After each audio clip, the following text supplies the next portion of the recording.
And we are live. Hello, everyone, and we are going to talk about the garden and some gardening and farming stuff and some other conspiracy theories and different things like that. And glad everybody's here, and those that are watching the replay of this through a podcast or through various ways of watching a rerun, like on YouTube.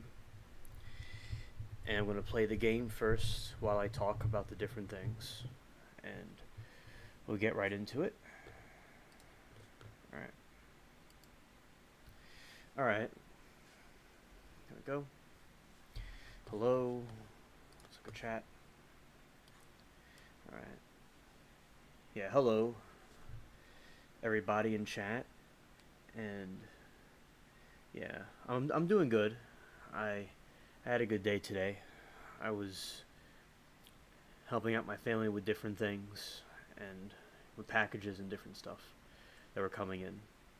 And I hope everybody's doing good. And yeah, we're incoming, we're clear for landing, yes. And also, we're getting close to the weekend, and tomorrow we're going to have another cool stream with additional information. And also now, I want to get into the game. Alright. And I will talk about what I'm going to talk about. Alright. So, as I usually do this at first. And getting right into the game. Alright, here we go. Alright. Moving some things around. Yeah, so basically what I'm going to do is I'm going to review some of the stuff that I did in the previous video, because the corn is a very interesting topic for everybody. And just down here with the weather, sometimes it gets tense. And also, what I mean by that is it gets really hot and humid, more than like places up north, like say the Appalachia. I've been up there in the summer, and it's very cool weather compared to down in New Orleans. It's very cool weather, because the humidity is extreme down here. I'm not saying it isn't hot up there. I'm just saying the comparison, there's no comparison. And it causes some of the plants to have issues. And hello, Way of the Road. I'm doing good. I was a bit busy today, but it was good. And I was doing the planning of the other plants also. That's what I was also doing today. And hope you're doing good, Way of the Road. I start off by playing a game, and then I go into the other topics. And I'm going to talk about my garden today and the different farming things, and go into the other conspiracy stuff. Yeah, and so basically, yeah, the humid's very high, and New Orleans is below sea level, and that causes a situation with the humidity to make it even worse. Like, the flip side is, during winter, I bring in all the peppers in sometimes because of the freezes, because the freezes are very extreme here. So like in winter, it'll be the reverse effect, and I'll be bringing that in. So what happens is, a story, when I was right before like a couple of months before I found ABL during the election. Well, I grew that a year before that, but I had these pepper plants from Thailand, but it was not the dragon pepper. I have some old videos and pictures of it I could show y'all later through a post, perhaps on the stream, but most likely through a post. And they're much longer and bigger, and they're pretty cool. But I had it not in a pot, and I said that backwards. I didn't have it in a pot, so it froze to death outside. And basically, what that means is that it freezes, and I had it covered slightly. I had it covered, I thought, but it wasn't covered like I thought it was, and it didn't make it. And that was unfortunate. And so I made this vow that I would do these things where I would have the peppers brought inside with pots. So that's a lesson that I learned. It's best to have the plants in pots so you can bring them in when it's cold. And in the summer, it's with the corn. I'll explain that. So one year in 2016, I had the corn, and it was seeds from Kentucky, and they grew very big stalks, over way over me. And I was in high school back then. I was still young though. I was still a kid, so but it was still very tall. And basically what happened was, hello Amanda, nice to have you in chat. And basically what happened was the corn didn't come out completely right. It had the similar issue that these other corn pieces had, but the problem with those corn pieces back then is the same situation sort of, but it wasn't a drought. Those things barely grew any kernels. This corn, some of them grew some kernels, some of them grew quite a few. In this batch, it was pretty good compared to other failures that have happened back in the past. Hello, Duke Raul. Glad to have you here. So this is a story from 2016. And then I determined that it was better to grow these things in the winter. So there is an earlier wave of peppers, an earlier wave of corn I had earlier this year, before Duke came to the channel. And it was the corn stalks were very short, but they grew beautiful corn, beautiful juicy corn, and I still had them in the freezer. And that went really well, and I grew them much earlier. And like some people on YouTube, some of our friends in chat and other parts of YouTube were kind of perplexed, like I did it so early and because of my weather. That's true, and I had a theory I can keep on growing them, but yeah, it's the weather. And I have a theory that perhaps if it wasn't for this shift of weather that occurs between the summer and the deep summer where it gets very hot, I think some of these corn plants would have fared out a little bit better. The other corn plant earlier this year did fine. And it was good to have a nice harvest, but these, it did okay-ish compared to other failures that happened in other past years. Hello, Mary. Nice to have you in chat. And Amanda, I started growing peppers. I don't know why I'm so obsessed with peppers. It's probably because of the new peppers I'm going to be growing. I started gardening. I'll tell you about that in one moment after I drink some water.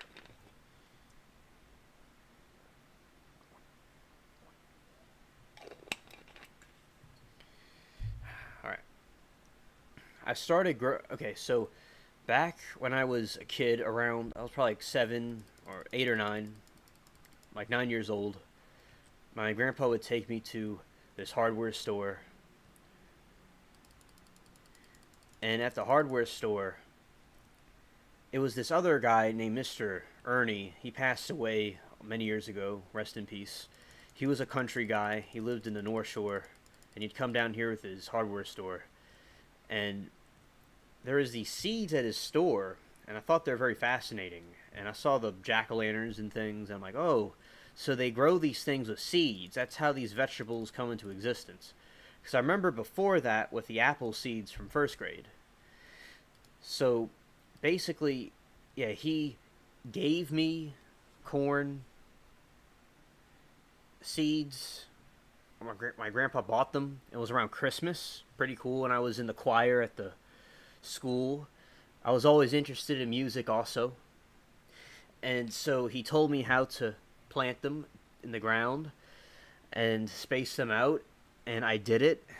and I was calculating in the summer, and I had a harvest that year that went pretty well, actually. And it was, the corn stalks were small, but they came out pretty good. And I ate the corn. It was like heaven on earth compared to the grocery store corn. Oh God, there's no comparison when you grow something and from the grocery store. Like, I'm going to show y'all some videos that I made on my garden. Like, I'm going to react to my own videos.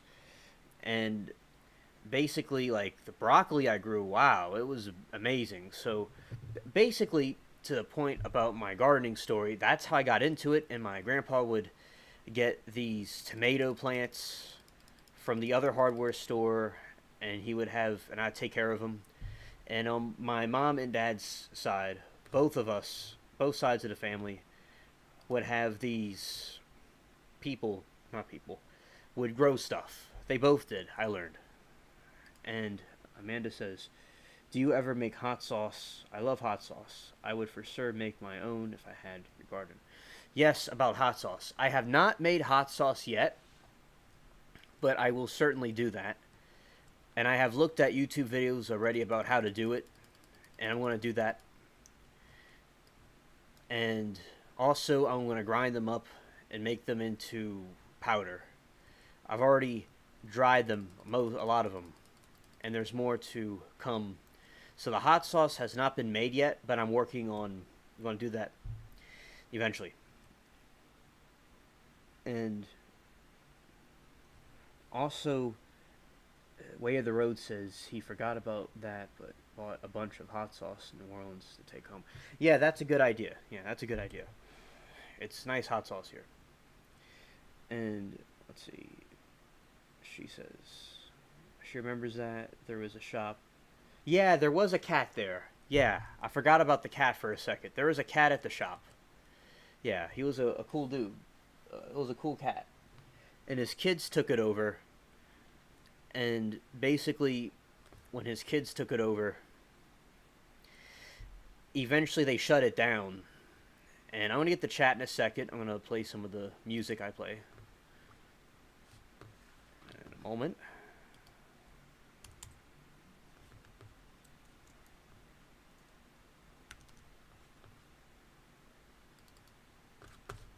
And we're going to get there. We're going to switch the windows. And, alright, music. There's music. And then there's going to be me lowering the volume. And it's low. Okay, here we go. Alright, I play this in the background. Alright. And if there's a sound, a situation, chat, just let me know.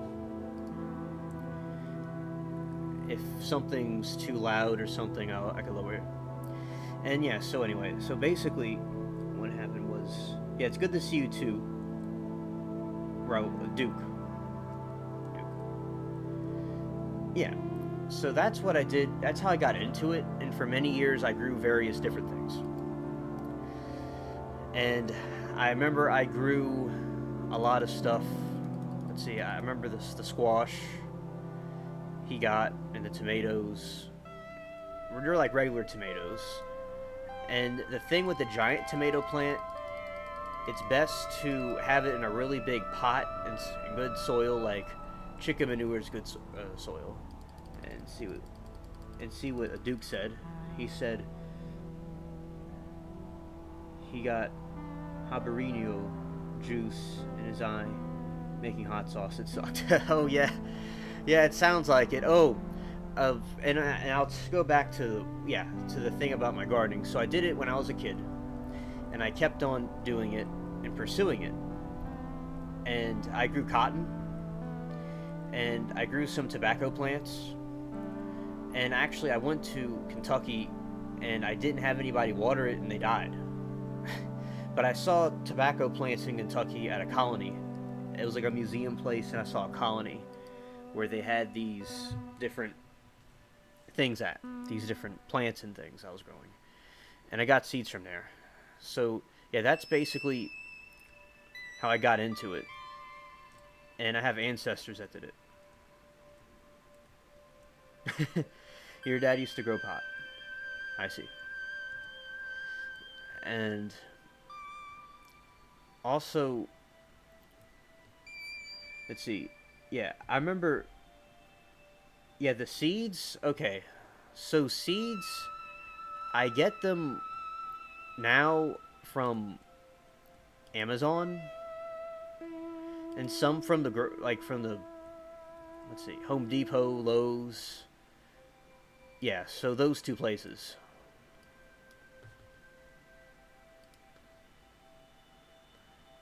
And very good seeds. Because you could find pretty much everything online.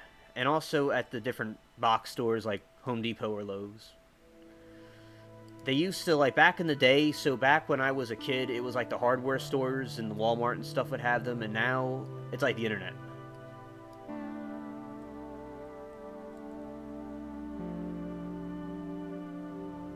Yeah, yeah, it does sound cool, Way of the Road. It does. And also,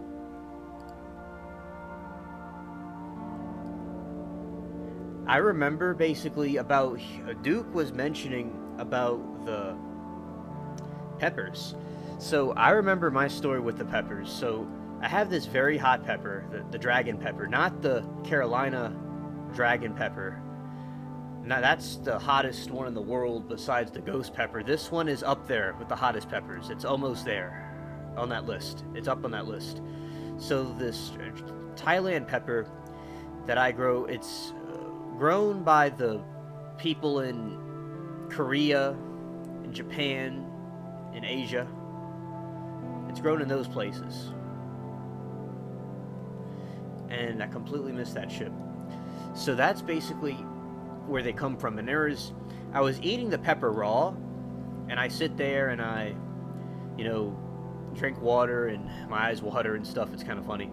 And then what happens next is I sometimes, like, I was watching this monk talk about different things, like about how he conducts himself in situations or difficult situations that were pretty cool.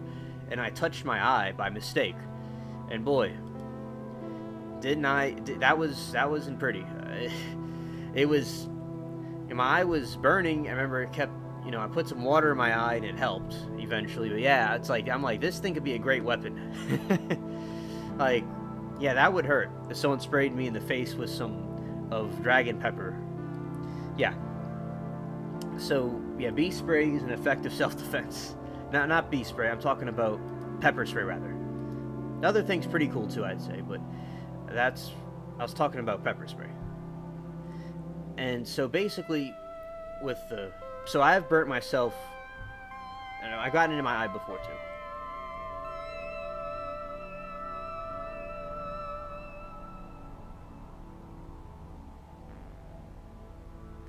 Yeah, Duke, that's good that you water it, because Texas is also hot like Louisiana. And remember, I'm in a swamp, kind of, that was a swamp at one time. And it's like, it could have gotten too much water. So it could have been the other way around. It could have been, the soil, I might need to put some things in it for it to drain better. But you're right about watering it. Perhaps it could have had more water, but it's also just the humidity. New Orleans is a very humid place, but it's a lot like Texas, though. New Orleans is a lot like Texas, but it's a little bit swampy and humid. And if I'm like misinterpreting how Texas heat, if it's the same, you could let me know. But I think it's a little bit different. But you're right, and I think perhaps it could have been, that could be an experiment. I could have watered it more. It's possible.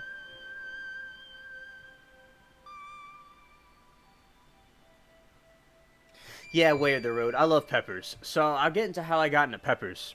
So a long time ago,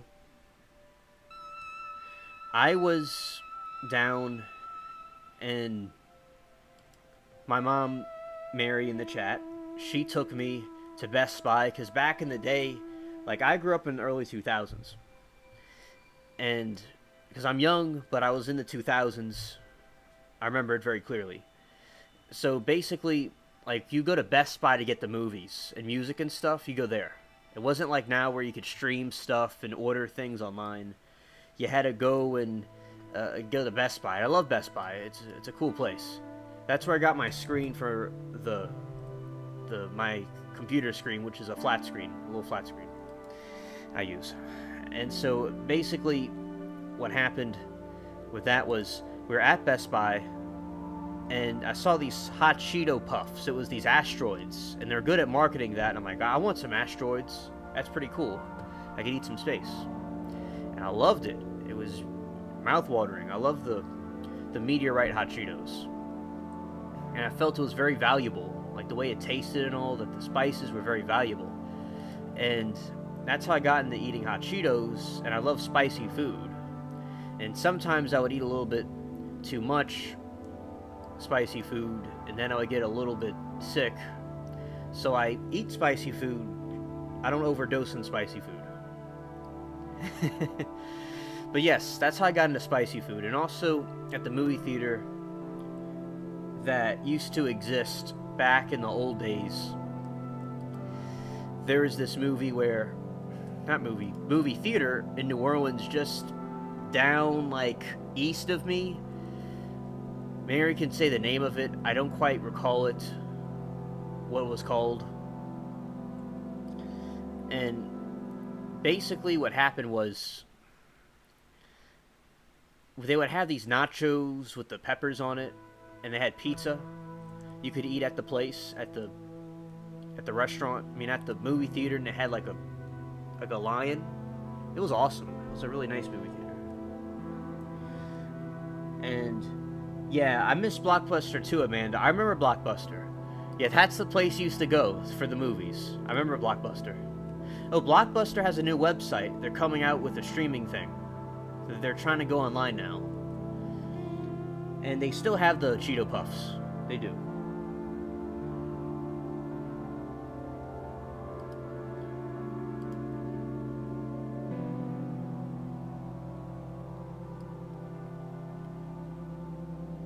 Okay, the Grand Theater. Yeah, it was a nice movie theater. But, you see, like, out in New Orleans, like, it's kind of, we have some, we're not, like, woke like the other woke cities, but there's issues. There's a lot of issues here. And they didn't bring back Six Flags, and they didn't bring back those other movie theaters, and they kind of left it behind. And I remember there's some BLM stuff, but there wasn't, they didn't bring back the movie theater though. Like they hung snow right in front of the area, like that movie theater. They hung that up over by the movie theater, but they didn't bring back the movie theater. Like people could just, worry about more concerning factors and not be manipulated by the news, in my opinion. But so basically, they didn't reconstruct the movie theater, and I miss it dearly. Or Six Flags. I really like Six Flags. It was nice. Yeah. Oh, I sunk. I wasn't looking. I sunk. That's surprising. And, yeah, she took me to Blockbuster. I remember that. So, Blockbuster, I remember I used to get these movies. I remember I got King Kong.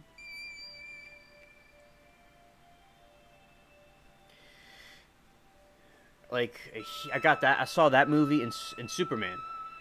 So those are some movies that I saw from Blockbuster, and it was so cool. Like, you can get these, like, different things from Blockbuster. And with Blockbuster, there's these movies where you could, like I saw Pocahontas, and I said Superman, and you could get, like, these snacks and things. It was so cool. I liked it a lot. And everything, nothing wrong with the digital age, but it did cause some, like, Blockbuster didn't catch the trends, and it got shut down. Oh yeah, I can't forget Halloween at Six Flags. Can't forget about that. And Duke says, "I'll tell you, I used to mark my territory around my garden. Yes, I all over the plants. Yeah, Duke. Because because the urine, it's like the animals don't like they know the territorial things, and it's good you did that. Remember my friend that I did the alien stuff with? Basically, that if you're in the woods, in the middle of nowhere, it pee in a circle, the animals won't go and attack you because they'll think it's a territory. So that's good you did that. And he got the pests. Yeah, that's pretty cool. And also mint and soap and some meat oil. That does good too.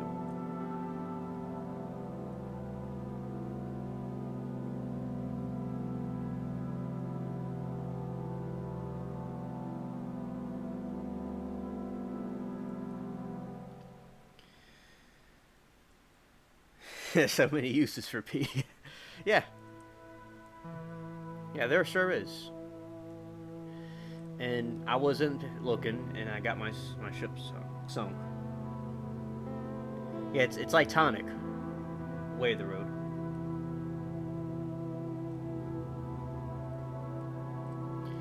As I said, and I'm not too sure. I'm going to talk about it also when I'm gonna review my videos and things. And yeah, there could be some drainage issues. I have to really see what's going on with the not the ship, but the soil. See if there's something wrong where it could be fixed. If there is a problem, if it could grow all year round.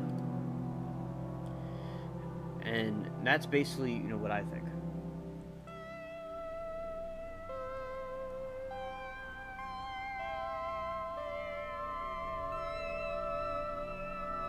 Oh, really meta.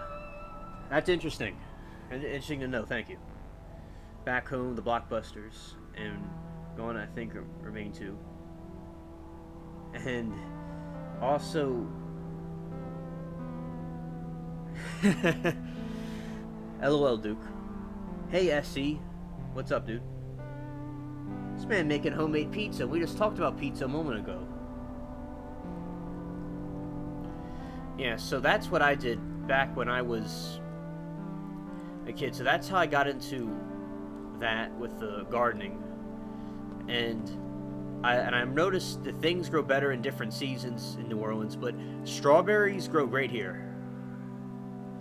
It's the strawberry capital. I'm gonna grow them, and I'm gonna grow the ghost pepper and all the dangerous, crazy peppers like the Carolina pepper, and I'm gonna grow those peppers, the really hot ones. But as I said, I'll be very careful with them, and everybody else, if they ever got a hold of them, be careful with those peppers.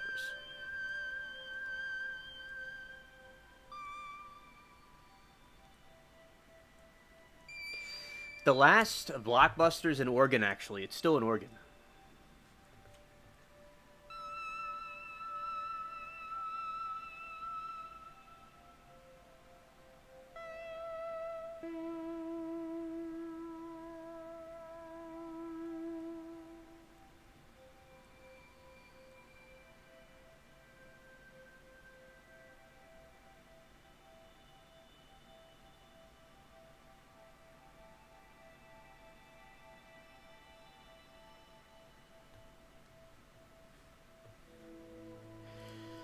Yeah, Amanda, I'm gonna try them. I'm gonna have them.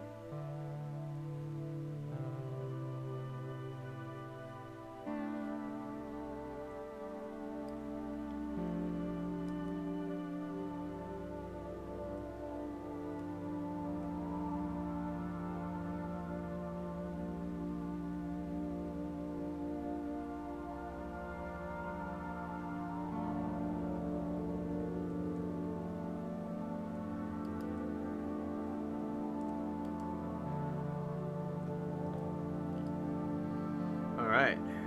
And we're on to this other island over here.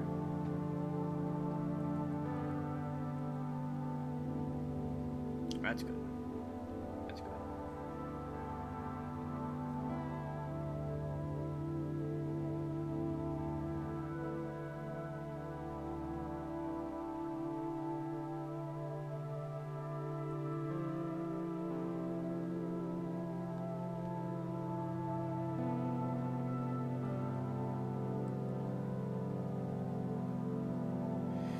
Alright, and I'm gonna go into this island chat.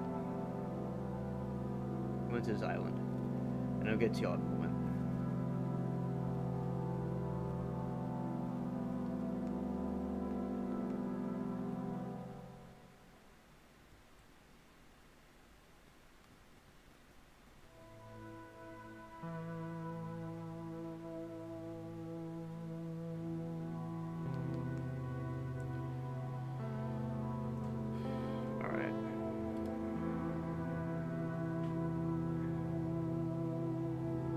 Yeah, we got some cool stuff up in here.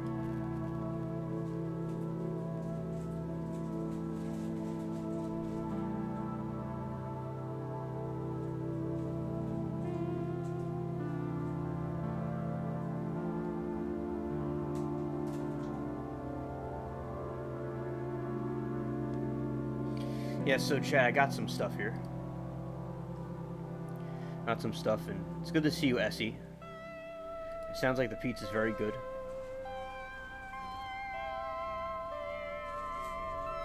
Yeah, camping's cool. That's something I'm gonna try.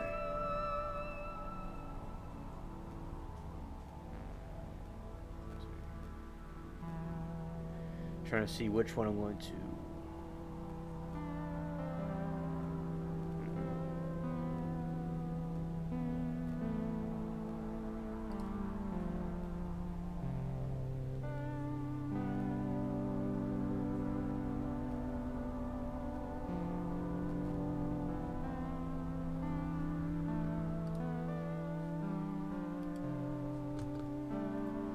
Alright, now we're on the island.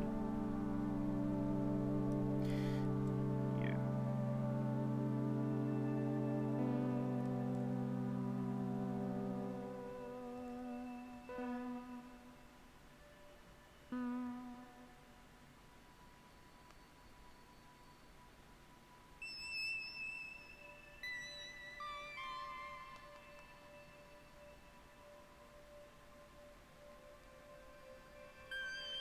Yeah, and do y'all like bananas?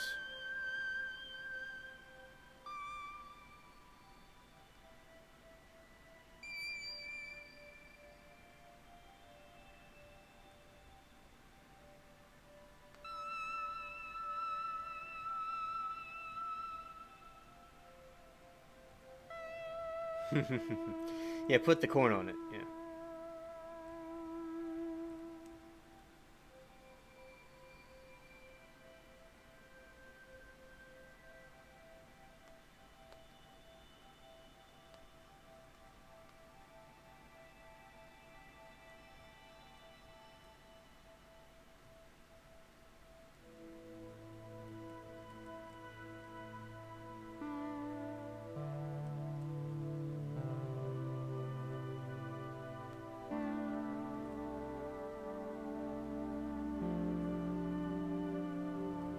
You like bananas, Mary? That's good.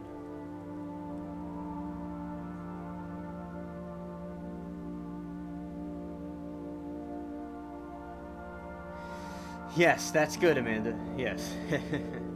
Yes.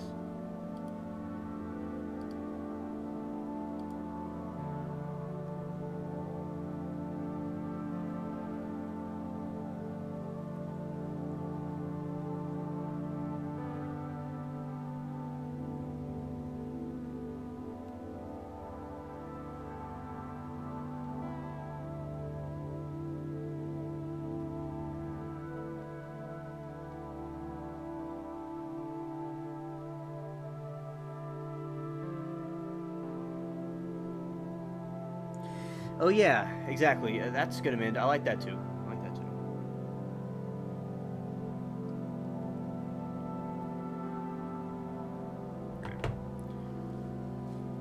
All right, so I'm gonna re-chat. Re-chat.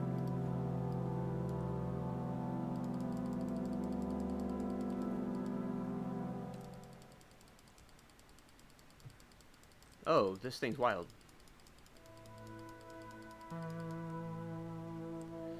Alright. Guatemala instant peppers.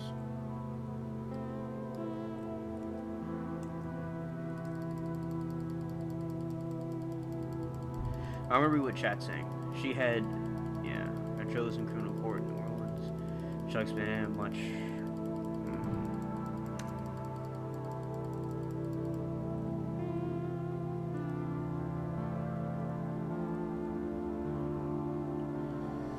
And then she had, yeah, so chat was saying about. Okay, I'm caught up with chat.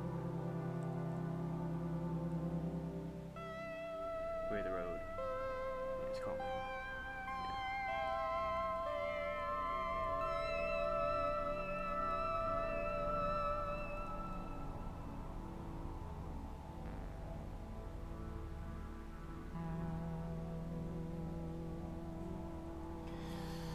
Alright, so, as I was saying, yeah, because I like bananas. I remember there's a coffee shop in New Orleans where I would eat the smoothies and stuff and have a good time.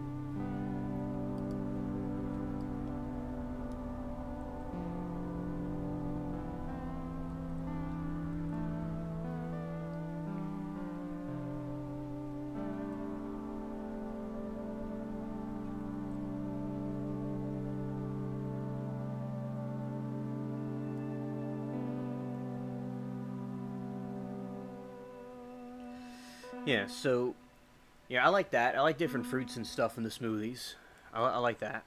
And also, I like bananas and I like oranges and things like that. Also, and apples.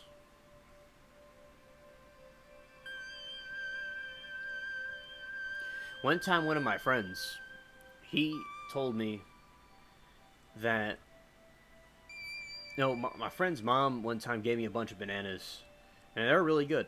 Homegrown stuff tastes really good. I remember my broccoli went out very well.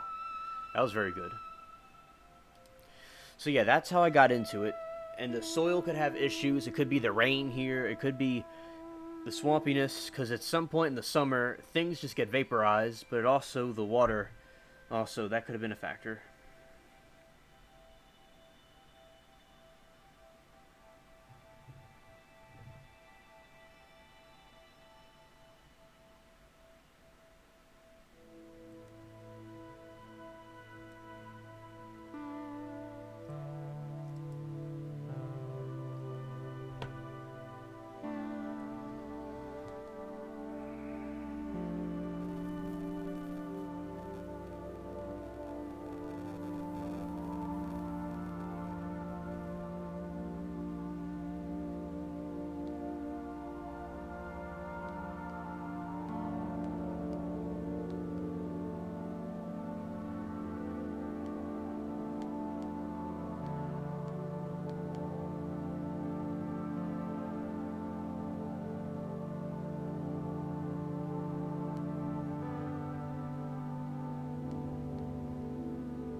Alright. Alright. Alright. I'm coming.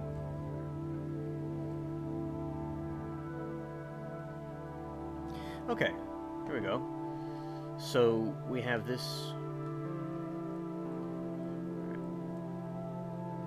Yeah, I'm sailing my ship to the pirate island.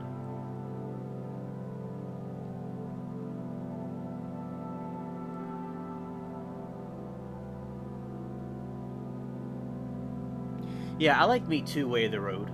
I like that too. And also, what I like is, a combination of both. And I like the spices, they enhance things. And like with the corn, I think, yeah, so a corn stalk grows two different pieces of corn.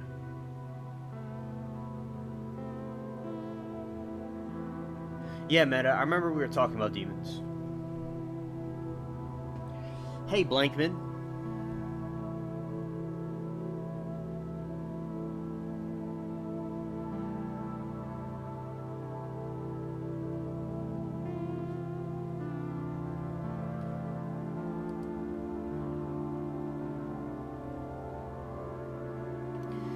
Yeah, so Blankman, we are talking about the gardening and food and stuff. So basically, like what I was saying was, I like. Basically, what I was doing was, I. I was talking about the situation with my garden and how I got into it and stuff and how cool it is. And I've never been to this island, chat. Wow, I've never been here before. This is interesting. So we're talking about like different food and things like that. And one moment.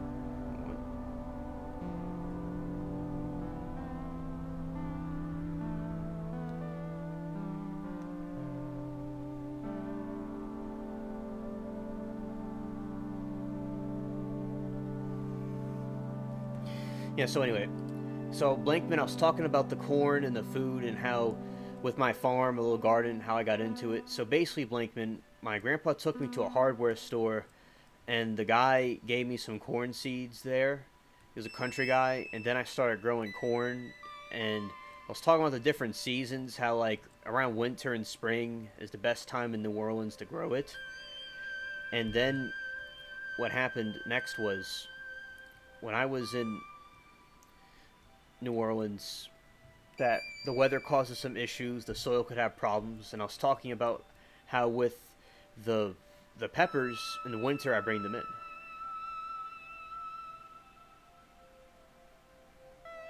Yeah, Duke, thank you and your father for your service. Yeah, we're talking about bananas.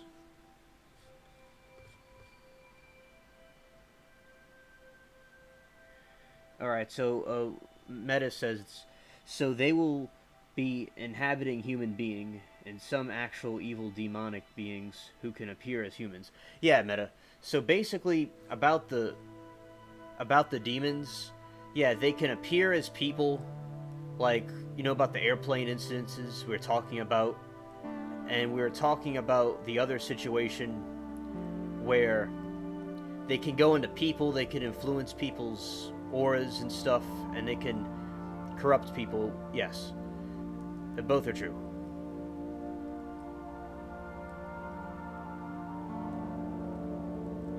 Oh, I love mangoes. Way of the road. I like mango smoothies. They're really good. If I met one, so Meta, the way you would meet if I were to meet a demon person, that's a good question. You would be able to tell by their vibes they give off. And what I would do is I would either try to rebuke it in the name of Jesus if it was a being. If it was a person, I would rebuke it in the name of Jesus. Or if there was a way to get away from the person, that would be good too. That's what I would do personally. And people have a free choice. They can allow things in, and sometimes certain things and stuff people listen to could, like, sometimes music and different things can influence people to have certain behaviors that can draw in bad things, I think. Like, negativity draws negativity or positivity.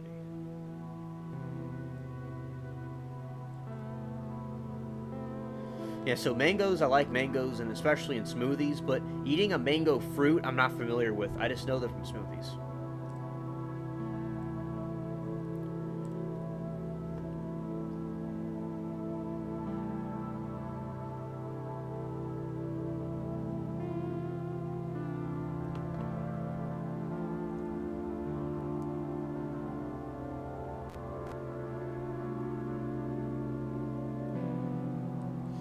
This is some kind of a jamming room.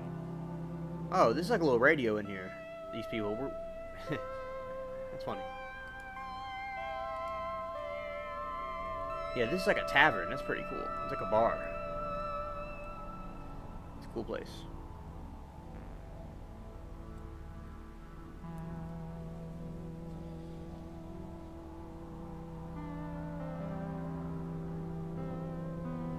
Yeah, so if something it acts human, yeah, because sometimes the demons, they could have human characteristics. I know about, they're like you would call some of those cryptids, and some of the demons, they act like people. Some of them are people that have been possessed. It's called a possession, and some of them are like cryptid type beings.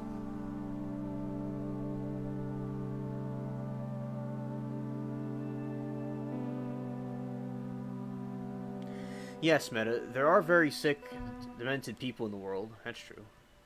And there's a lot of people that have problems, and there's people that have been influenced by them.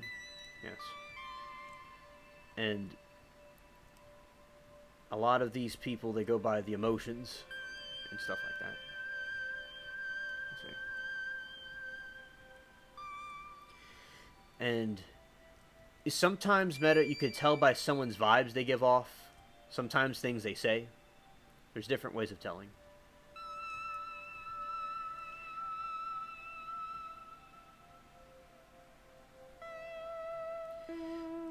Yes, Meta, there's a lot of cold people that could be like that, yes. And Duke never played video games. Yeah, I played some video games in my life. Not too much, but not really. What's his name? Way of the Road wanted meat. Here is the meat. And also, I remember. Yeah, dogs are pretty cool, and that's interesting. We're talking about the DNA with dogs. It's pretty cool. And black masks, and Abe clubbing. Let's see. Yeah, am I Abraham Lincoln? Blankman? I could be Abraham Lincoln. I just need my top hat.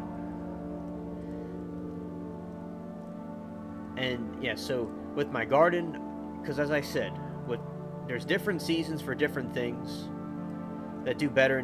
But as Duke was saying, in his region, he waters them a lot and stuff. But there could be a variety of different reasons, and we'll get into that in a little bit. Yeah, so this is a different island I've not been to before. Yeah, it's a little store. It's cool, like a jewelry shop. Yeah, it's pretty cool.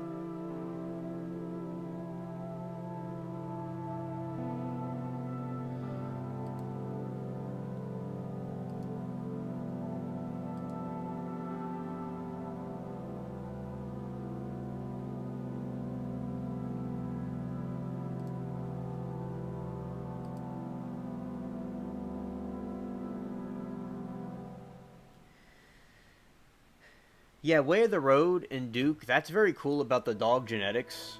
I didn't know that it was detailed that deep.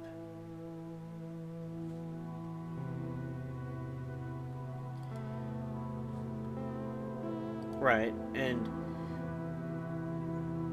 yeah, it's alien music. Yeah, and also I think that a lot of the, people can be, people that are prone to like violence and things like that, and threaten people and stuff. Those people also have things that are demonically influenced also, because I remember sometimes in the news and stuff you hear about these school shooters and things like that, and they were in a position and they let these things into themselves. And also, those are silver knuckles in the game, and that's pretty cool. And also, we got these golden knuckles. It's kind of like brass knuckles. And also,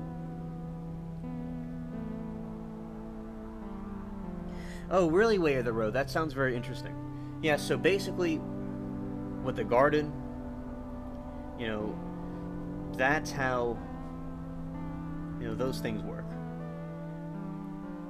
How basically certain things grow better in different seasons. There's different sunlight and different soil, and chicken manure is good soil. And I think that basically in the game, not the game, in the real life with the farming is like I've eaten good corn. I remember that, and my family on both sides were interested and did things with gardening, and my grandpa did stuff with gardening, and that's how I originally got into it. And as I said, homegrown broccoli, homegrown radishes, and turnips. I grew a bunch of turnips. They were delicious, absolutely delicious. And also meat's good too. I like farming with. I like the other kinds of farming with poultry and dairy and meat and stuff. I learned about that too. Yeah, so this is just a part of the game where you can buy jewelry.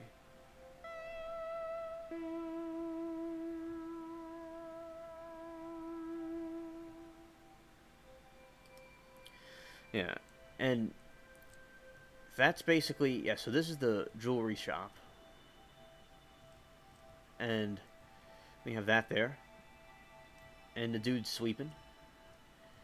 And I'm glad that y'all are here and watching the stream. I appreciate y'all. And I'm going to react to some of my videos and talk about some of the conspiracy theories. And also tomorrow I got some other info too to talk about as well. This is the part 1 of it. Hey chat, speaking, this is the farm. This is some pig. Saying oink. Oink.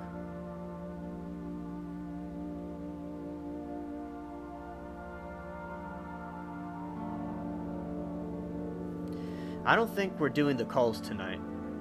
No. We're not doing that. And people can, you know, like here where people get along, people are going to be safe and have a good time watching this, and we're not doing the calls tonight. No.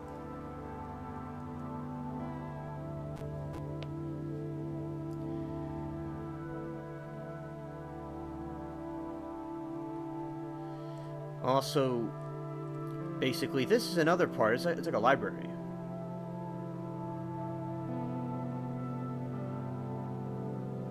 Creamed corn. Yeah, Blinkman. I like creamed corn. I've had that before. It's very good. And also, as I said, with the peppers, I had this pepper plant. And the problem with the pepper plant was it got big. And I had it in the ground. I didn't take it inside. I had it covered, but not good enough because it gets very, very cold here. So now with the new peppers, I just bring them in. And I sure am, Amanda. Yes. I'm the YouTube comedian. And so that's basically like what I did with my... That's what I basically did with my corn. I like corn in all forms. I even liked it. Hey, Blankman, how about fried corn? Not fried corn. I don't think I had that before. How about grilled corn on the cob? How about that?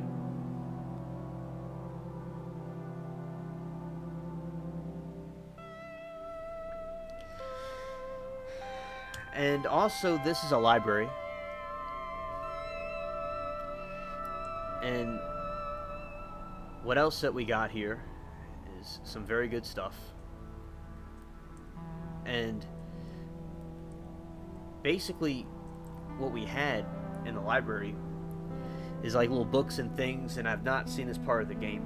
But yeah, so I like corn on the cob, and I like the, you know, different things that I grew.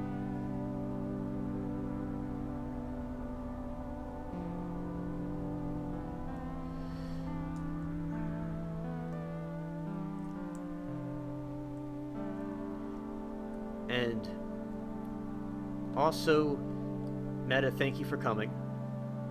Thank you.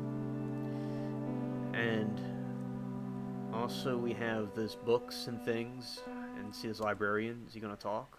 He's going to just say some little saying. He's not going to really talk to me. He's just going to tell me something. Yeah, so this reminds me of Harry Potter or Vincent Price movies. Yeah. So, also, yeah, so I would recommend people have stuff in pots to bring them in if it gets too hot or too cold, and you could to control it and keep it in a safe place.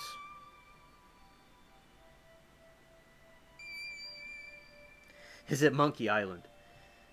So basically with Monkey Island, this is not Monkey Island. I don't know what that is. I really don't. If you want to explain, that'd be cool.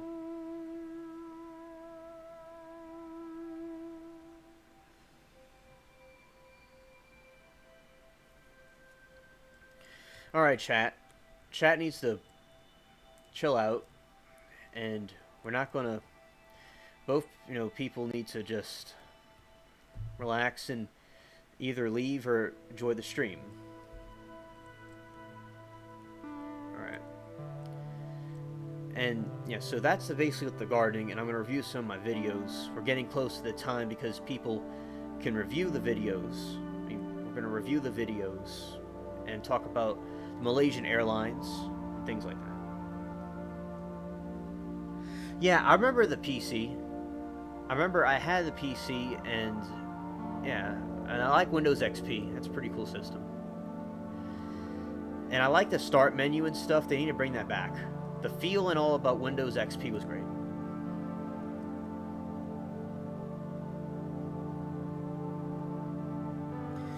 Yeah, Blankman, I know about corn on the cob, and I do agree that it is cringe. I do agree. But there's other ways to consume the corn. But yeah, I understand, but I still like corn on the cob.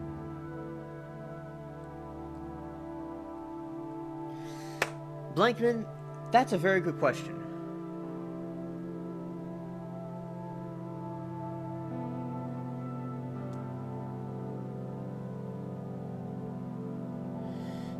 Blankman, it's a very good question. So, basically what happened was, I like sweet corn, sweet yellow corn. That's the only one that I've tried. I know there's other types of corn, so technically like popcorn corn is like the stuff the Indian Native Americans would use. So I've tried that corn before. Right, and, you know, Meta and chat, you know, yeah, so I think you need to calm down, because it's not, you know, I think sometimes people, it's good to see what both people are saying about something, and I think that, you know, Meta and chat, well, not chat, but, you know, y'all need to just chill out, alright?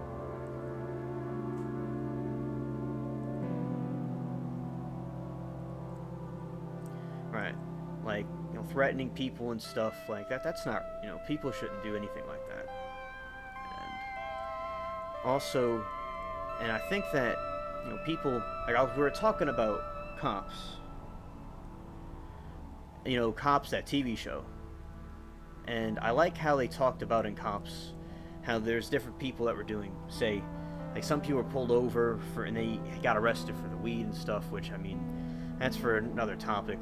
I don't think, like, I understand people think, like, with the weed, people can, like, it's associated with other drugs and stuff, but, like, weed in itself I don't think is deadly. But basically with the Cops, I believe in police, and I like police, I think they're good to have. And basically, they're catching different people and things like that. And there's these other shows about prison, and also, I think that, in general, the prison shows and the cop shows are good to show people why they shouldn't do certain things. And in prison, people, you know, they don't like people that threaten, like, women and children and stuff. And I think that the prisoners do that because they want to have a code of honor, because they're locked in and they're not from, like, the outside, like, because they did something wrong and they feel like they have a reparation for themselves. So that was something that I learned about from these prison shows and things. I think the cop show is pretty entertaining, and I wonder, now chat, have y'all watched Cops? Did you all like that show? I think it was getting canceled by the woke left. And, you know, people can, you know, be upset and have a right to feel that way, but there's a point where people shouldn't, either side, people shouldn't hurt others. Right. And also, basically, with the, you know, on YouTube, it's like, I have a lot of friends on YouTube. I'm not messing with any woman in particular. It's like, they say, like, basically, like, oh, like, in Arabia, they have the harems and stuff. It's like, well, as I said, on YouTube, I have a lot of friends that are male and female, and I'm not messing with anybody. And I am quite a young man, and I just do my own thing here. And people like to watch me. That's good, and with the, you know, different things like that. So that's about some TV shows I saw and talking about some stuff going on in the chat. And it's good to ignore trolls and people that are causing trouble and wanting attention. So chat, keep that in mind, that just ignore people that are wanting attention and things like that. So, and that's what basically about the gardening, that people need to, there's different soils, there's different types a year to grow different things. Grow stuff in the pots. I think that would be the best. And also, I think basically with the different farming, it's good to be self-reliant and people helping each other out. I think that's good because Duke said some very nice things to me yesterday in the comments. I thank him very much. He's a very cool dude, and I'm glad he's here. And also, what we're doing is that, so bring things in pots. I started since I was a kid, and I'm still learning. And I learned from farmers and stuff from YouTube, and I'm thankful for all of you. And I'm glad that we all met. We're all here. And firing at this boat.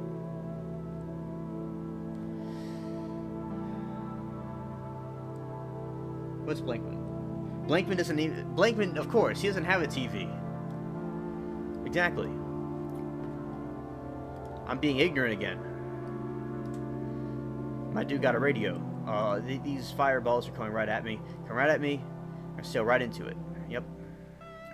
So... Oh, and also you could board other players' ships and fight the enemies. You could do that too. Thank you, Amanda. Yeah, I think it's best to be calm. And I do think, like in my life, as I said, I started since I was very young. And I like to also, and I've had hurt and pain in my life with relationships and stuff. And I felt angry at different people and things like that. The relationships, like people like you're in a relationship with. An actual relationship with that you're physically with in the same place and all. Not people across the country.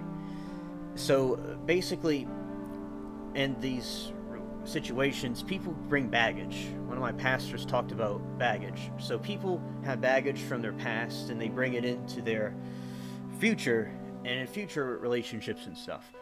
And when people don't move forward and they bring all that baggage with them like an airplane, it weighs them down. It's opening new scars and things. So that's why when things, easier said than done, through God's help, that's how God helped me with my issues from things in my past. You let things go and move forward. And it's good to be calm. Women, a relationship advice for chat. Women like men that are calm and laid back and that are in self-control. And that's basically how I am. And I've made mistakes in my time. And also, basically... And I've felt the emotions and things other people have felt before. I'm not above anybody. I've went through betrayal and different things. But it's just, you gotta overcome it. It makes you stronger. And I know, say, Andrew Tate's controversial, but he does say some good things and good advice and stuff. And he said if somebody's gonna lose somebody, it's good to just move forward and do their thing. And pain, he says, is a strength. That you can use it for something good and productive.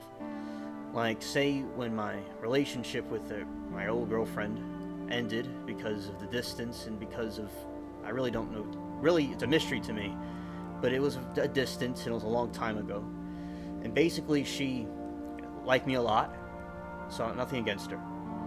She didn't do anything wrong, but and her family was kind of strange, and I was very hurt and shocked that it broke apart.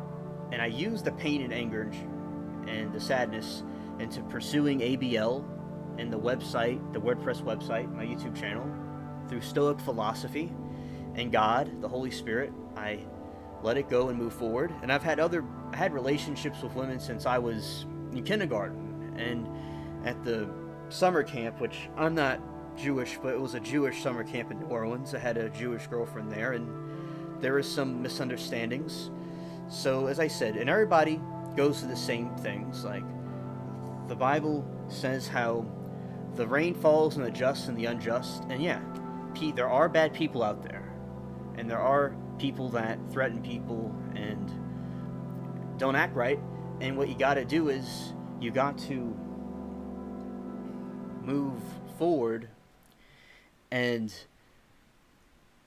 see what God has in store. And the Bible quote that happened was, "So there is a house built on the rock and a house built on the sand."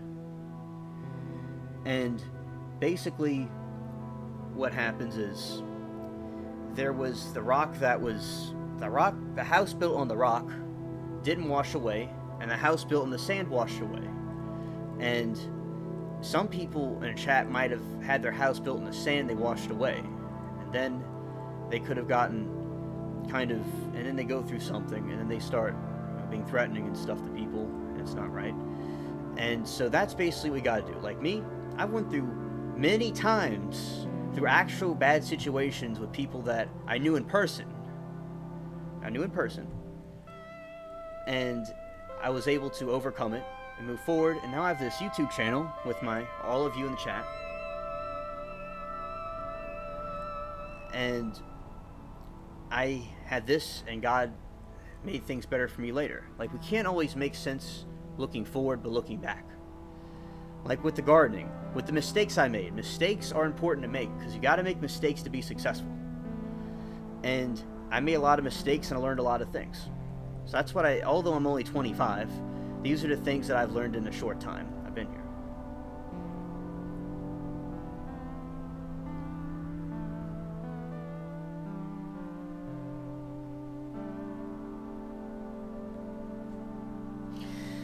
Well, I could repair this shit myself. I don't need to go over there.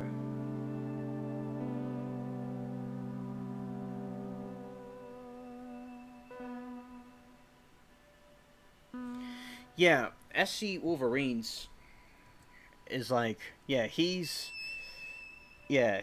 a dude. SC Wolverines is a dude that cooks really good food, and I think we all need to chill with him and eat his food. I would personally. Like, I would say, like, remember, like, in New Orleans, like, there's a lot of the blacks that cook and stuff, and now SC is Swedish and black, and that's pretty cool. So basically, they make good gumbo here, and SC would be an excellent cook. And he likes to cook stuff. That's why I'm saying about cooking. He likes to cook things. And some people in chat like to cook and hang out with him, just like friends hanging out. That's it. Nothing much. People just enjoying themselves and say, "Oh yeah, I want to go eat food with SC Wolverines." And then somebody's like, "Oh, you've chosen death." And then there's an apocalypse.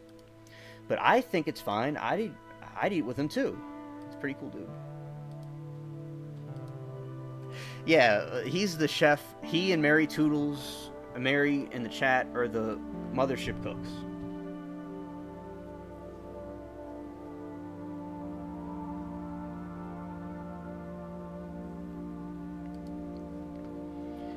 Yeah, and also, as I said, when they meet people online, and it's like, it's cool to meet people online, and we can make these very deep connections with people.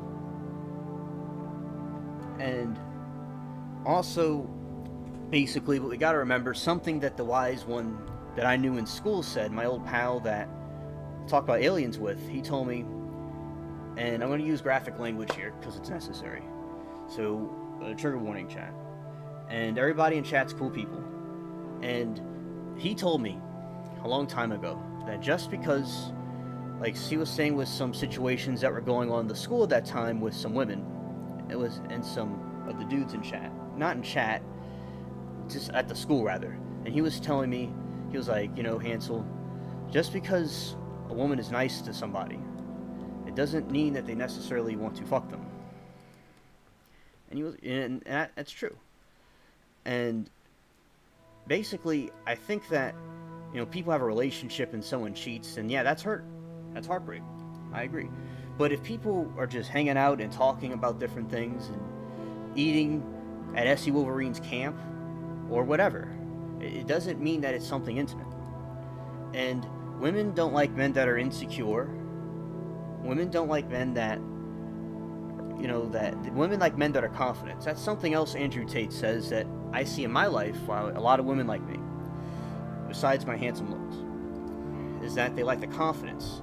and you're not threatened if some guys like, SC Wolverines is chilling, say, he could chill with Amanda and they could eat. I don't care. Like, I wouldn't be threatened by that. And also, like, say that's basically what you do. Now, someone's obviously like cheating on somebody. That's a little bit different. Like, but that's two different situations. And you would be influencing somebody to want to go away from you if people feel threatened and people are being cursed at, and say, some people get like real violent and they threaten to kill people and stuff. But it's like, so another guy, David Wood, when David Wood was saying, he's this he refutes Islam and he talks about Christianity. He said when he was in prison, when he was a psychopathic, he beat his father with a hammer. He was a psychopath, and he lived out the dream of some people maybe wanted to do to some people. And when he went to prison, he said, like, the people that act all, like, they talk all loud and act all threatening, like, they're not really like what they're saying. It's the quiet people he thought that were more ones that are more dangerous. And I'm talking, pretty loud. So, so basically, yeah. So, as I said, and people could have issues with their minds, and people can have problems from their past, and people could not be taking medications they're supposed to be taking, and this can cause a lot of awkward situations. And I like this conversation because I could do this all night. But it's a good conversation. It's healthy. It's a group session. And I'm going to see what the chat says. Yeah, say no to beta males. Exactly, Essie. Sit down, Blakeman. Blakeman doesn't lie. I believe him. Actually, I believe him.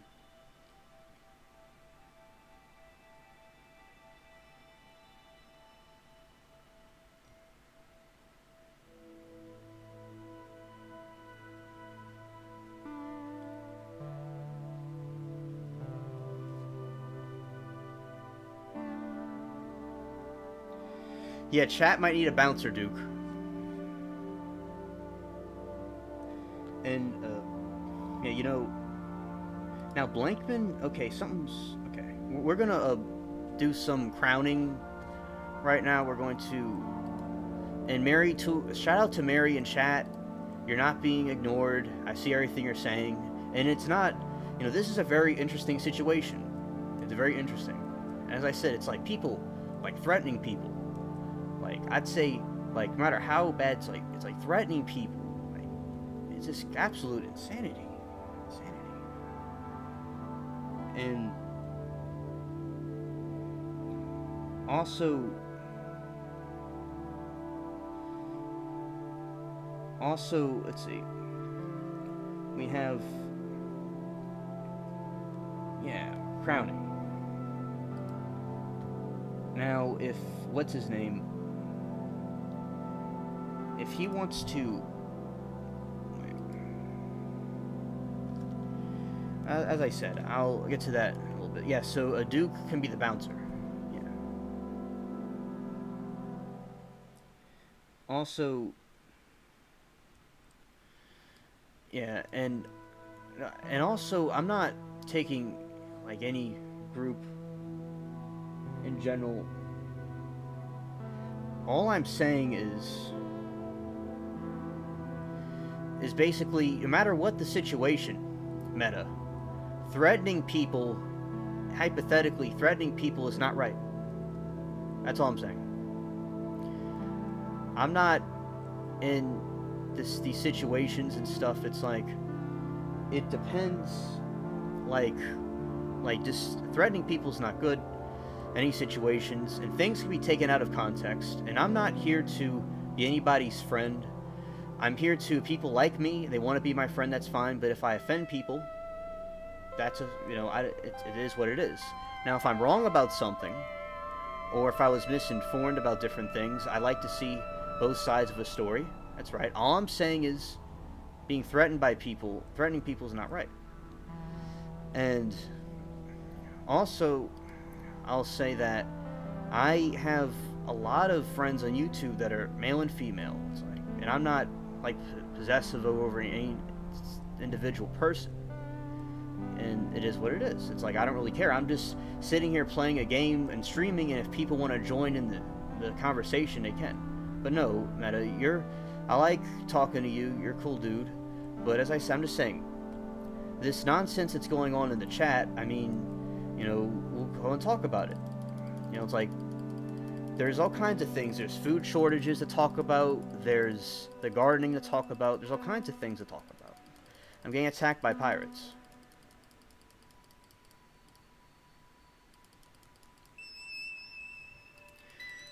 And I got a treasure chest, chat. Hello, Latina. We're having an interesting conversation right now.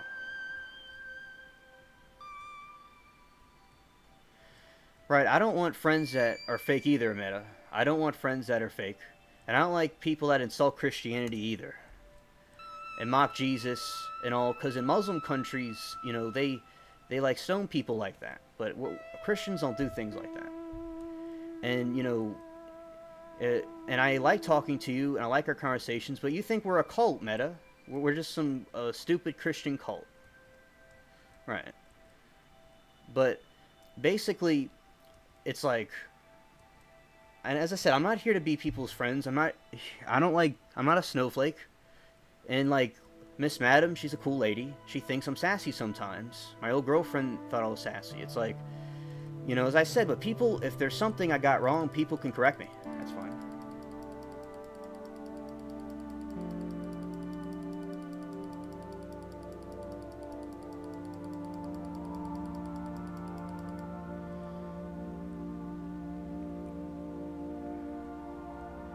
And also, and your position is understood, Meta. It's understood what you feel. But I'm saying, if threatening people is not right.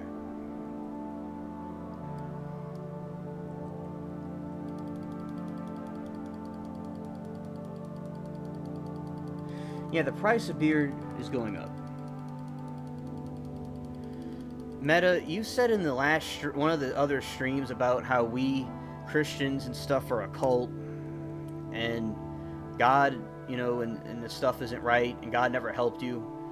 And it's like, so that's what you've said in the past, but if you retracted your statement, it's good. But I'm just saying, like, you don't even really like us and what we believe really anyway.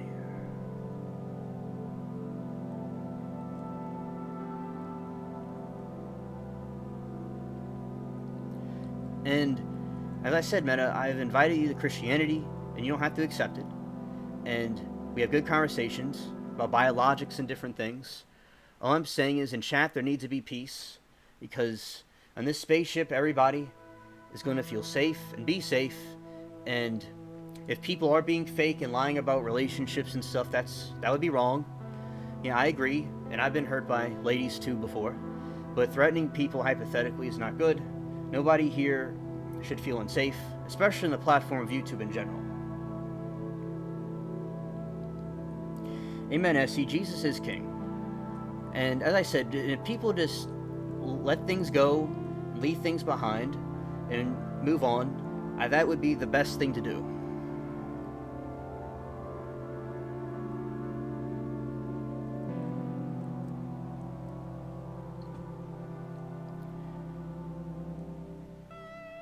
And Meta, you provided good information about the alien encounters you've had and stuff, and I like hearing about it. But as I just said, to some actions, no matter how cool someone is unacceptable. And I think that's something we could both agree on, that sometimes people do things that are just unacceptable. Right.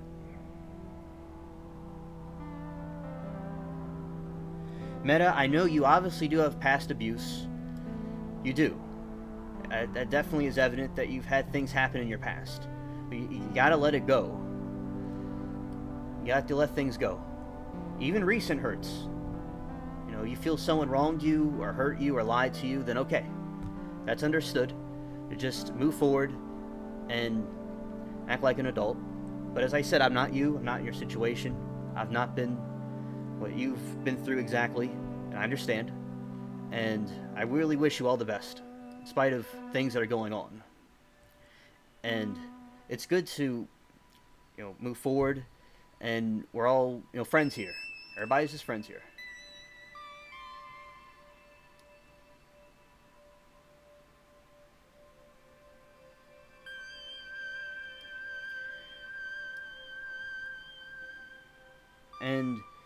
Meta, is that what the Muslims told you about me?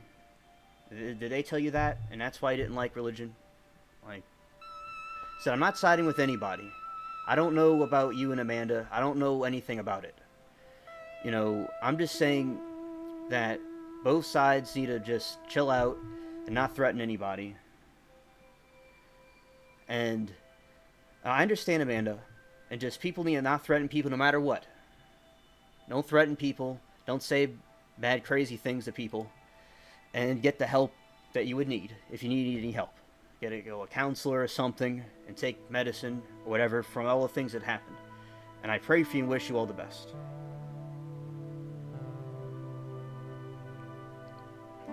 Right. And Amanda and Meta might have to pay a lot for this counseling session.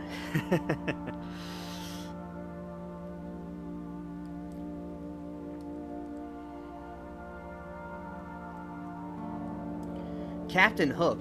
Oh, I'll tell you about Captain Hook. So, basically with Captain Hook... Okay, I remember him from Peter Pan. One time Peter Pan came to my house, and he was like, yo, we're gonna go have some fun. I'm like, alright, let's go. And you see, that's a constellation. That's the Big Dipper, the Little Dipper. And also, basically... And I want to say, I'm not taking anybody's side. I'm on my side.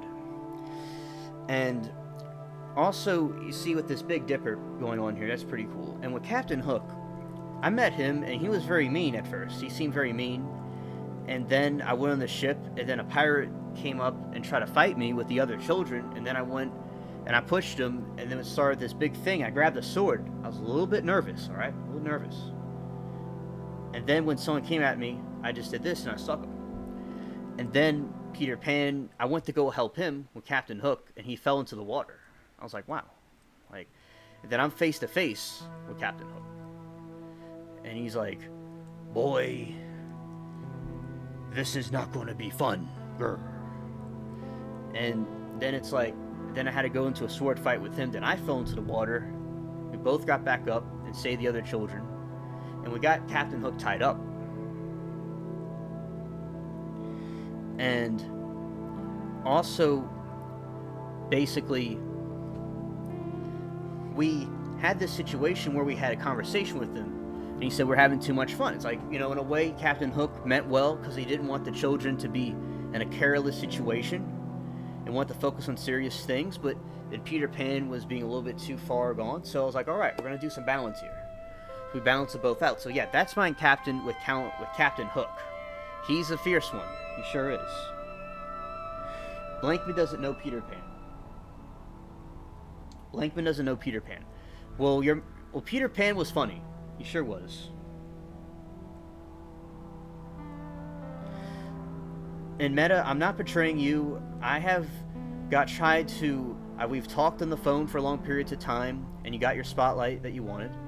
And I'm glad that you gave me the information, and we had good times on the show.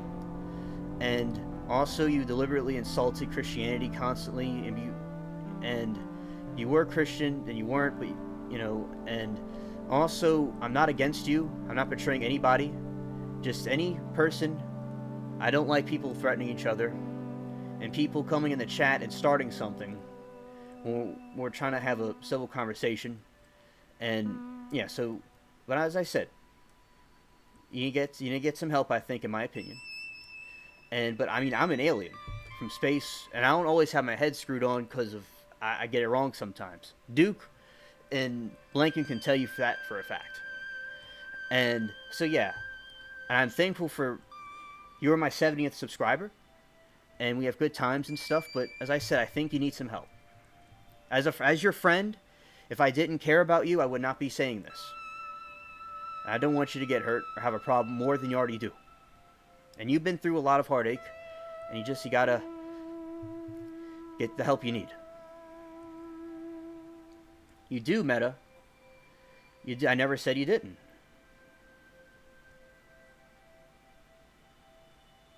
And we gotta remember, Meta, that it's people on the internet. We're not in the same place. We're not in the same region. Wow, this place is cool, chat. we're not in the same place in the same region, and it's not like the same thing as meeting somebody in person. And I know Meta get scars from the past.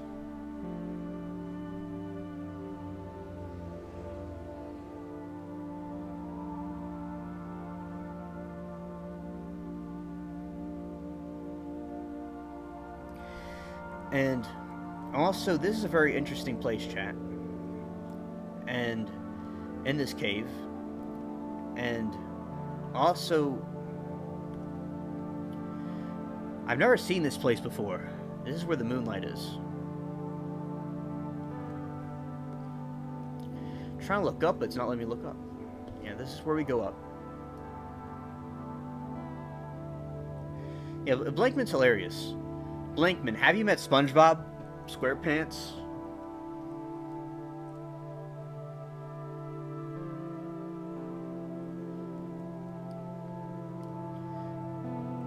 But I said, Meta, your position is understood about me and the situation, and thank you for your thoughts. I like hearing what you have to say. Alright, thank you. You have a right to your opinion and how you feel. Alright, so this is the moonlight. It's pretty, this is pretty darn cool.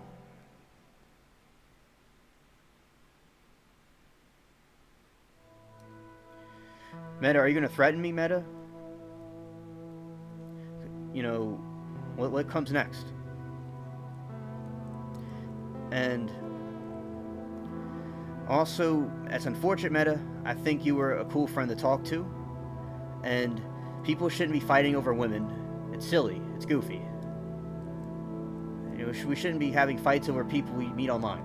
But I understand your situation. And also, this is a nice place.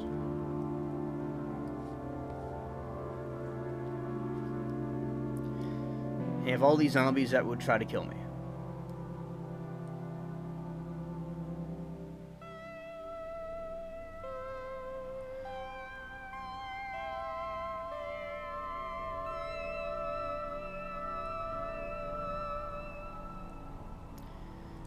And also, basically, and see, Meta, Amanda talks to people in chat here and to you and others like a certain way. Like, one time she was telling Blankman that she's, like, oh, she was making a joke to him that she would be wifey, and she sent some little kissy faces. She's just saying different things to be funny and stuff. But if I'm missing something and I'm incorrect, you know, I can be corrected. I'm not saying I know everything. I'm not there. But, you know, that's just, you know, my opinion about it. Blankman, this is Pirates of the Caribbean Online.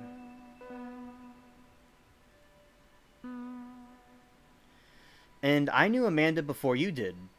And hypothetically, Amanda's not my girlfriend or anything, but I've known her, you know, before, like other people in chat. But you're welcome to go with her if you want to, or if y'all go together. I don't really care, because I'm not, you know, there's all kinds of fish in the sea. Remember, I had supermodel woman in high school that was, you know, just fresh my age, 20-something. And it's like, women are not everything. Gotta move on.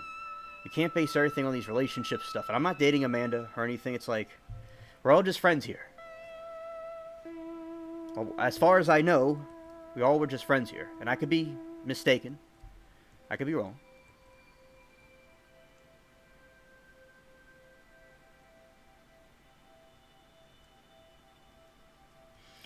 All right, he's getting out of hand.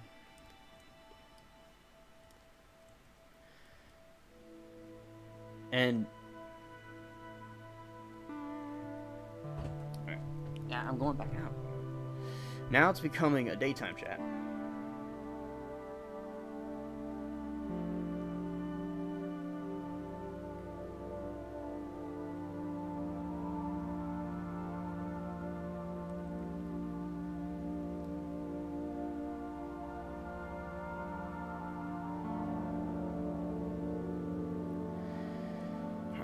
So that's me swimming in the water.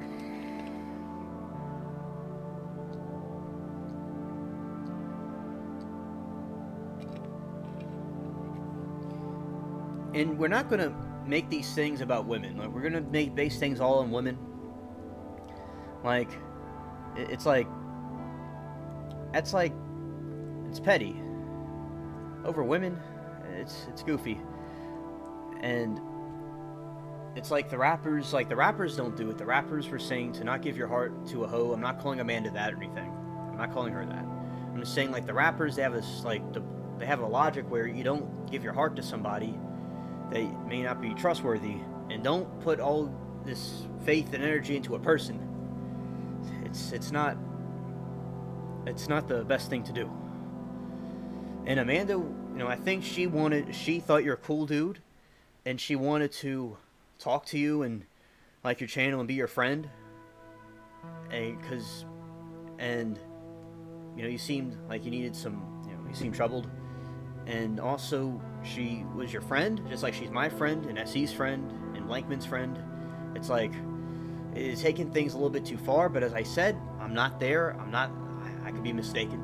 This is just my perspective from my analysis of what I know.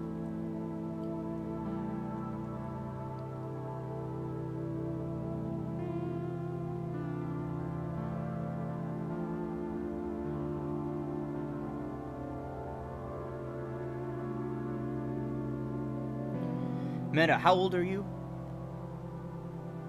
Like, it's like, yeah, I don't even know his name either.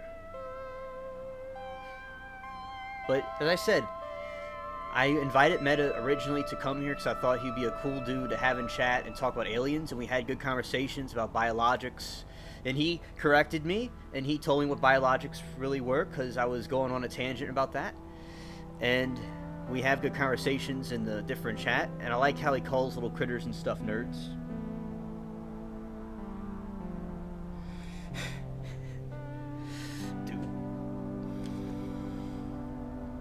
Duke's hilarious. But Meta, I say this as your friend.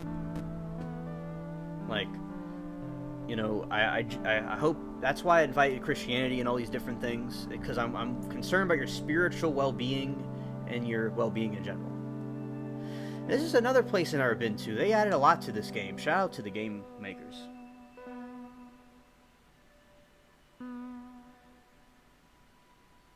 Yeah, Blankman said he doesn't have any friends. Well, I'm his alien then.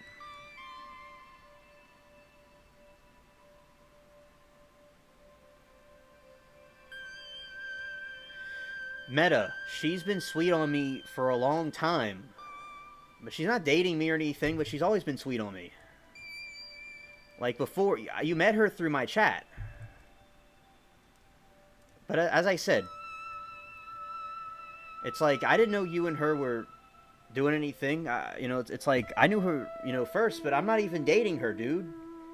Like, she's just some person I know from somewhere else. I'm not dating anybody on YouTube. I'm just friends with people. Like, it's good grief, man. Like, it's like, I'm not, but you could think anything you want.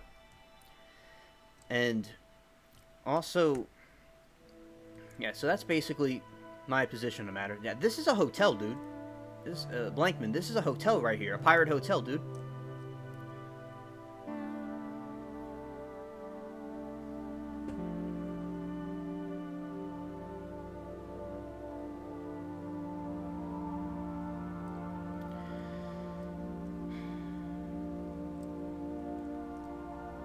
And you know, Meta, I never really liked your always, you know, being against Christianity and stuff, but I do forgive you for that and hope that God can help you. You let him in. He'll help you out a lot. All you need is Jesus. All you need is Jesus. But yeah, it's like, you know, Christians are very cool.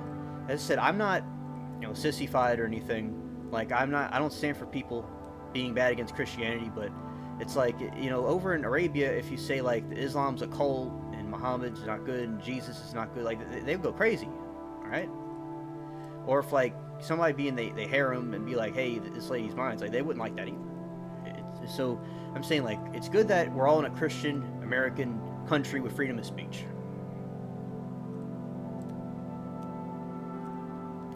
But I'm not against you, Meta. I'm not betraying you or anything. It's like, I'm not dating her. You could date her if you want. Go for it. Have fun. I don't care. They got all this treasure here, chat. They just got treasure chilling.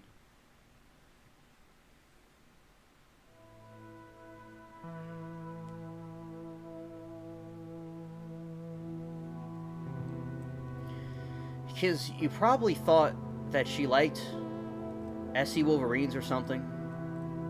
When people were just like, hey, let's just go eat somewhere. And it's like, that's not... And look, it's like, I don't care if I'm genuine or not.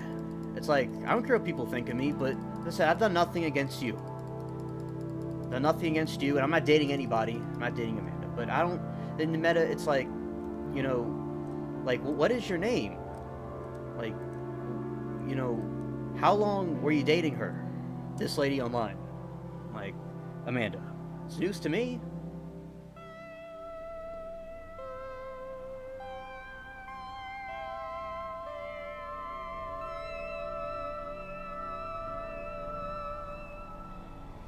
And, yeah, man, you gotta watch your tone with me, buddy.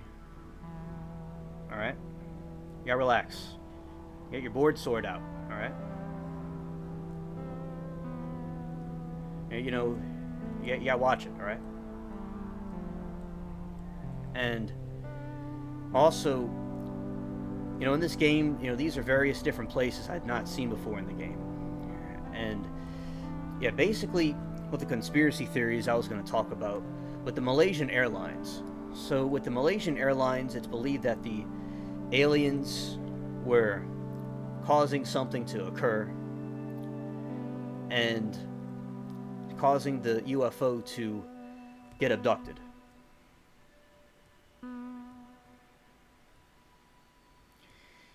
And also, basically, I've not seen these pirates before.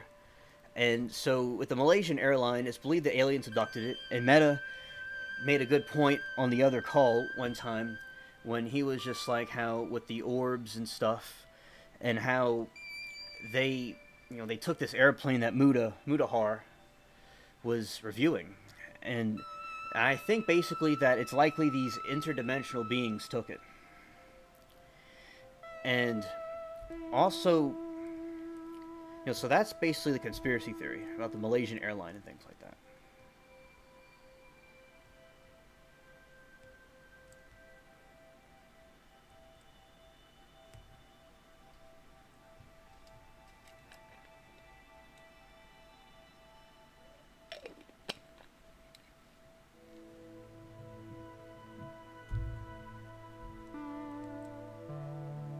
And also...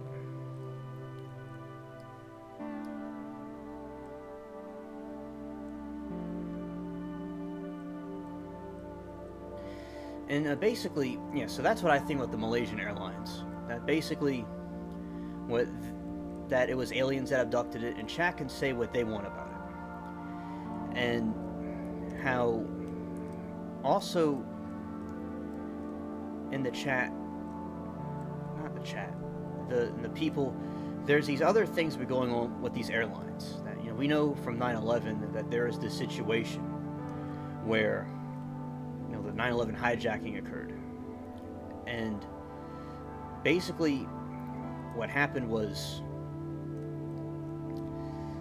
they were, you know, taking the planes and stuff, and now we have a situation where we have these beings on these airplanes where people are seeing these strange beings, and there's all over the world, and there's this boxer, there's these tough people that were going out and having a problem, and they were seeing these interdimensional beings in the airplanes, and Meta was talking about that, and we were talking about that during the call. And also what we were doing was with the Malaysian Airlines and stuff, a key thing I'm making here is that a Chinese dude was on one of these airplanes, and they saw a person. One of them saw one of these interdimensional beings, and he said that they were going to end up like the Malaysian airline. So that's the situation, that the Malaysian Airlines probably was an interdimensional situation because this other being, this other alien thing told a Chinese man on the plane, allegedly, that they're going to end up like those people on the Malaysian airline. So they may have had something to do with that. And I have seen a UFO close up and personal, and I've always been skeptic. Now, way of the road, if I were you, I would feel the same way, and after I play a video at some point, I can go and show you a video that I made about the UFOs that chat thought was pretty cool. And basically, what we did was, another point that the guy made was that he was saying the person was from Middle Earth.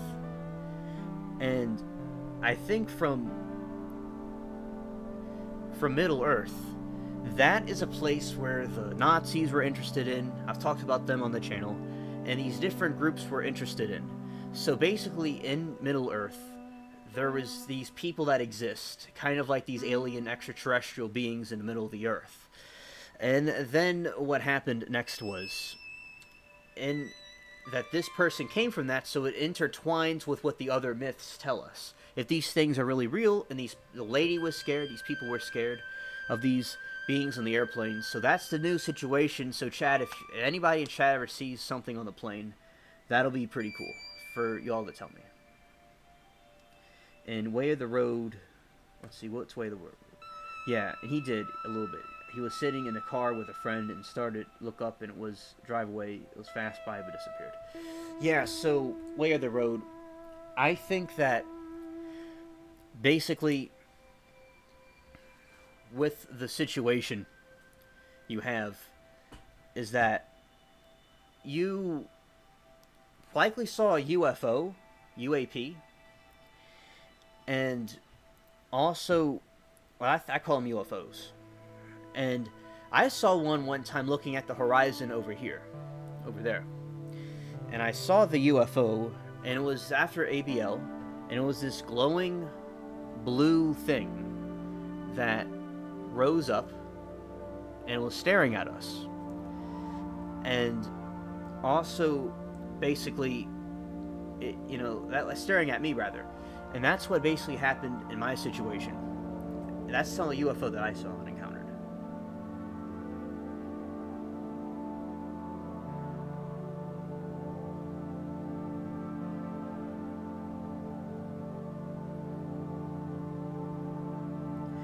Really, Way of the Road, that's very interesting. That's very interesting that you saw that. Yeah, Blankman, I did.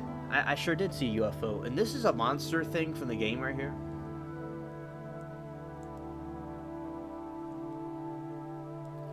I'm not gonna fight it. Oh, I died. I died.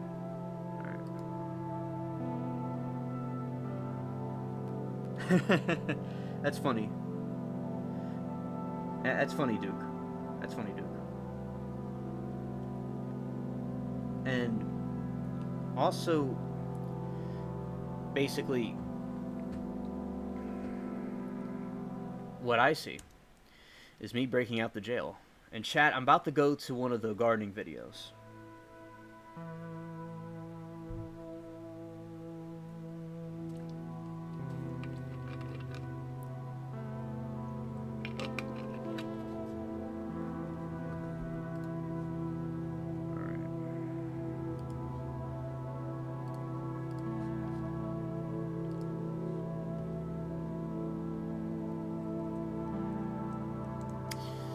Unlock the door. I gotta wrong window. Wrong window.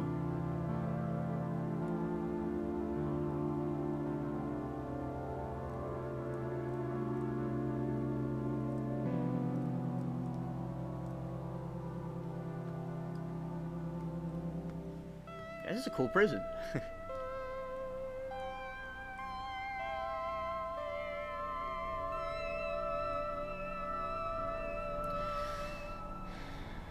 And also, basically, the prison's pretty, this is a pretty cool place. It's a cool dungeon. Oh, yeah, I busted it down, dude. Facts.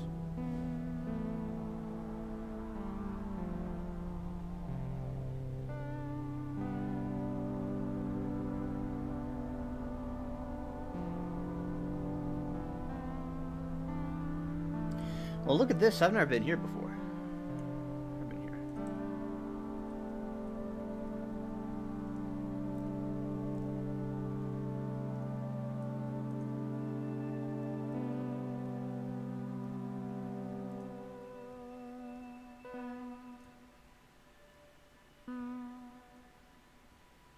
All right.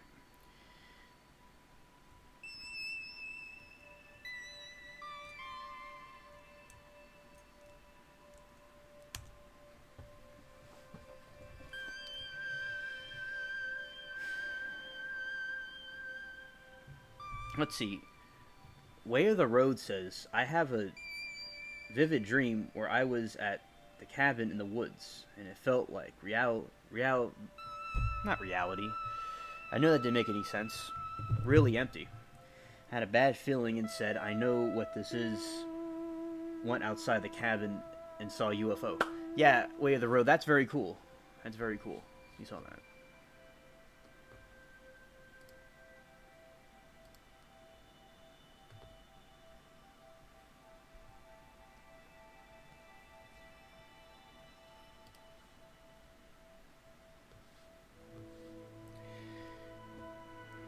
Also, basically, what I was doing was, I like this Raven. It reminds me of the Raven from the Vincent Price movie.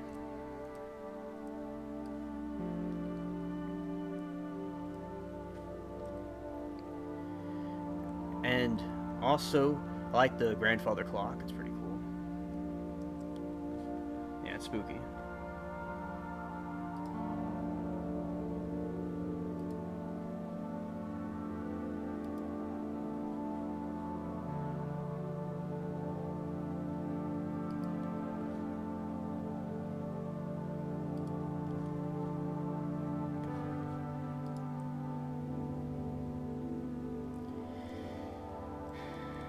And also, basically, we have in this situation is that, yeah, it's a cool island. I'm just visiting the islands and chilling.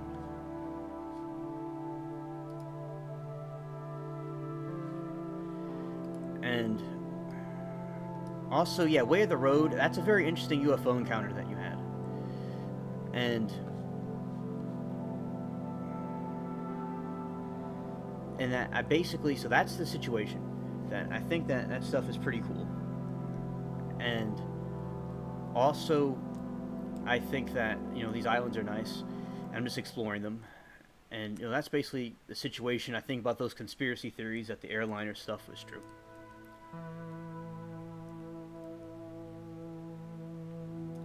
Yeah, what's Blankman's cool hat?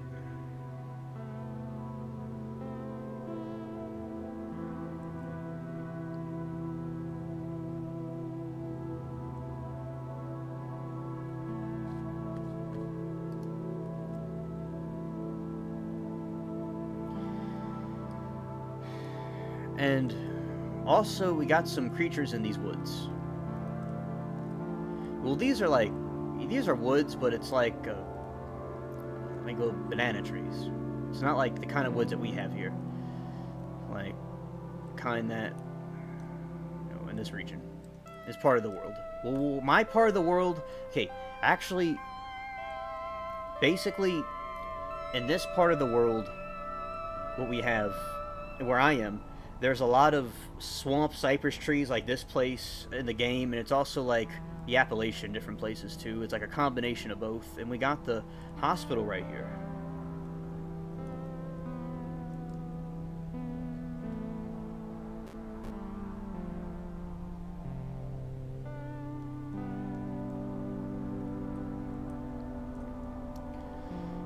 And also, we have these different things. We have the potion. Yeah, this is a hospital. So, chat, this is an old hospital. Oh, okay. Y'all could see a face version of me for a second. And for a second here, this is a hospital in the game. Yeah, this is the hospital. And And also, this is the towels and things like that. So back in the 1700s, you know, this is how our ancestors survived, and they did well. And also, basically, yeah, this is the doctor, dude. And I'll show y'all the hat in a moment. Hey, I was just talking about chess earlier. We got some synchronicity right here. Got some synchronicity right here. I keep crashing the walls. Well, maybe I don't have my thinking cap on right. Oh,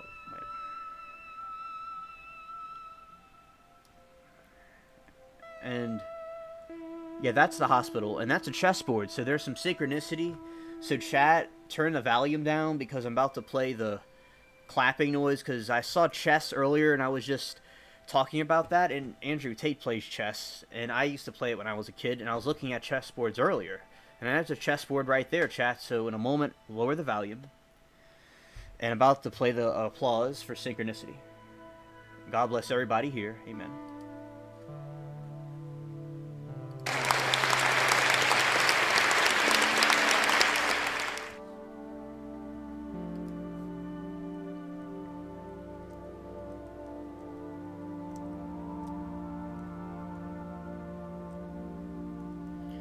Alright. And yeah, so that's the hospital. That's the stuff going on here.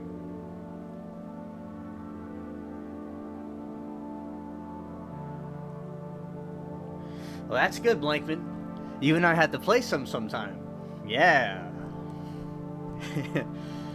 Blankman, do you know Patrick Starr?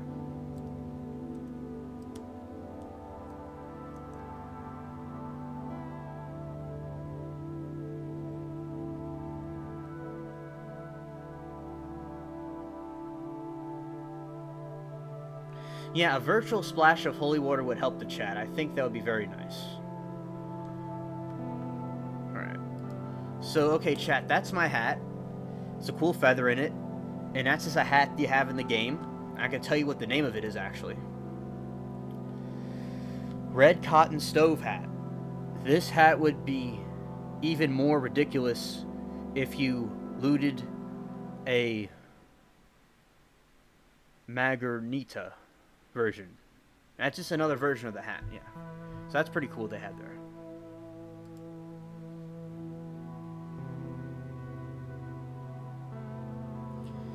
Right. And Amanda and Meta, you both need to just, you know, change the subject.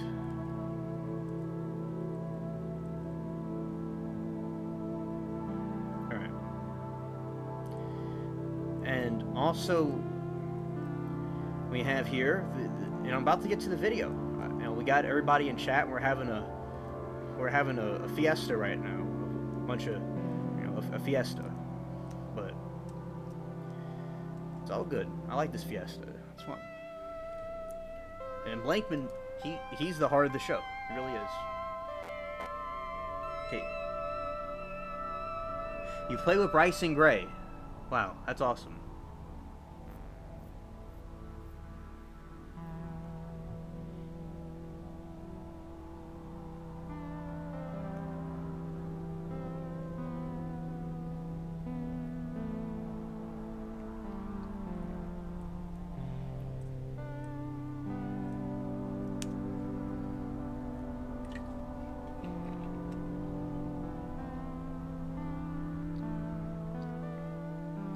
Thanks, Amanda. Earmuffs on bubbles. Earmuffs on bubbles. That's nice. Alright. So, basically, yeah, here we go. So, as I said, I'm about to sail to another island. Yeah, don't know him, Bryson Gray. Yeah. And, yeah, so basically, yeah, poor Bubbles. Yeah, shout out to Bubbles the cat. And Bubbles' his brother.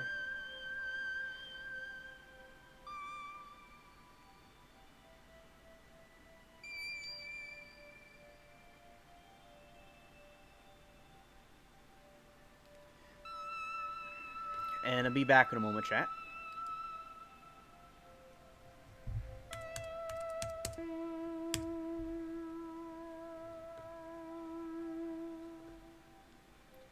Oh, way of the road. I think it's ridiculous. I think it's absolutely ridiculous about way of the road, about the dude being sentenced. I think it's ridiculous.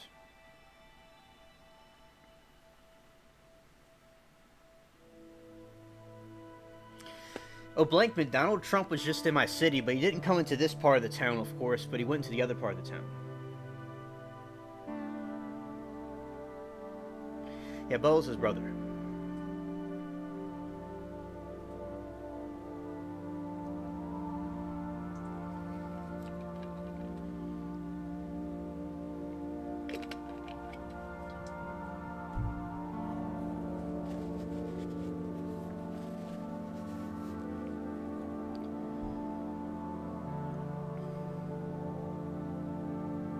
Yeah, way of the road. It's a bunch of political nonsense like they're doing to Trump and to the priest and to the duck. Yeah, you heard me, the duck and the Black Floyd, the guy Floyd. These different people. Yeah, it's just ridiculous what they're doing. They're just trying to destroy the country, and the state of Georgia in general is very corrupted because there's a lot of human trafficking and things going on.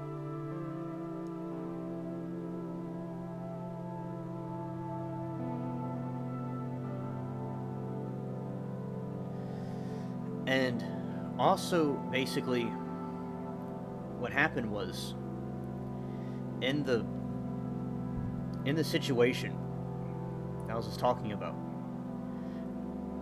I think that in Georgia, it's very corrupted. It's a purple state when it's supposed to be a red state, and there's a lot of messed up things going on over there.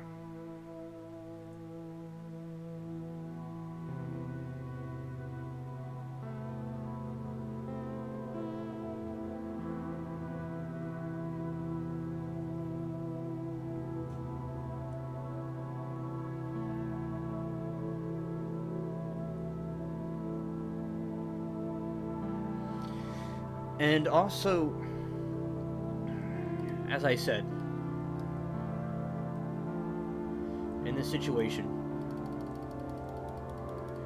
I think that our, way of the road, you agree there's a lot of people trying to destroy the country, but with these trying to put all of them in jail, do you also agree that they're abusing this justice system for their political gain?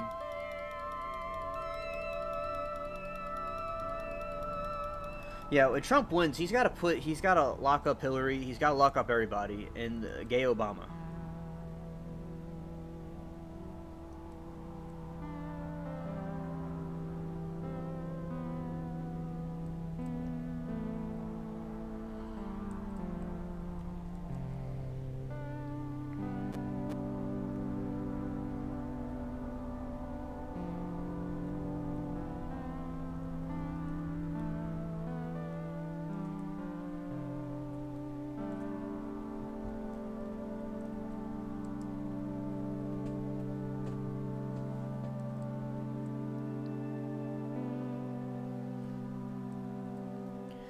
Yeah, this is Elizabeth Swan's place. So yeah, I think the country is very corrupted, and there's people trying to destroy it. And Trump, he's got to go and throw them all in prison.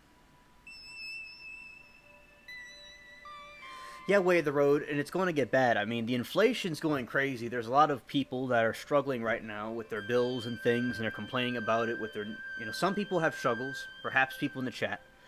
If anybody, I'm not a financial advisor, but I know about saving money and things.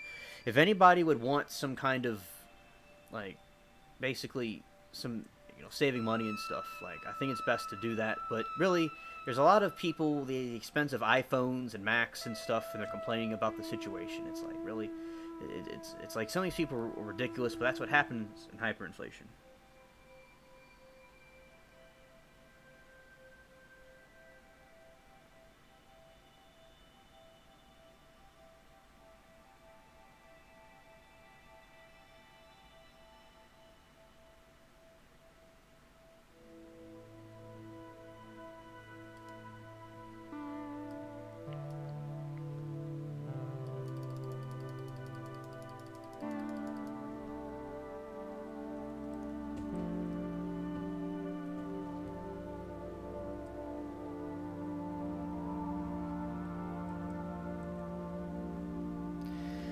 Yeah, I do think it's worse than that. Yeah, they better not rig that, because that's the thing. Like chat.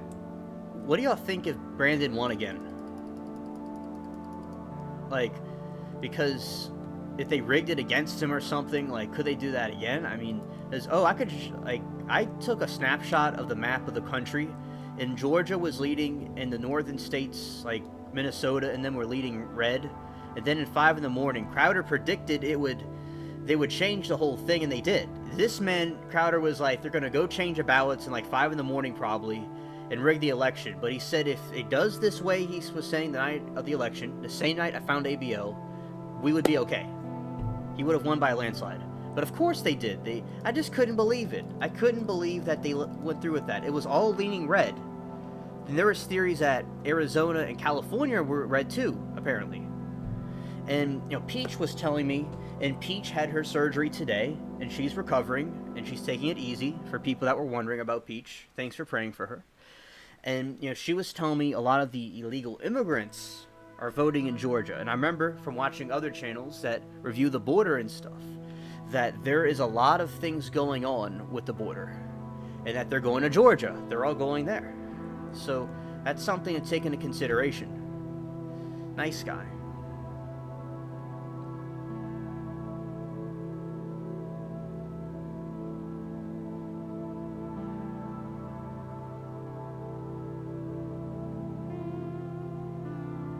Right. Duke Raoul's hilarious.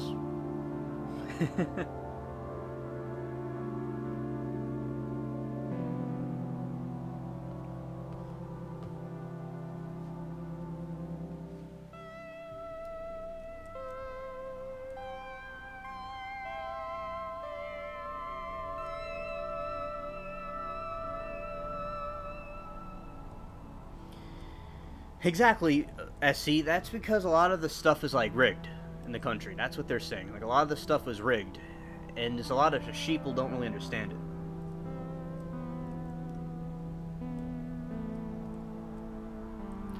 Yeah, it's beautiful in the game. It's beautiful.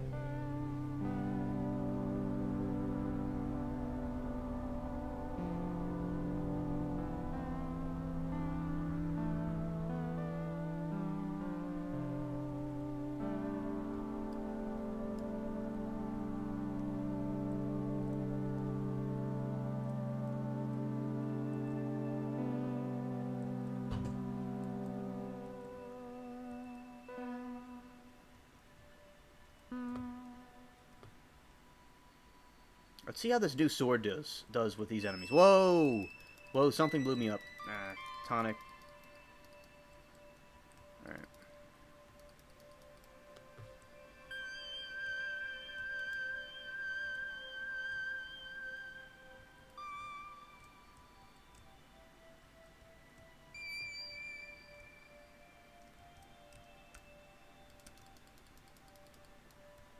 Trying to get him. I'm trying to get him.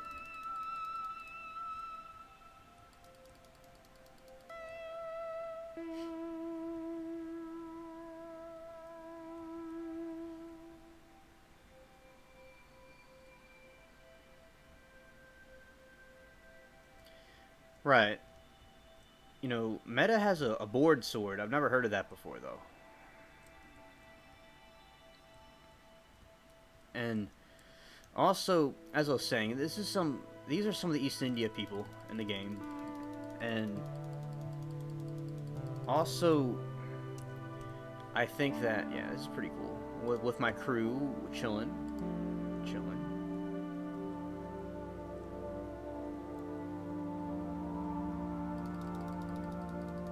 Yeah, there's a little tiny dude right here. Right, and also,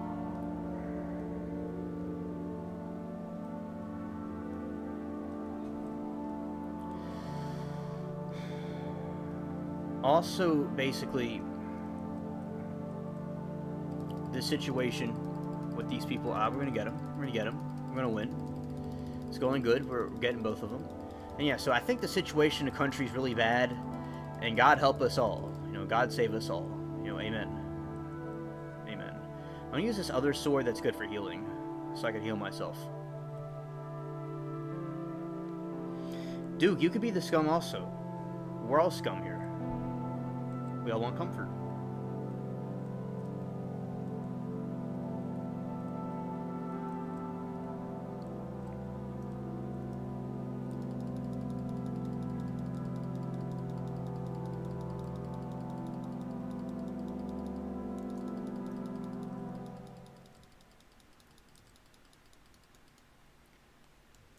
Alright.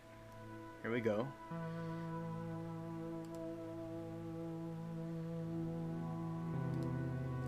Yeah, here we go. We're gonna fight them off.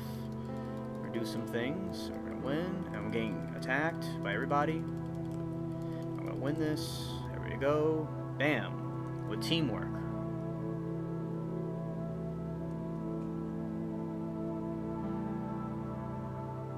Yeah, Wear the Road. I highly recommend you detox.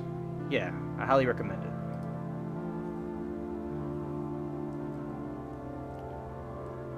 Let's see, did I get anything from this? Alright. Thank you, Amanda. Thank you.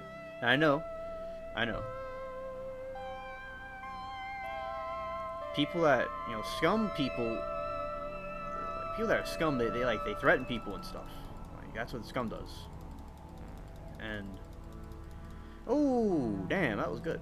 Alright. I'm gonna heal myself right now, actually.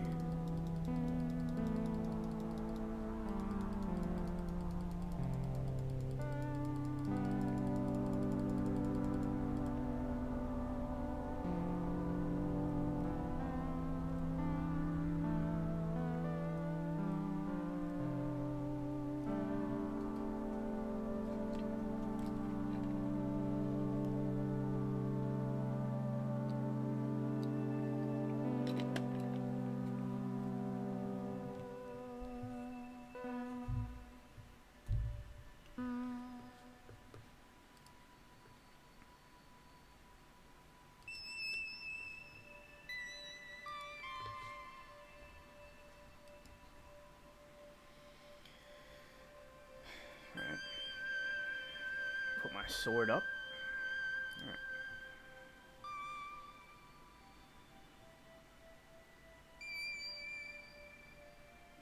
Alright. Just gonna take the Blankman name. Right. And from my understanding of this thing is that I'm going to get some chapstick.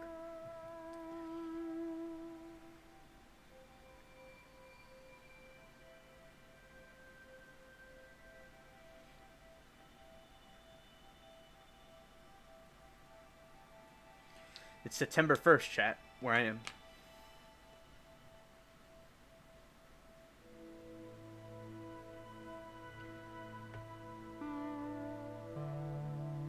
Check something real quick, chat. I'll be right with you.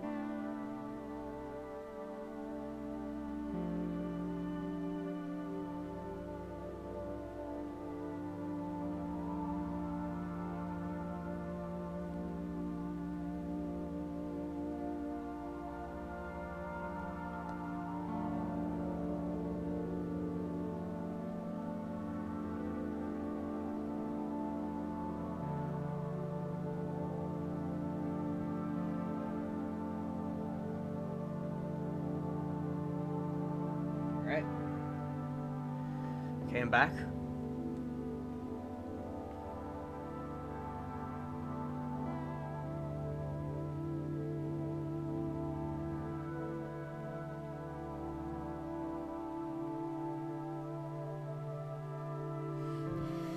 Yeah, time flies by, chat. Time flies by. Okay, Amanda. Yeah, it's a little bit earlier where you are. By me, it's 1:11 by me.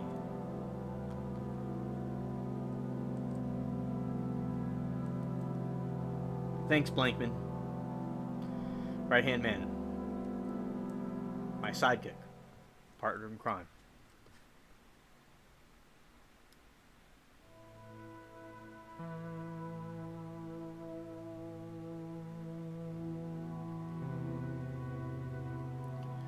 It's a nice moon. and also the moon out here. Like, I saw the blue moon recently.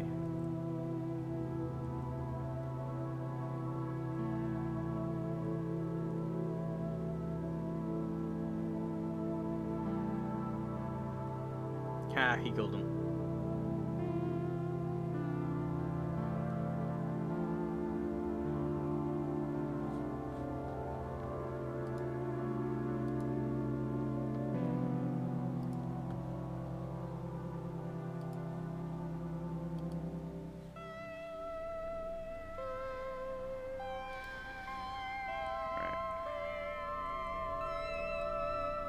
Get this dude.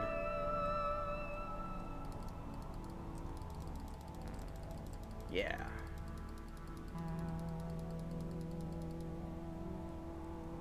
I came in to save my dude. Facts.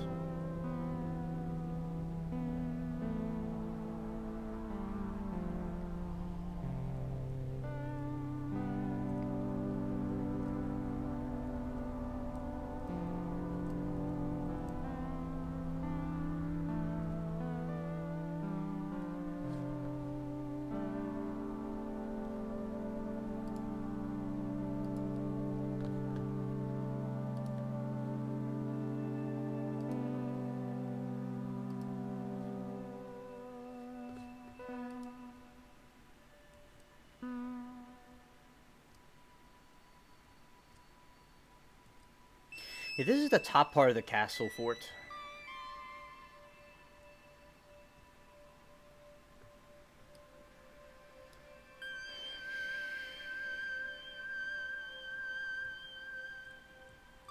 Ah, look at this thing right here. You're welcome, Way of the Road. God bless you. Lord bless you always.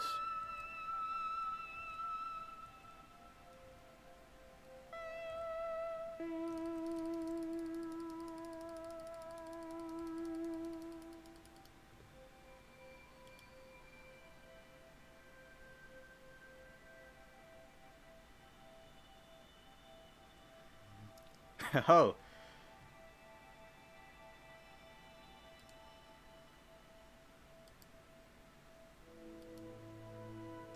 Yep. Yep. She's out there right now.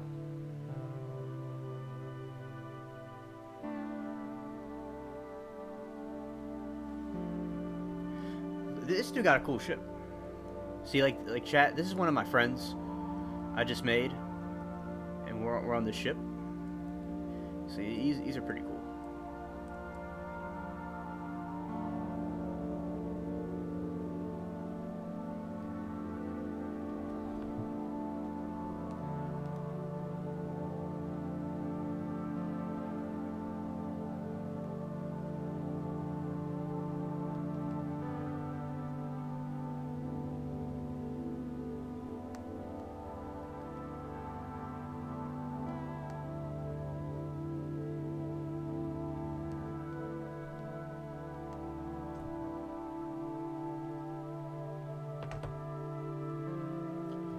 Alright. Let's repair the ship. Yeah, let's repair it.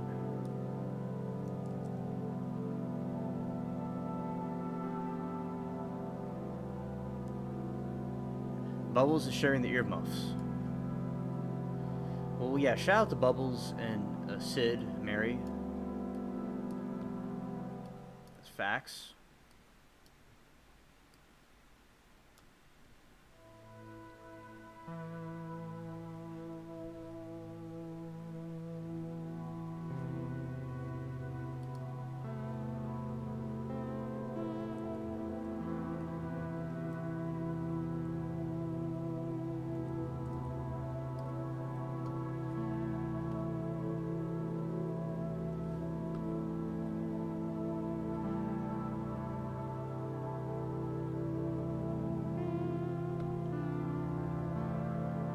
Yeah, cool puzzle. Cool puzzle.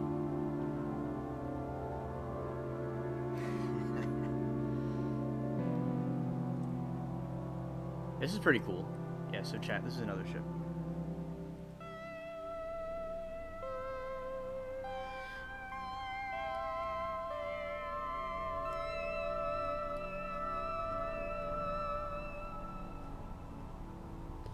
Yeah, so this is another dude's ship I'm on. Let's see.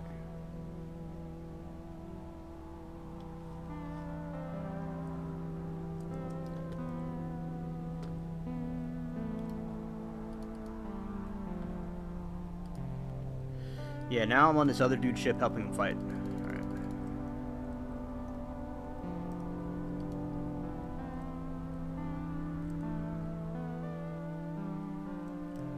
Alright, this is cool. So this is another point of view chat.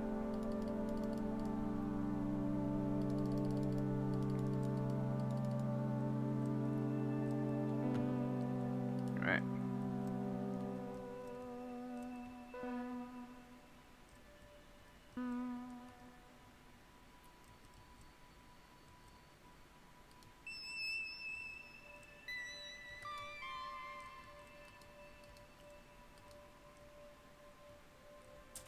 I'm on the wrong side.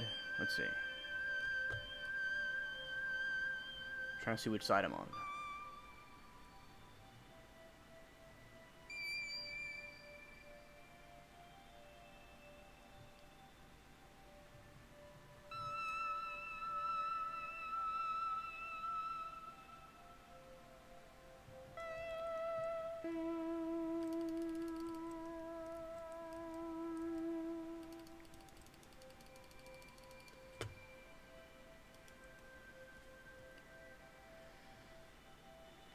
Yeah, slow down, Captain. Yeah.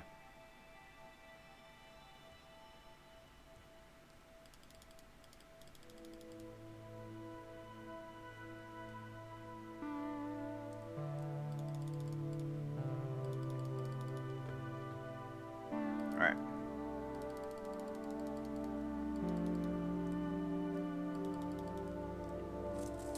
Alright, we need to go to some other part. This dude's tripping. Alright.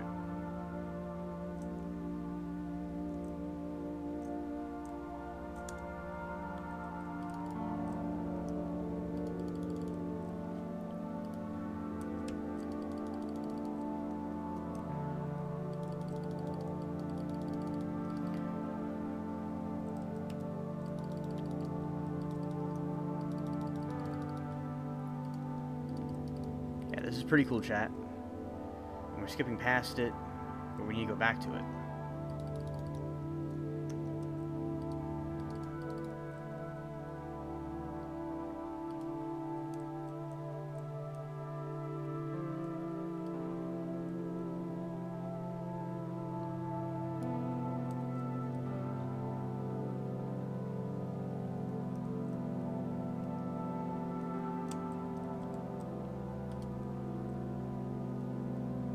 Oh, I got that one. Good.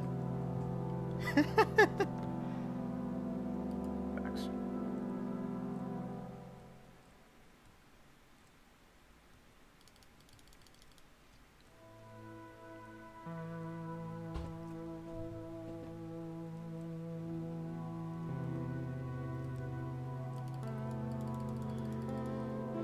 Oh, here we go.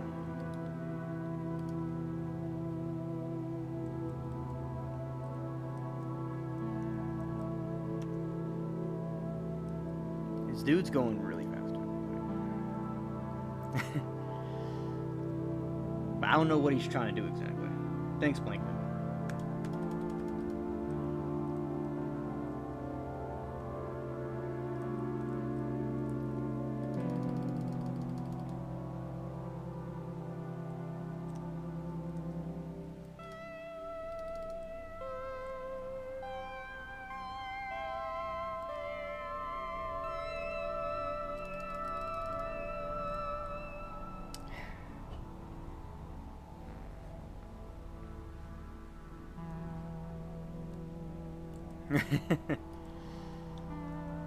Alright, here we go. Got some more.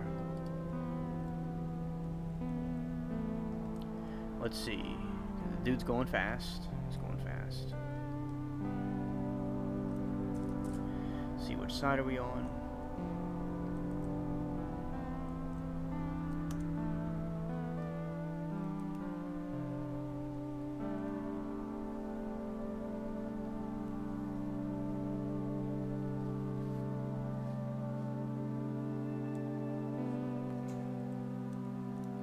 promise, and we got some more cargo.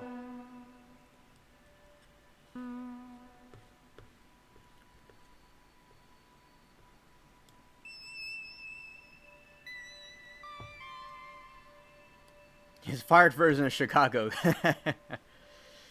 Yeah.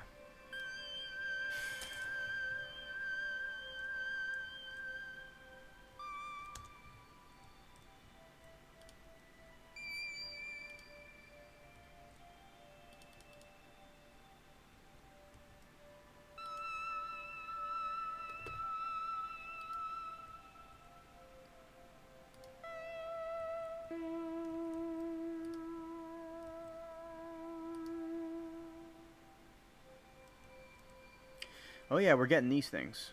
Yeah, facts. Yeah, he got on my side. Alright.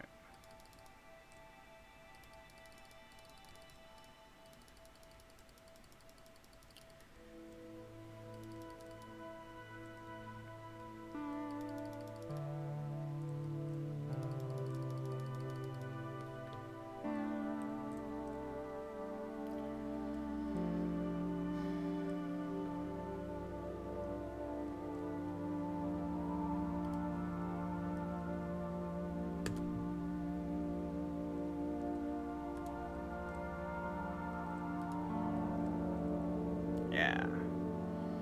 We got that good.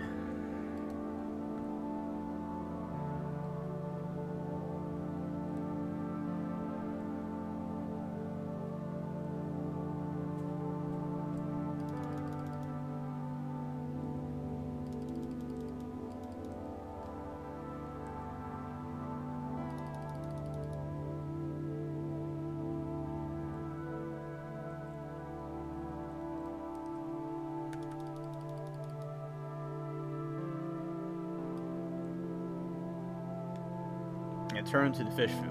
Yeah.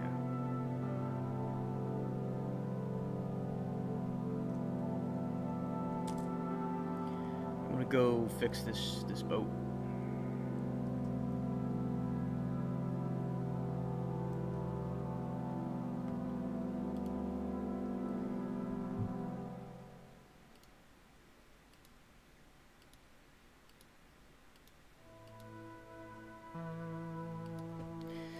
I'm repairing the ship. That's what I'm doing now. Oh, I sunk Blankman.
Alright.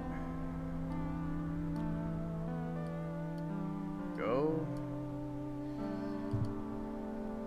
Pretty cool. We're repairing the ship. That's why it's good in this game. It's a very good multiplayer game.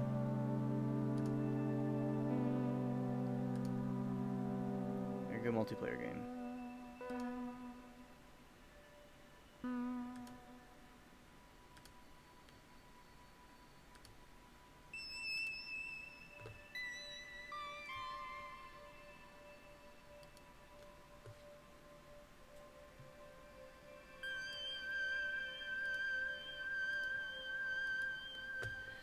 Alright.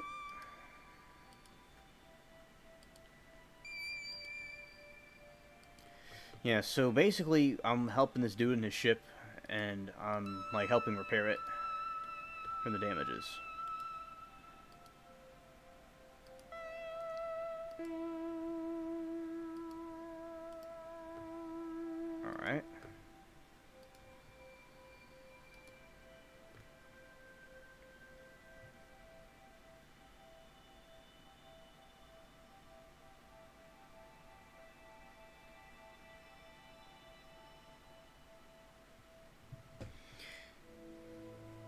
Amanda's like Anakin Skywalker because she hates sand.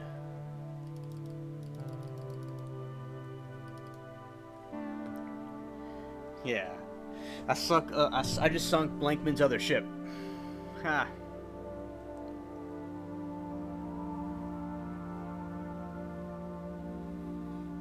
Napoleon Dynamite's brother got a chick off the internet to move in with him.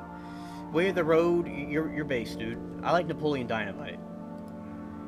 I saw that when I was a kid. You know, shout out the Way of the Road.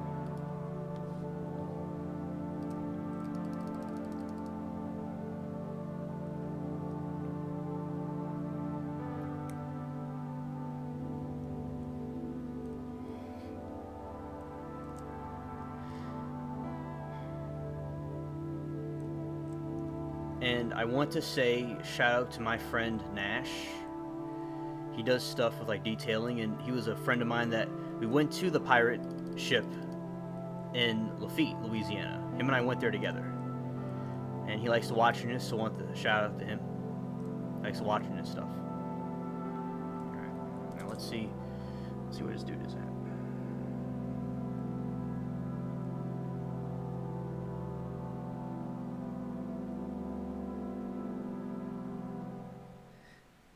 Yeah, Johnny Depp with a large glass of wine, exactly.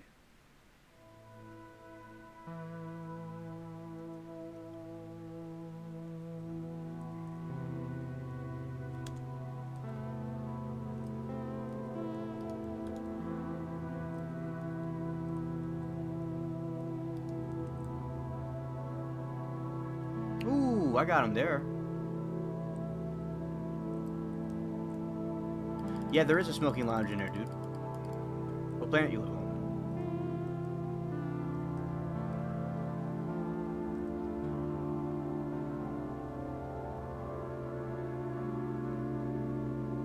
Yeah, Amanda. Yeah. Exactly, that's hilarious.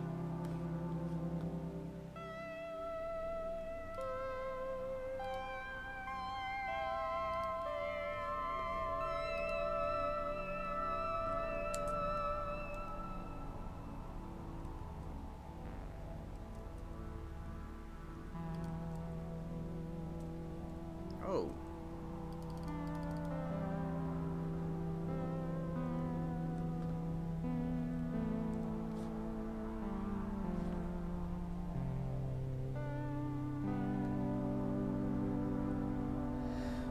Amanda, I think that sounds like a good idea. It's a nice place.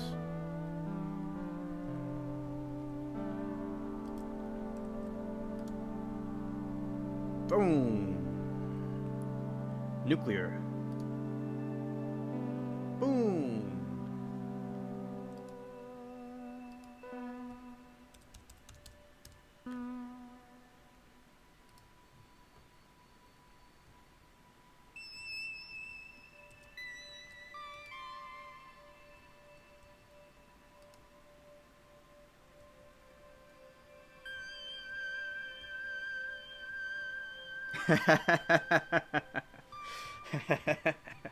Yeah, exactly, Amanda.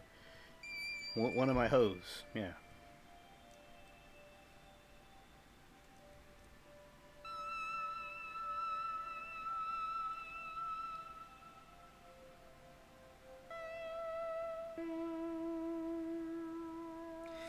Way of the Road. I think so. Yeah, some people have problems with ABL because he removed Anthony McQuaid as a moderator. And sometimes he says some things that people don't completely agree with. So some people are upset with ABL over certain things, but ABL means well.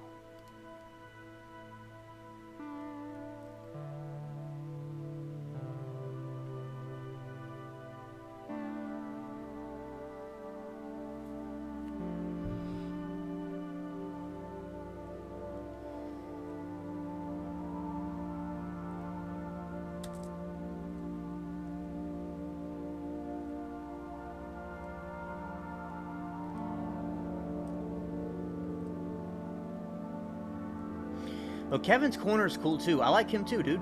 I was over there the other day. I was talking to Don Brady. Shout out to Don Brady. her and I were chilling, and she said I couldn't sneak past her and say, hey, like,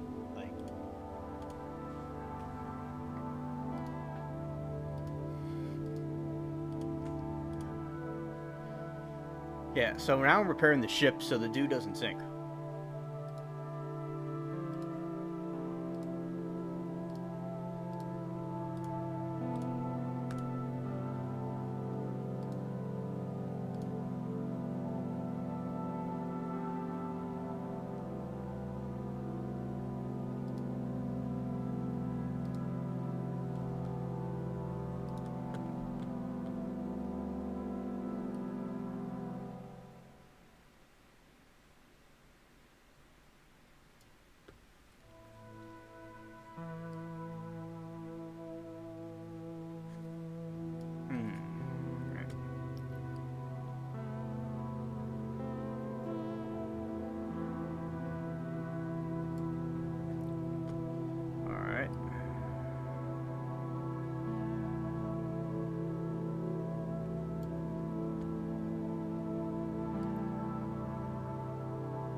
I remember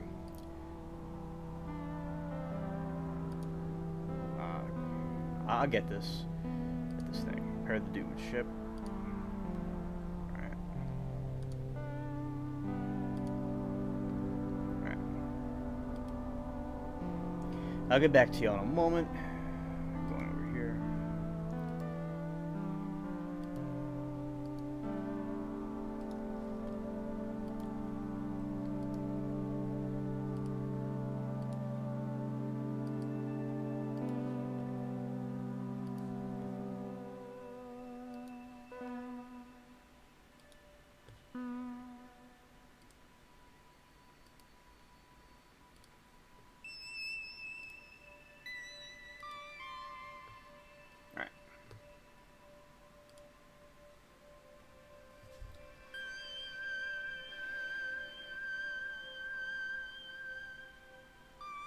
Yeah, before the swatting. Oh.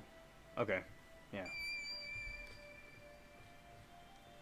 And also, he's been catching on to Benny Johnson, I think.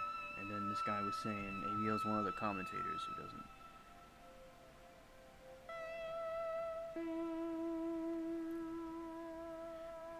Way of the Road. I see what you're saying about ABL. Yeah, and also, I do think there could be a situation sometimes with talking about... I think sometimes these political commentators can talk about the racial things a lot, and contrary to what people think, it couldn't cause an incitation between the different races and stuff, in my opinion. But yeah, you know, I'd feel the same way, you know, as you. But like sometimes with any of them, they just, like, I don't know, I noticed with the race stuff, that's something I think is thrown a lot. But he doesn't use fear, but other things could be used. But a lot of people, you know, use different things. But yeah, ABL's a cool dude, but no one's perfect. You know, everybody has their flaws. You know, I have my flaws. We all do. I'm not hating on ABL.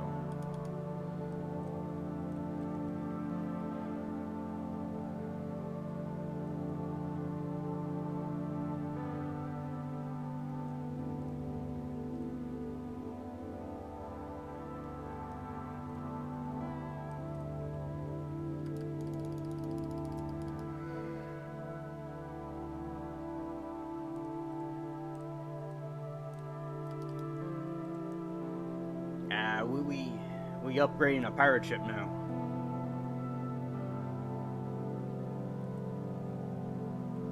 Yeah, Amanda, I have been doing calls on there. And yeah, so some people think that, like, with, because I always advise people, because there's people that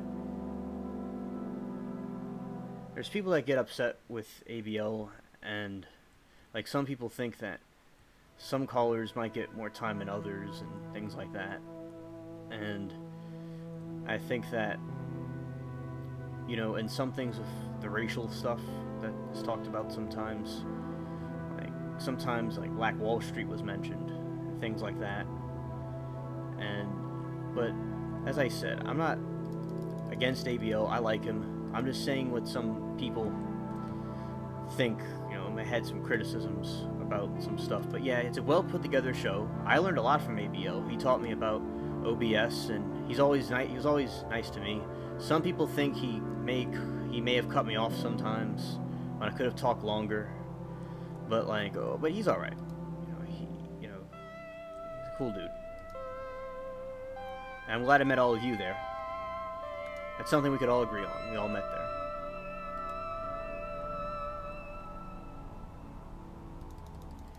Joel Davis Media is this other black commentator on ABL Live.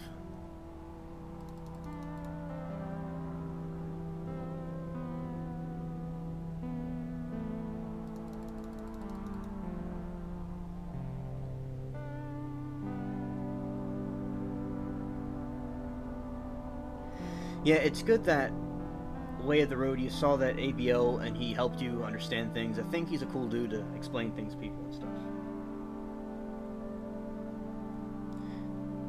No, I know Duke.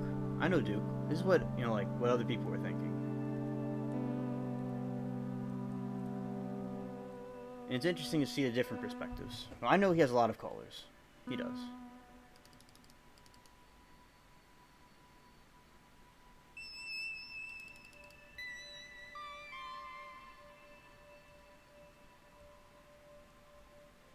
Yeah. And, it's also a short time stamp. There's a lot of callers and people. And especially towards the end of the show, it would be tedious.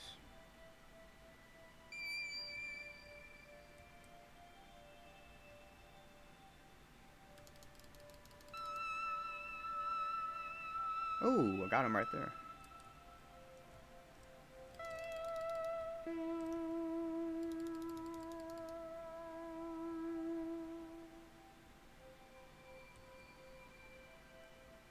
Yeah, the callers are, yeah. It's entertaining to watch. It is.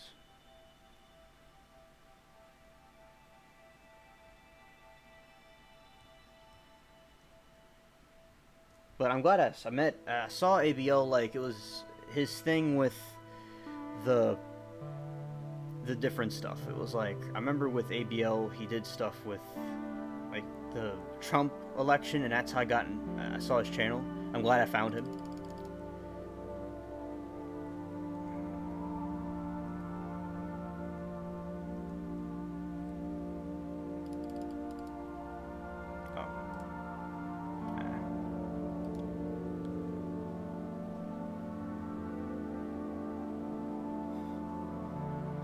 What's Blankman doing?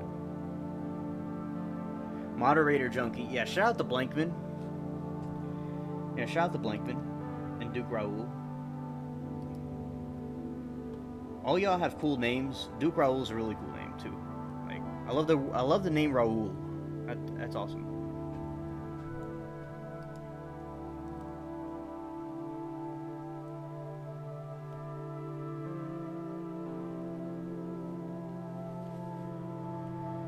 Back in the 90s and stuff, people didn't care about race and things like that.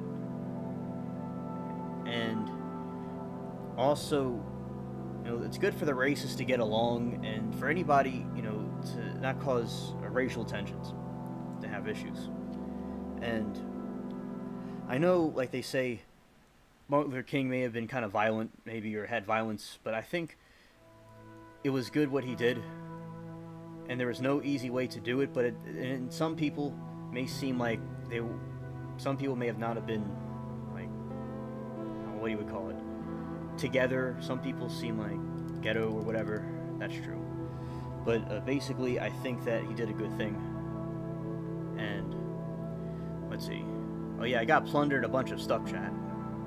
It's pretty cool. Let's see all this stuff. Nice loot.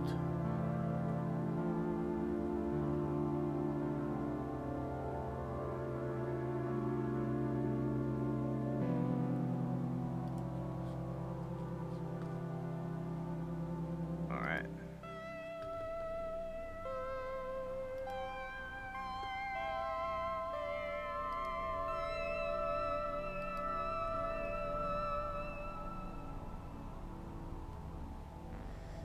Let's see. Well, yeah, Amanda. Well, I'm glad that you liked my calls and you got you hooked on the show.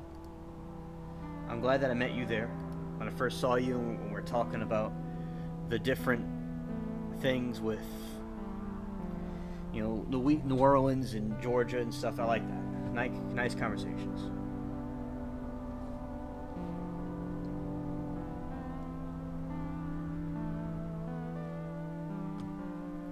All right. Yeah, but you know, shout out to ABL and the other people. I like the things he taught me stuff about, and I learned a lot from him. Cool conversations.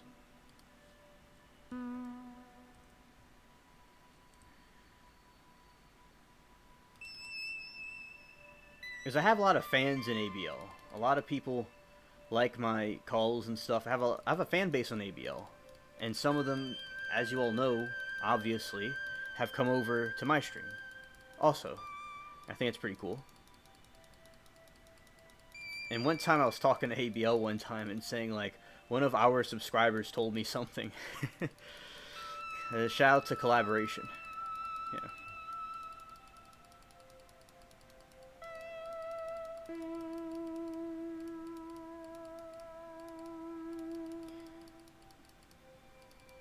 And Duke, thank you for coming. I'm glad that you came to the stream, man.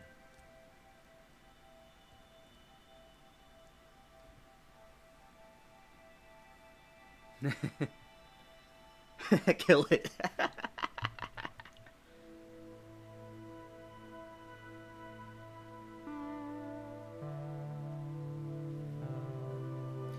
Thanks, Way of the Road.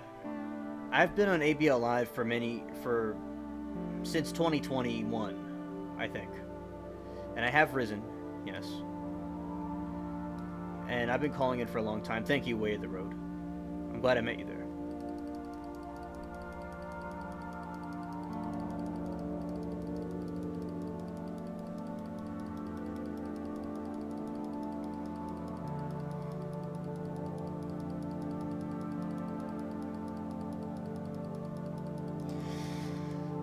Facts, Duke.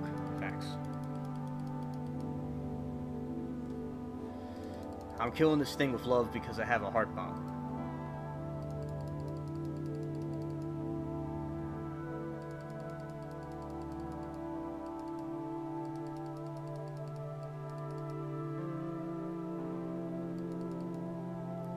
I made a level up in grenade.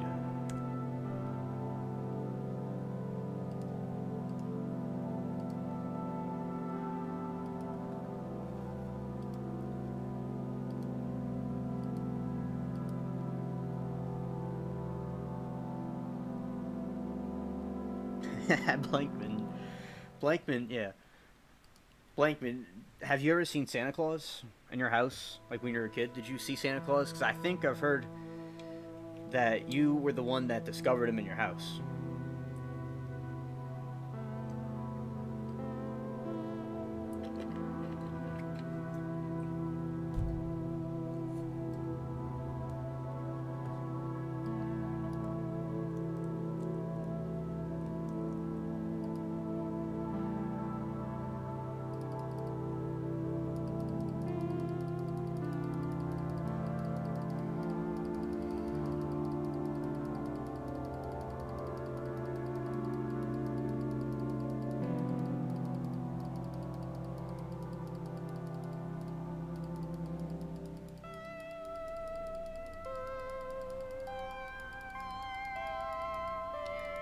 Exactly, Blankman.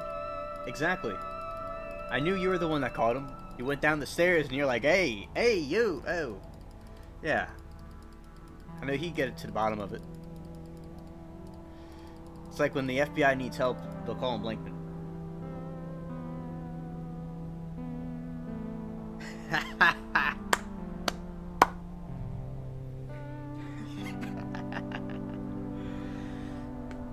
Way of the Road, I think you and I are in the same situation. That was hysterical, Way of the Road. Yeah, Way of the Road's hilarious too. Yeah, he's hilarious. Well, yeah, but that's right. Amanda's my hoe in the garden. So, you know, I have her as the hoe. But yeah, Way of the Road, I would be jealous too. Yeah. That was, dude, Way of the Road, that was awesome, dude. That was awesome. Like, this man should be a comedian.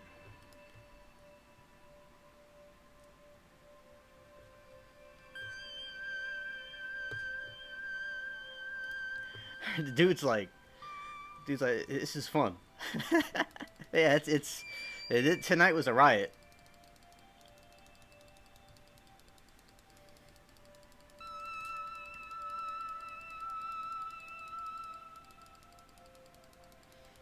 Yeah, Duke's cool. It's like, I like his name, Raul. Raul. Yeah, Raul. Reminds me like in a Vincent Price movie, like in the castles, and like the medieval like Spanish movies. Like they would have a dude named Raul. That's a really cool name. Yeah, Duke. My name was almost Duke actually, but my grandma named me Hansel, and I like my name Hansel. It's cool. It's a German name.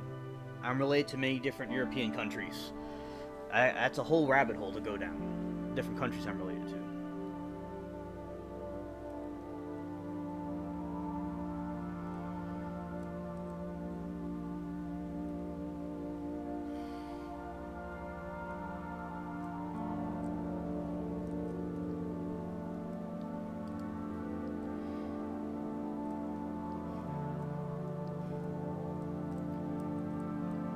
Alright, time to blow up this gremlin thing. Oh, oh, oh, okay. Oh, I'm down. I'm gonna end this man's whole career right here. All right, here we go. Tonic. Fighting this beast.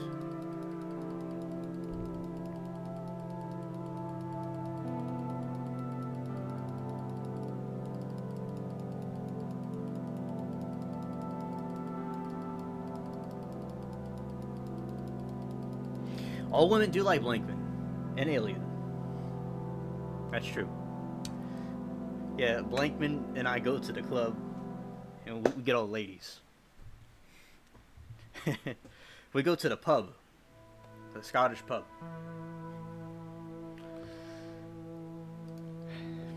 Yeah, Blankman is having the. Yeah, this is more dramatic than Kevin's Corner. Yeah, this is. Yeah, this is Kevin's Corner time 100. Kevin's Corner would. I'd like to see his reaction to this stream, man. He couldn't stop laughing.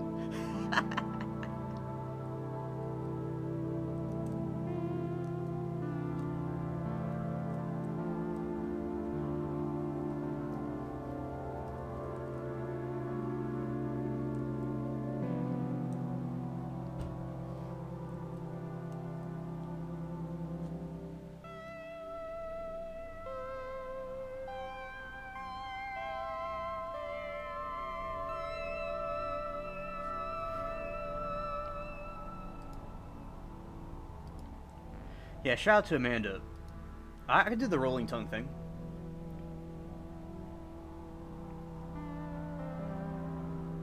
I just did it a moment ago. Right there. Yeah, roots kill. Yeah, the roots trying to kill me.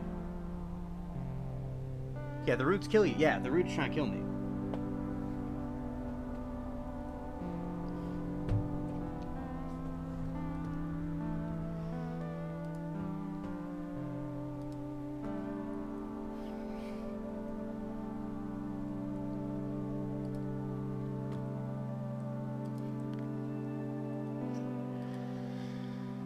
Alright. That's some interesting part of the show is just about to happen. Because I'm about to kill this thing with a... Let's use one of these blaster things. Let's see.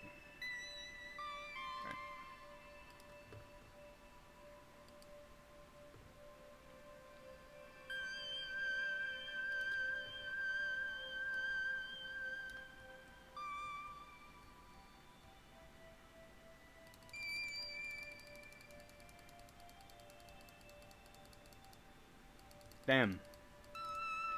Yeah, we gotta get the other gun, because this thing... Yeah. Let's see. Let's get the gun. Let's get the gun. Get the gun. Venom. Rattler. Okay, we're gonna get this. Well, it's this man in the water. Now, I got the high ground now.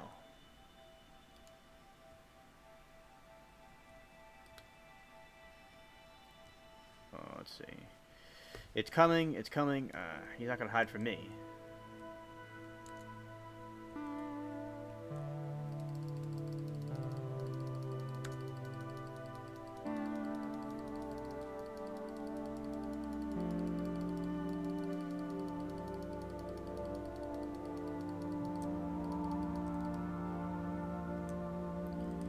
Alright, let's go here.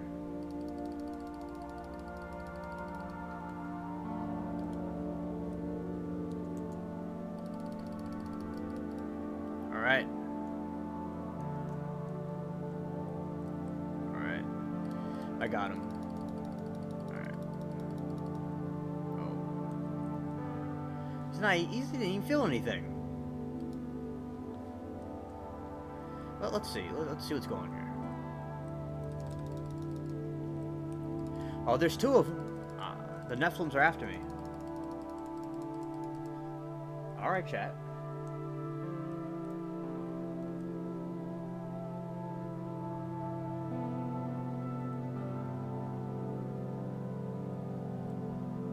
Alright, chat. I'll get away, chat.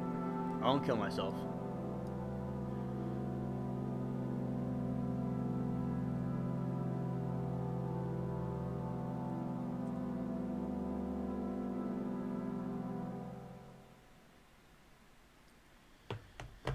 Alright, so here we go.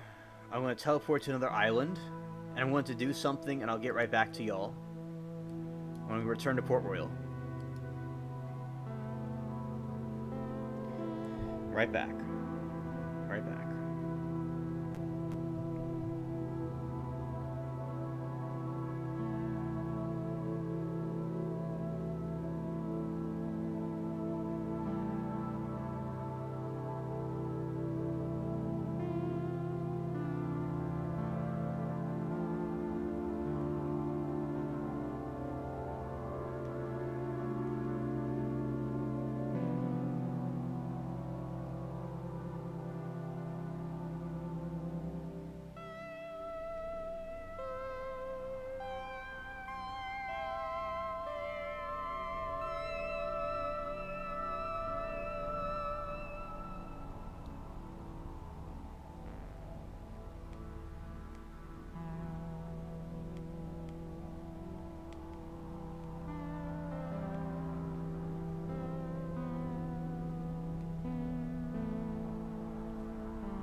Yeah, so basically, I was talking about, Georgia and things, and also with Georgia, yeah, just very corrupted. There's a lot of human trafficking that's going on over there. They're trying to get those beautiful country women. It's terrible.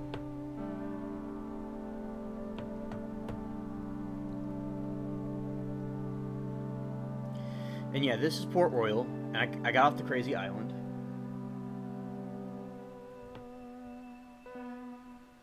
One moment, chat. One moment. Thank you for your patience, chat.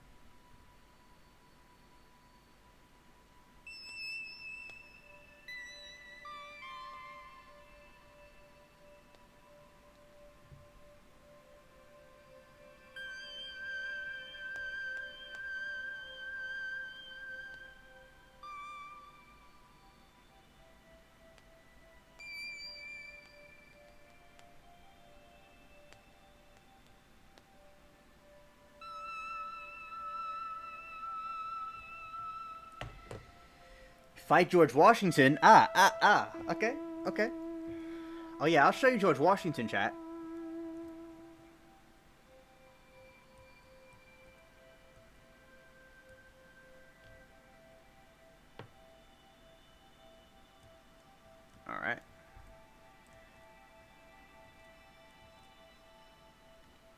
Blankman. Blankman. The plug? Maybe. Maybe not.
Yeah, well, Amanda picks the crazy ones. Exactly. I have a crazy hoe. Yeah. And Blankman has a crazy wife. So, chat, this is George Washington's right here. See, look. George Washington.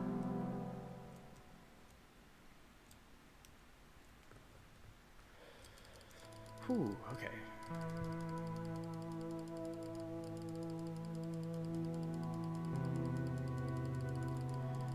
Alright, tonic. Alright, I fought George Washington, chat.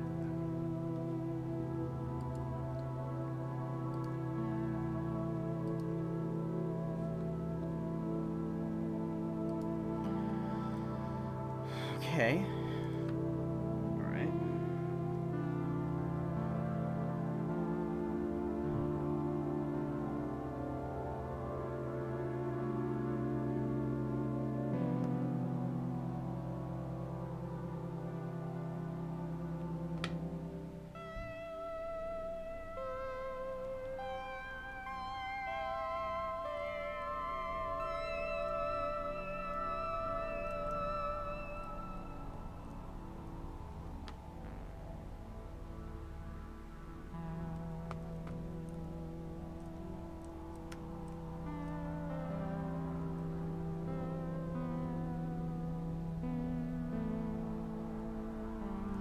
Yeah, this is the Hangman's Noose, chat.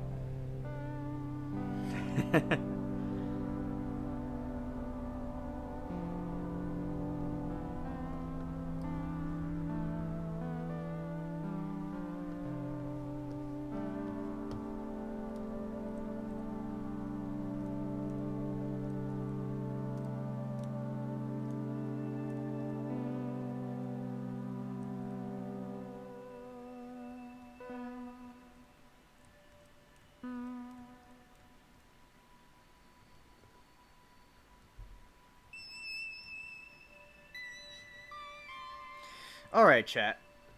Alright.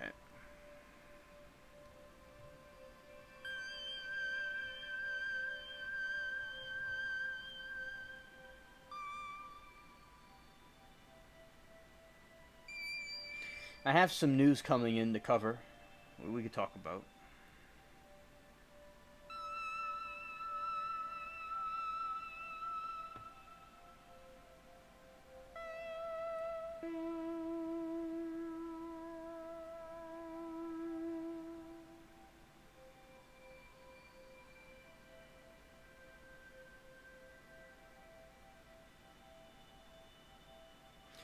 So something new that came up is China is trying to rewrite the Bible to make it the way they want it to be.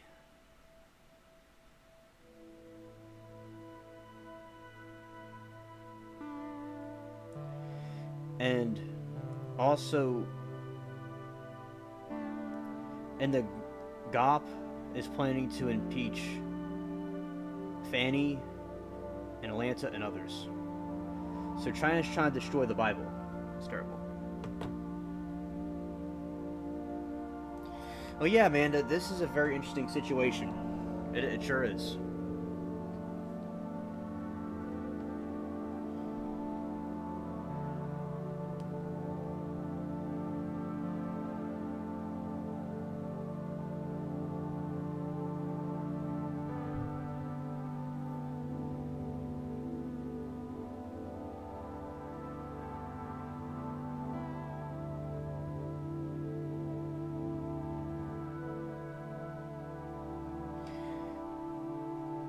Yeah, so the Chinese communists, they're trying to rewrite the Bible. And also, they're trying to impeach the people. GOP is trying to impeach the people in Atlanta, and I think that it's very good that GOP is doing that. And I think with the Chinese, yeah, they're trying to distort Christianity and make it into the way they want it to be, because they're for religious oppression.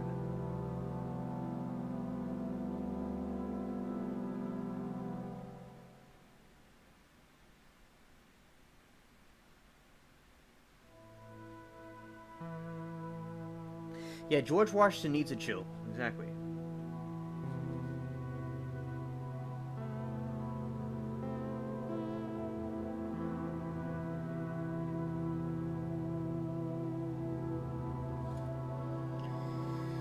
SE in chat. So, if people are confused about the situation, so let's see, what's chat saying?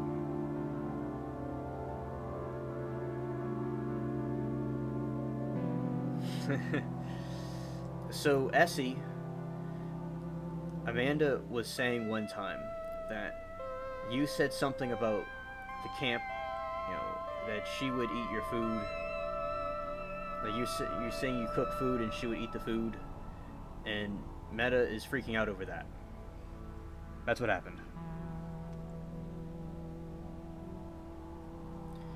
And Meta's showing its true colors and acting and threatening people and stuff. So, that's what's going on here, and people, as far as I know, there was no relationship or anything. It was just people that were just hanging out and being friends. So, and what SC did in general was nothing wrong with that. Like, it just doesn't mean anything. It's like people joking around. So SC, if you're confused in chat, everybody's like kind of confused. That's what's going on here about this giant conflict that's going on over here.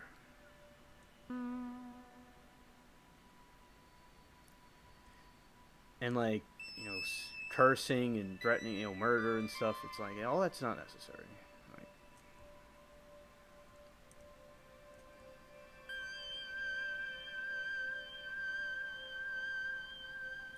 yeah, so that's why, that's what's going on here. So, just to give context on the situation. Blankman, you're not mad. You're always glad. Like me.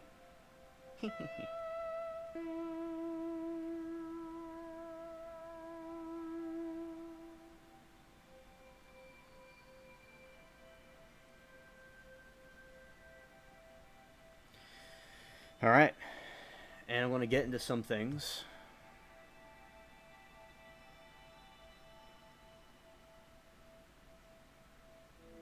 Exactly, Way of the Road. Exactly, it made their bond stronger with my hoe. Exactly. And that's good.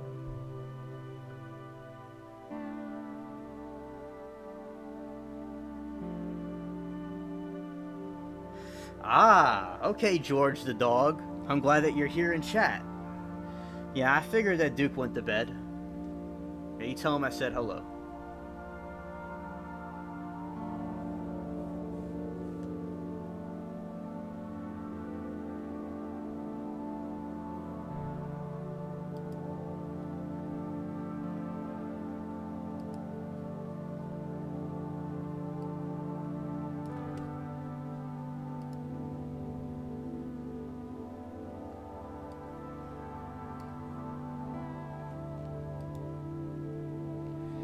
Alright.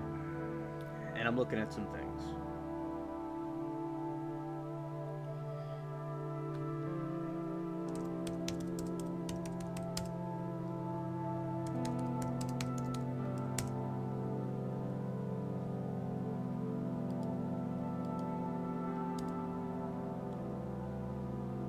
Mud castles? I've built a sandcastle before, actually. I've actually built sandcastles.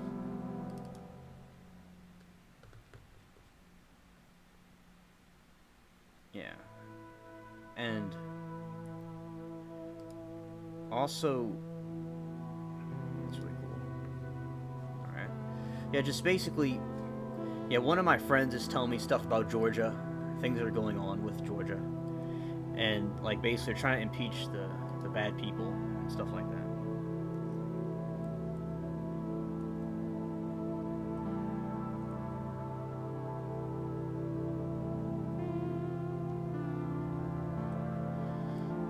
She was your enemy.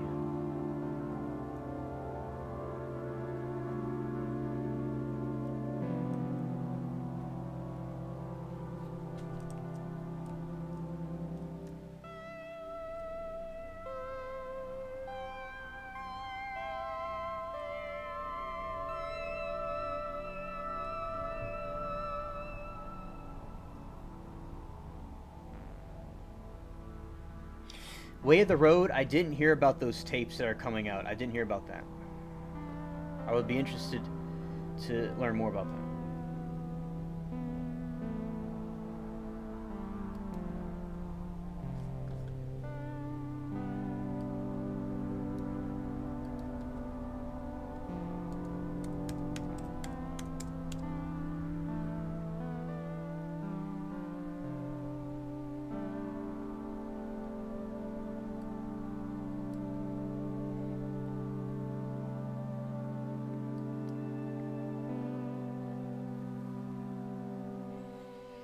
Yeah, chat, pray for Peach's. So Peach's sister is with. She's a politician with the GOP in Georgia, and pray for her and them up there. There's a lot of corruption in Georgia, and her sister's trying to help fix it. All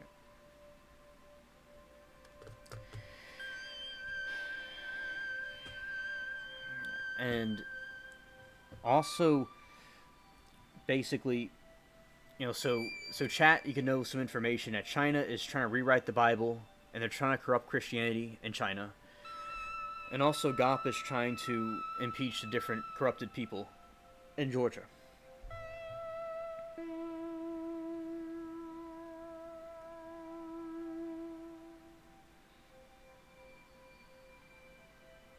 Oh, Way of the Road. I'll be interested to see that when they come out. Thank you for telling me.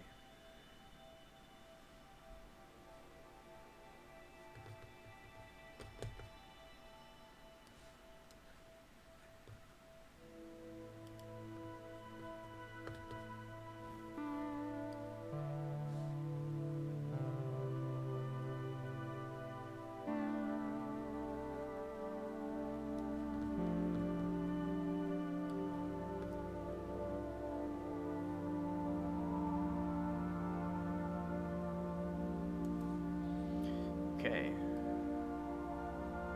Here we go.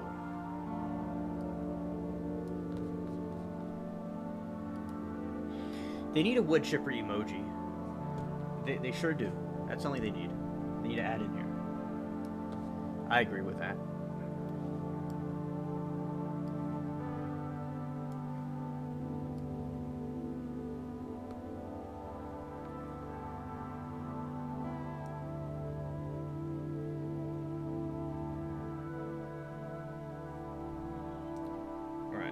And thank you for your patience, everybody.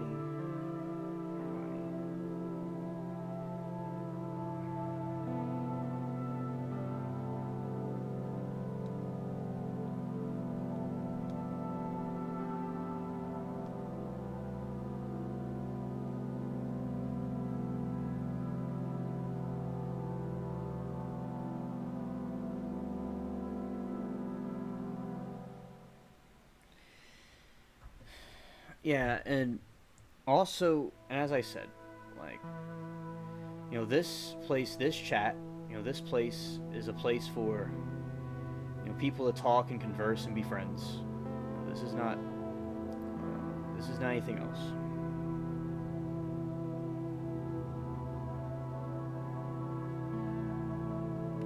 Yeah, Blankman is Black Batman. Yeah, shout the chat. Yeah, shout the Blankman. Yeah, Blankman is the ultimate Chad. Yeah, totally.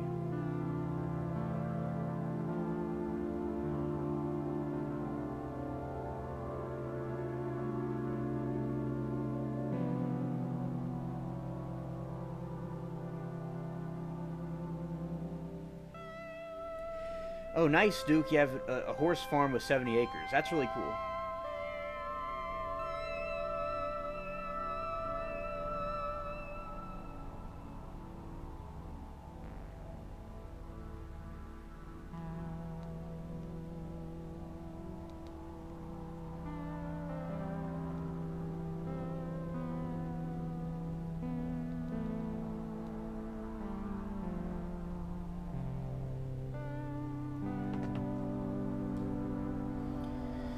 All right, I'm here now.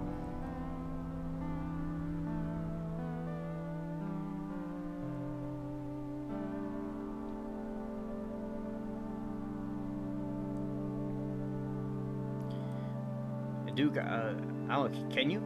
Can you do it?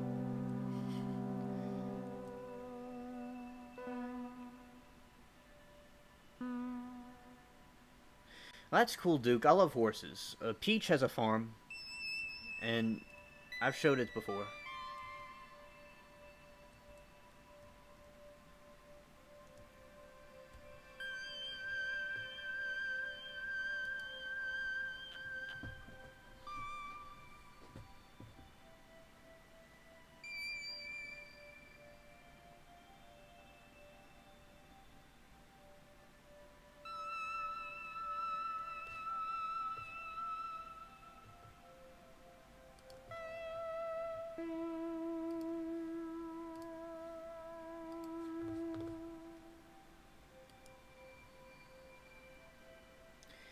Blankman's scared.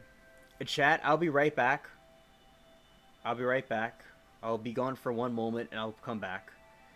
And y'all can listen, watch this dude move around himself, and y'all could talk in the chat. I'll be right back.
I'm back.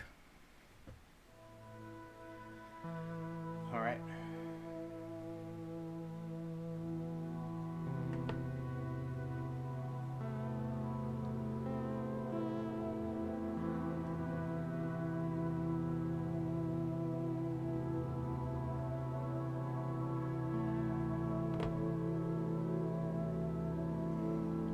Yeah, and also looking at chat, and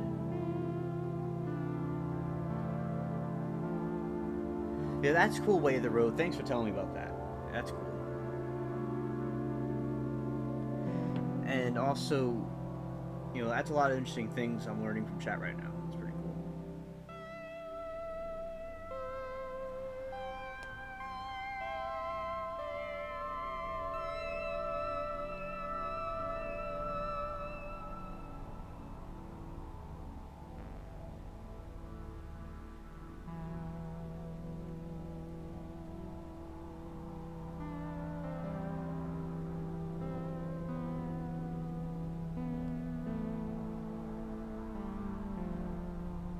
Oh, chat. So from my friend, yeah, so about the Chinese Communist Bible, it says John 8 to 7. So, according to the Chinese Communist Bible, Jesus once said to the angry crowd who was trying to stone a woman who had sinned, "He who is without sin among you, let him cast the stone at her." When his words came to their ears, they stopped moving forward. When everyone went out, Jesus stoned the woman himself and said, "I am also a sinner." So the Chinese Communist Bible, the version of the Communist Bible that the Chinese made, says Jesus stoned the sinner. But he didn't stone the woman. He forgave her. So the Chinese are saying Jesus stoned the woman. This is blasphemy, chat. I'm just getting this right now.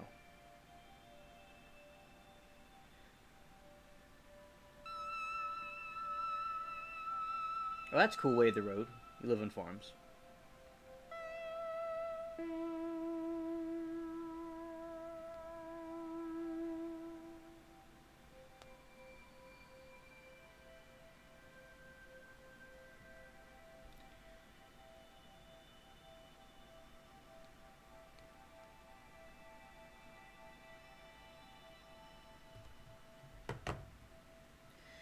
I know, Blankman, he didn't, but the Chinese communists are saying they did, but he didn't.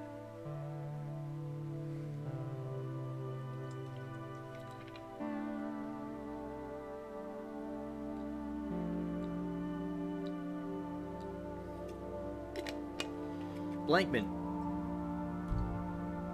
I agree. In Way of the Road, that's really cool about the training horses for Hollywood. My mom's father, her grandfather, he did stuff with cars. Like, he would use the Hollywood people used his cars for shows and things. And he met Judy Garland. And my nana in England met her too, because she was a radio. Well, she worked in the recording studio in London, and she also met the Beatles too. It just seems like being in the spotlight is in my genes.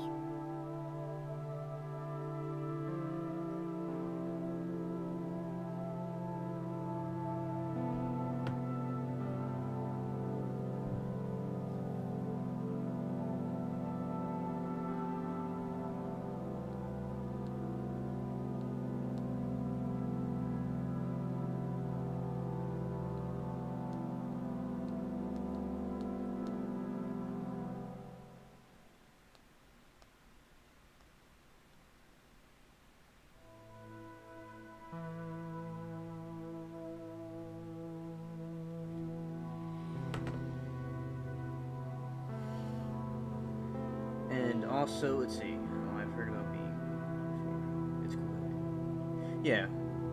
And yeah, Blankman uses cars for women facts. Yeah, Duke, it is cool. Yeah. And because of the situation, chat, that was going on earlier, that is why it went longer with the gaming thing.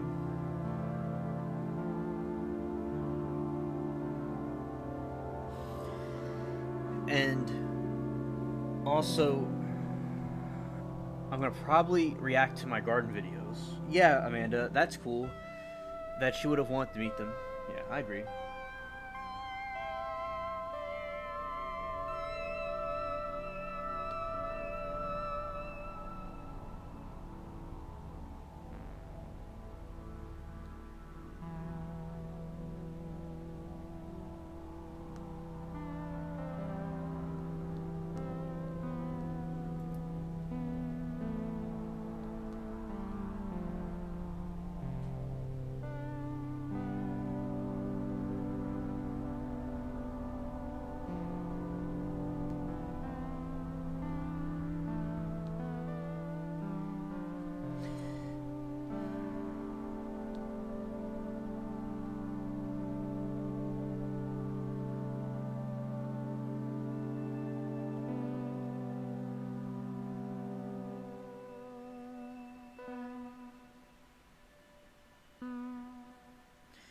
Yeah, and also, yeah, that's exactly Blankman. That the government wants us to sleep, and they probably might try to do that here and corrupt the Bible here.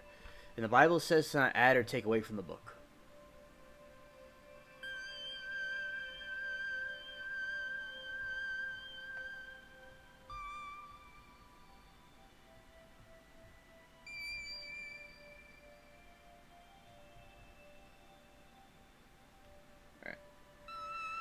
Yeah, so Amanda needs her coffee. Exactly. Yeah.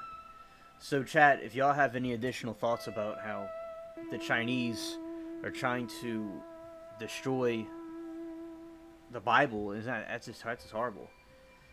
And I think that it just shows a lot of the corruption going on in this country. Let's see.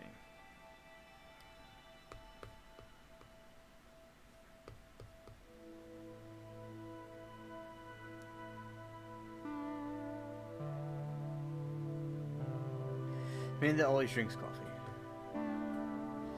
Alright, I'm gonna switch the windows.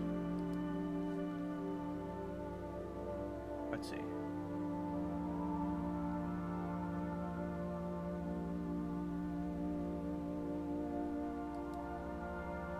No.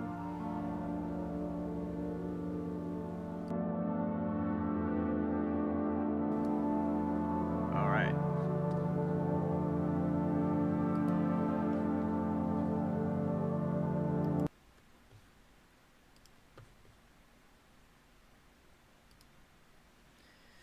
Okay, so this was supposed to be done like an hour ago, but there was an urgent situation, and now it's passed. And now we are going to go into the part. I'm going to react to my own video. This was one of my garden updates I did a couple of months ago. This was earlier in the season. Exactly, Blankman. They lied about Jesus, and that's terrible. Absolutely terrible.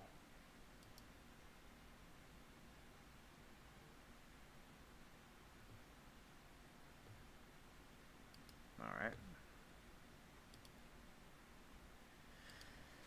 They lie about Jesus because they want to distort the Bible, because the communist Chinese, they want to paint a different version of Jesus to fits their agenda, and they're trying to corrupt and ruin and destroy Christianity.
Yeah, Blankman, I agree. I don't like that either.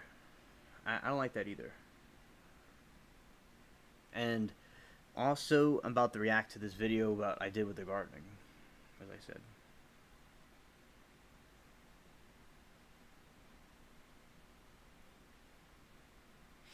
Okay, Amanda. Next, Sarah is going to this country. She's coming to the United States. She's going on a trip, so that's why she has not been here. But she's gonna miss some of them, some of the lives, but she'll come back eventually. I'm gonna play this and maybe another video that has to do with the news. So this one was a garden update that I did a long time ago. Let's see. And finally, the corn is here. Well, that's too low. Bring it up.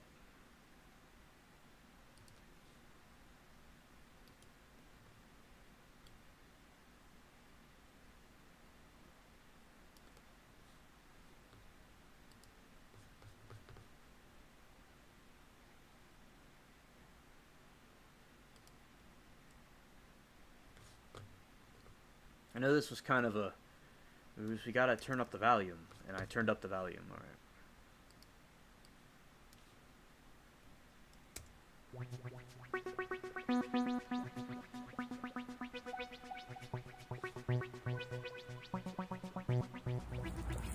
And finally, The corn is here.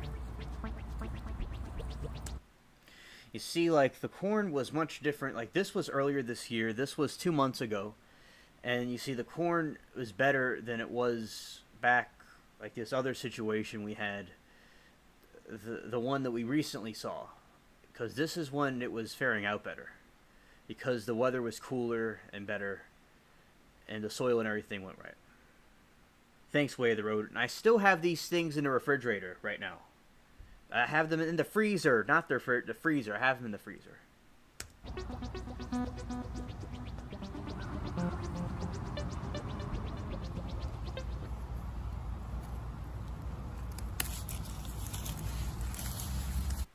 You see how in my video that I'm doing here that basically it's the stalks are smaller, Duke, if you're still watching. They're smaller, but in this situation back like a few months ago, when the weather was a little bit different, these things came out very well.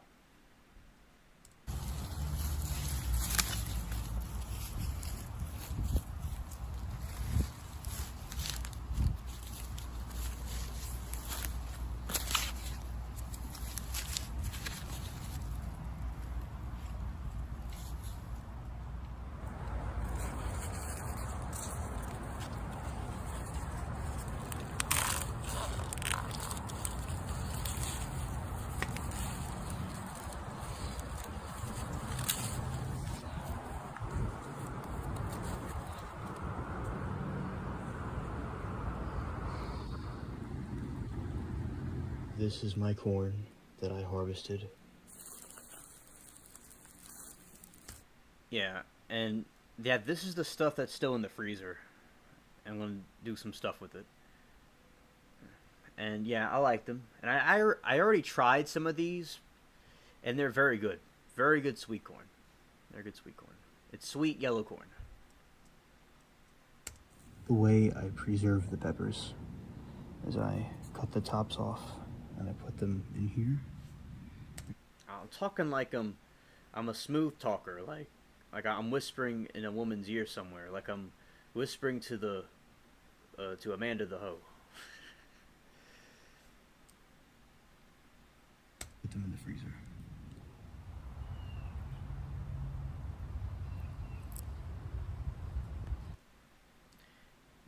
This broccoli was very, very good. It was nice and strong. It was nice and strong.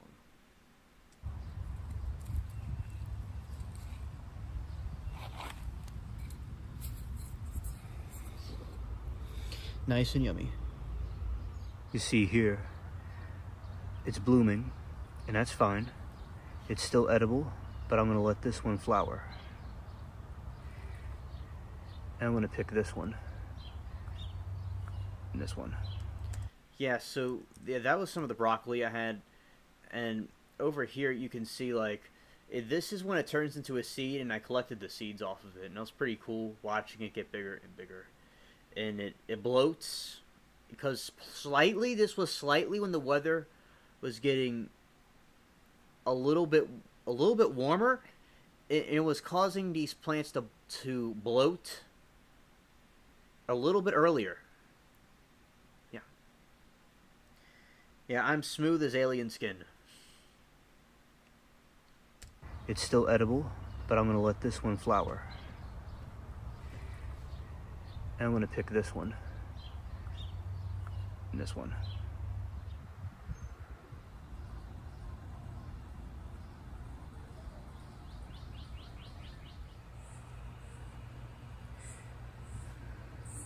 Yeah, and all year round, the peppers are just like that. Like, shout out to the peppers for being original. Like, the whole year, they'll just look like that.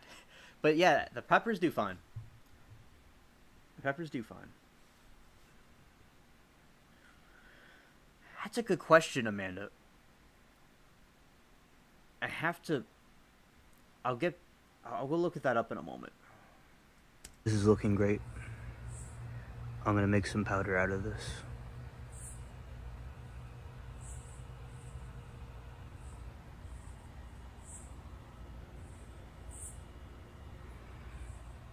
Looks like a raccoon tried to eat that one.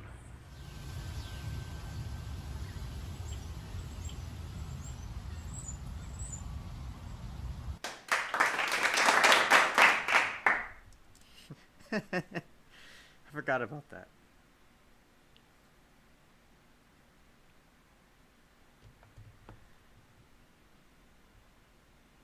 Throwing seeds? I don't know what you mean. Way of the road. You could explain that. I'm not too sure what you mean exactly.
All right, SC. Good night, SC. Thank you for coming to the show.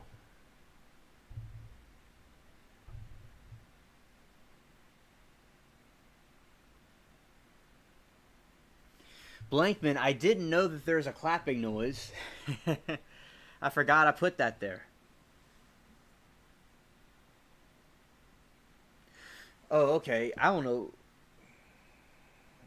Throwing seeds is like they throw stuff. They throw seeds and it grows. And thanks, Essie. Thank you. Good night to you too, brother.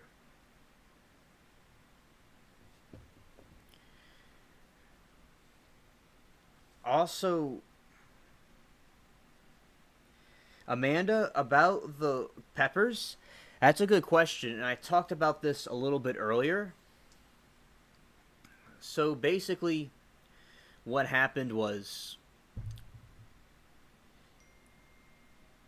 in with the peppers, I have to bring them in the winter because I was explaining before how I had peppers that were in the ground, but then what happened was it froze over and it died, so I decided to put them in pots. So they would freeze, Amanda. If I left them outside during a freeze, they would die. So I bring them into the back room. That's why they're in pots.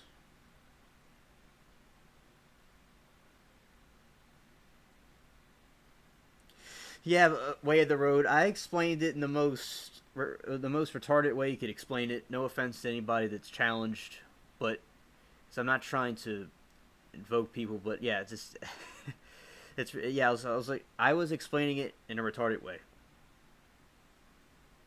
No offense. Blankman, I don't know about that. I wouldn't know anything about that, but I don't know if you're correct on that. Hmm. All right.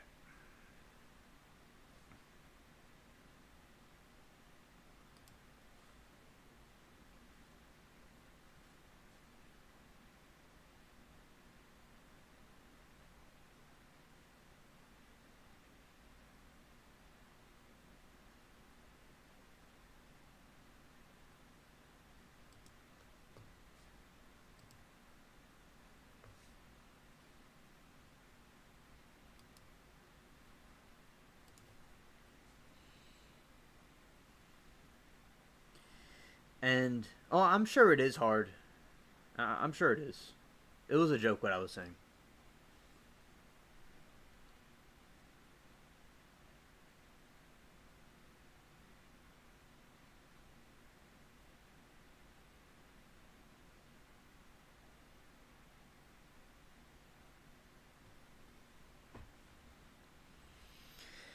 Yeah, wait, yeah, chat. It's like some people make it look easy from my what's it called? Like studying about it. The people that do that. But yeah, no, I agree, chat. I mean, growing anything's hard.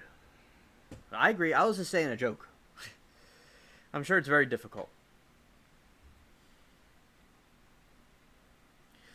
gnats and plants inside. I've never. Oh, you see, Amanda, that's a good question. I bring them in for a night, sometimes a day, and there's no problem. Nothing bothers them. They're just in like the back room. It's like a little warehouse.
Oh.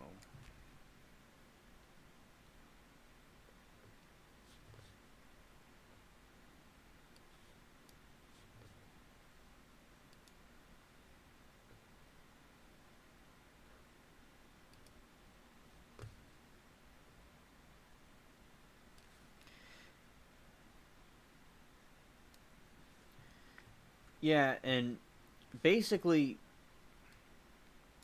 what I was doing was, but it depends on the climate probably, because like in a tropical region, I would assume it would grow better. All right, so I'm gonna read y'all some of this new stuff. Yeah, Amanda. Yeah. So the Chinese Communist Party is rewriting the Bible.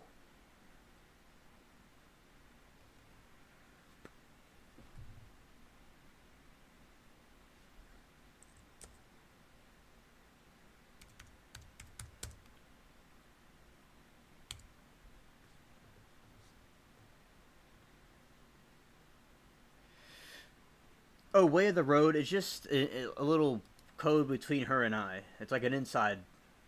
It's like a gang symbol. Like people flash the gang signals. It's her and I's gang signal.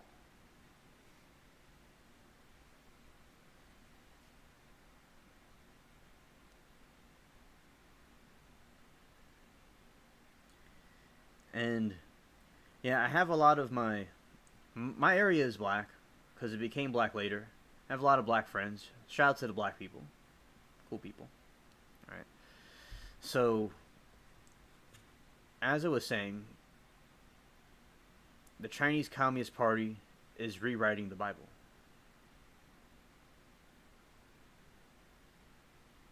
You're welcome, Amanda.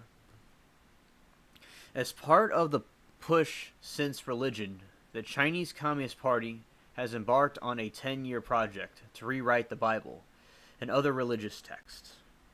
In the Gospel of John, Jesus famously confronts the accusers, a woman caught committing adultery, saying, "Let the one among you who is guiltless be the first to throw a stone at her." The chastened accusers slink away, and Jesus says to the woman, "Has no one condemned you?" "No, sir," she replied. "Neither do I condemn you." Jesus, "Go away this moment and sin no more."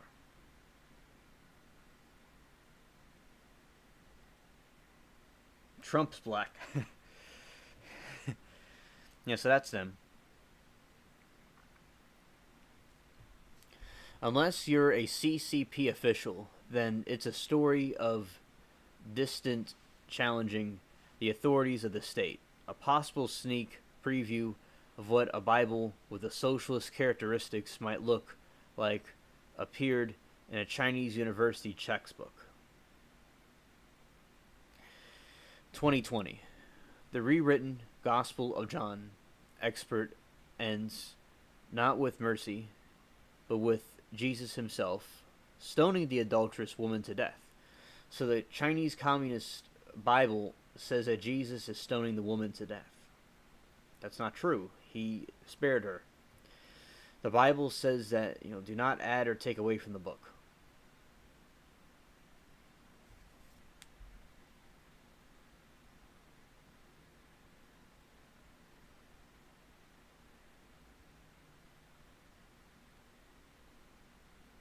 Yeah, shout out the chat. Y'all are great.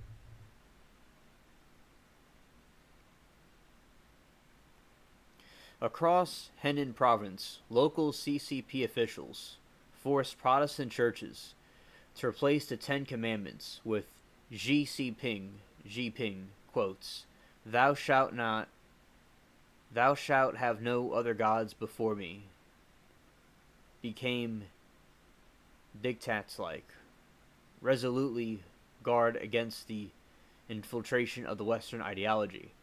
So they're changing the Ten Commandments for Xi Ping. Xi Ping. Xi Ping. Wow.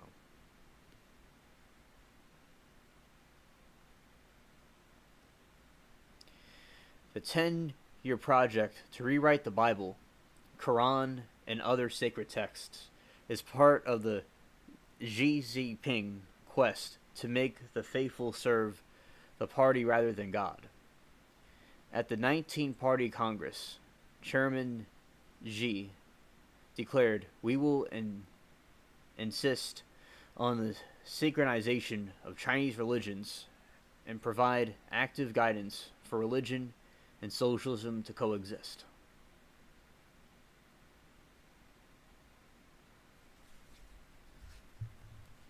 Yeah, shout out to Blankman.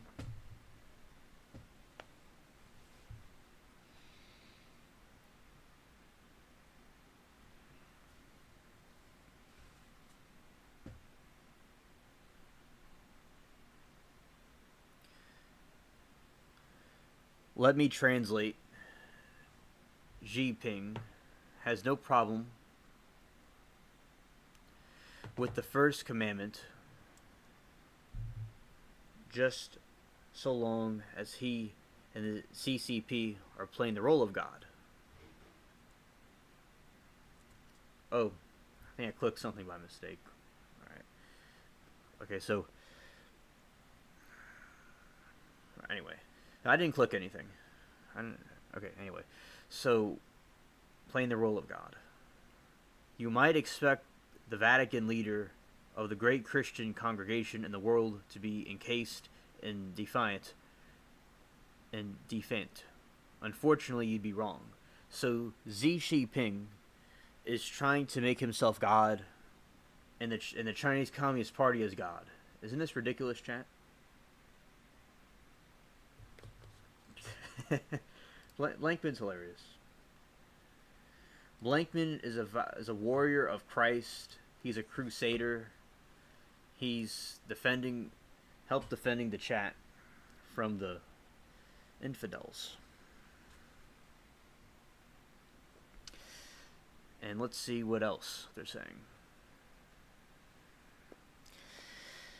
In a secret 2018 negotiation, the Vatican agreed to allow the CCP to select Catholic bishops in China, supposedly in exchange for a vague reassurance of safety for some Catholic congregations, which were immediately abrogated. You know, Hitler did this in Germany also. They did the same thing.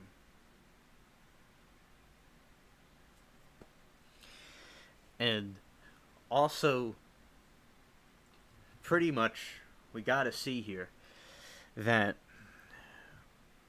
they're trying to, like what Hitler did with the religion stuff, they're trying to do the same thing. It would be okay if they had religion in communist China, which they do have religion and churches there, and it would be good if they were progressive towards Christianity and trying to bring them united with them. But what they're doing is they're twisting it around to make it fit into the communist Chinese agenda. And they're changing the Bible, they're committing blasphemy. I don't know what's so bad about having the regular Christian way. Because Jesus is the only way. Amen.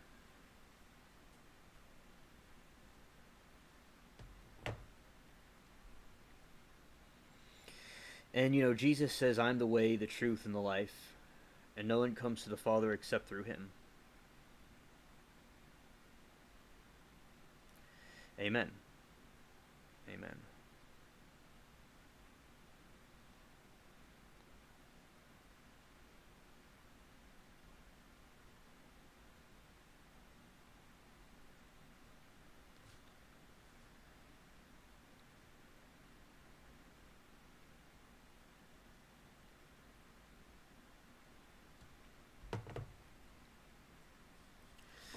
And also, the CCP wants the authority to select the next Dalai Lama, a sacred tradition in Buddhism. Tibetan Buddhists are attempting to stand up to the CCP, coercing, but Beijing counters that even Pope Francis, leader of the mighty Catholic Church, accept their authority over the church leadership. You hear that, chat? This is why I left the Catholic Church when I was young. I didn't trust the Pope system, and they're saying that the Pope lets the Chinese Communist Party choose its leaders. I'm not against the Catholic type churches. I just have a problem with the Pope. And here you go, chat. This is absolutely blasphemous. They should make me the Pope. They should make Blankman or myself the Pope, and we would have crusade. Yeah, we would crusade, definitely. All right, that's them studying the Bible. All right. And we say a prayer, amen. And Lord Jesus, I ask you to bless the people in China, that the Buddhists and all the people can have the correct version of Christianity, and that this blasphemous, demonic, bastard version of your religion can be abolished. Amen.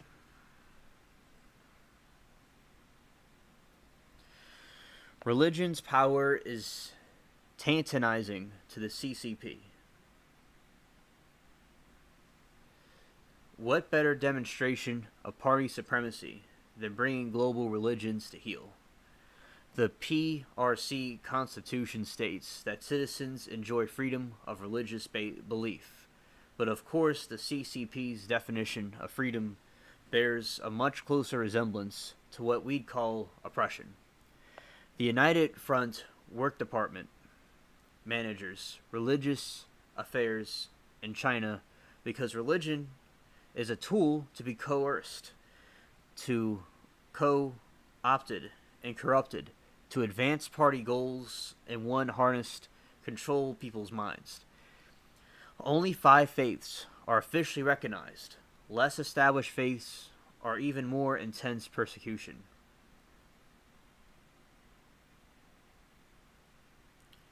The Falun Gong remains the unfamiliar spiritual practice to many outside China, but that does not make the suffering hands of the CCP less real. Okay, Amanda. So, this is the quote in question. In a secret 2018 negotiation, the Vatican agreed to allow the CCP to select Catholic bishops in China, supposedly in exchange for vague reassurances of safety, with quotations, for some Catholic congregations which were immediately abrogated. The CCP wants authority to select the next Dalai Lama, a sacred tradition in Tibetan Buddhism. And these Buddhists are attempting to stand up to the CCP, coercing. The coercion. That's what I meant to say. But Beijing counters the Pope Francis, the leader of the mighty Catholic Church, accepts their authority over church leadership. So the Chinese communists were telling the Buddhists that... So the Buddhists want to choose their own Dalai Lama. And the Chinese communists were saying that even the Pope of the mighty Catholic Church lets us choose the bishops. So the Pope lets the Chinese communists choose their bishops. And perhaps the Pope did that to save the Catholics in that region. But I personally think that he is doing this incorrectly. Although it's good that there's Catholics and religious people in China, it's contradiction to have it at all if you're just going to have a corrupted, distorted version of it. Tibetan. Thanks, Amanda. Thank you for helping me pronounce it.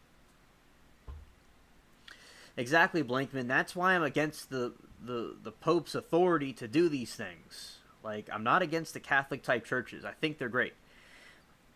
But the Pope part, even if he is the successor of Peter, humans can fall into error.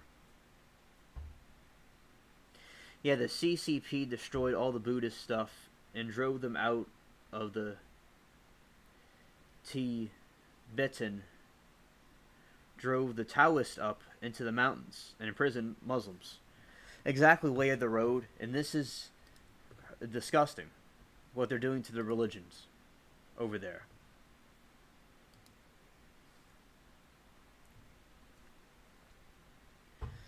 It's terrible what they're doing to the Muslims, and they're in concentration camps and stuff. It's absolutely blasphemous what's going on.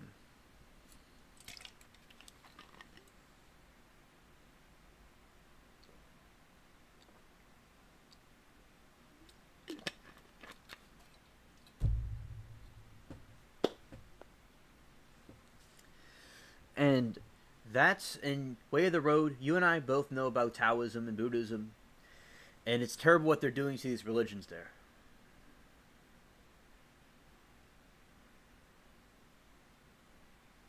Yeah, the Pope is not completely woke. He is against the trans people and stuff, but he has some wokish policies and things he supported and said. And I believe he may not know the error he's committing about the CCP and the Chinese communists and the communists all over the world persecuted and destroyed Christians everywhere. So he may be doing it to try to save the church, but he may not be aware of this corruption. But as I said, I feel the Pope is in error on this, and you may have to have a crusade to save the people there. And I think the Muslims and Christians, although I'm a Christian, they need to stop trying to blow us up, and we need to unite over these situations. Although I'm a Christian, of course, still, they're trying to just distort the religion. Trying to distort the religion.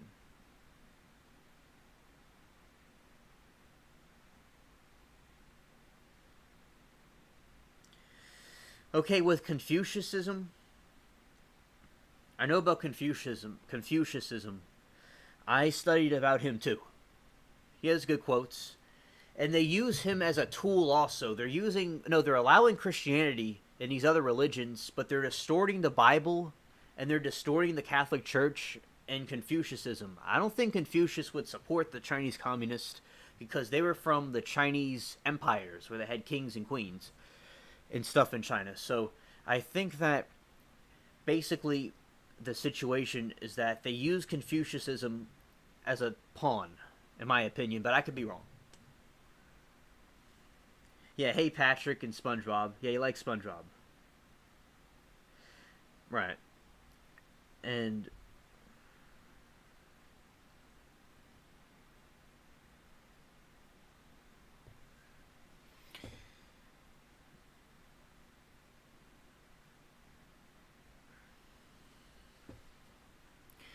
religion's power is tantalizing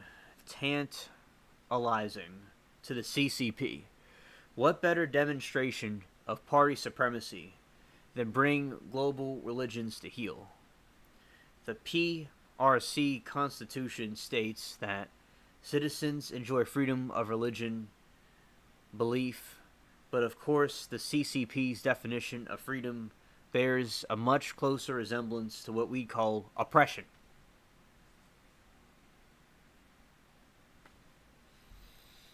Yeah, Blankman, he would give the CCP a piece of his mind. Yeah, he would end their whole career.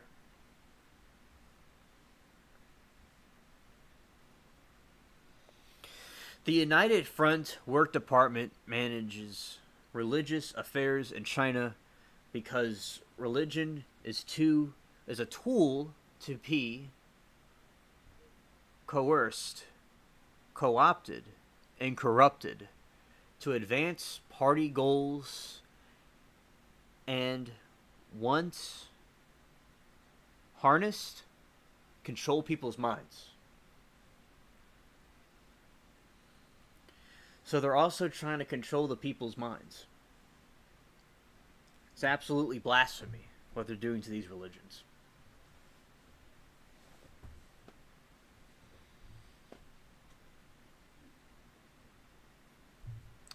Only 5 faiths are officially recognized, and the less established religions are not recognized.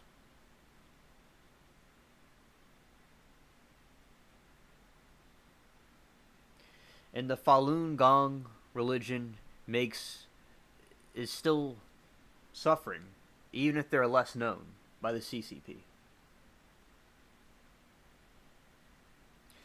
The State Department estimated that at times half of the population of China's redaction through labor camps or modern gulags were Falun Gong adherents. Thousands were tortured to death, and there have been widespread reports of on-demand organ harvesting from Falun Gong prisoners. That's creepy. I've known about that. And also they do that organ harvesting in North Korea. SpongeBob is Q Blankman. Exactly.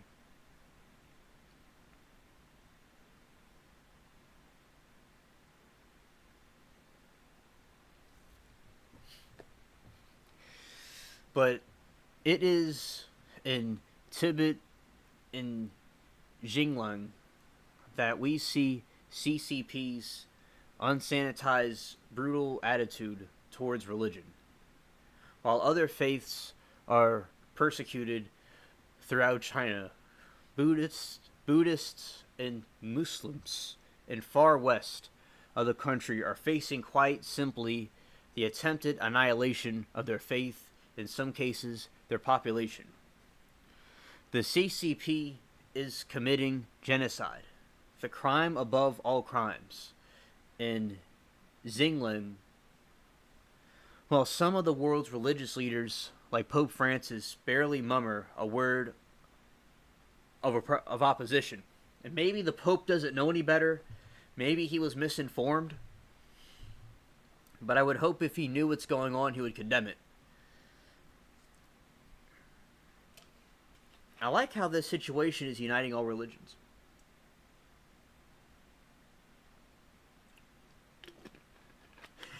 Alright, chat.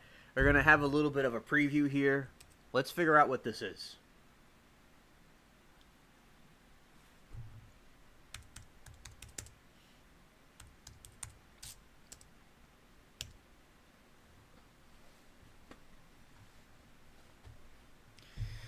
Oh, chat. I'm going to put this on the other screen. YouTube might get triggered. Alright.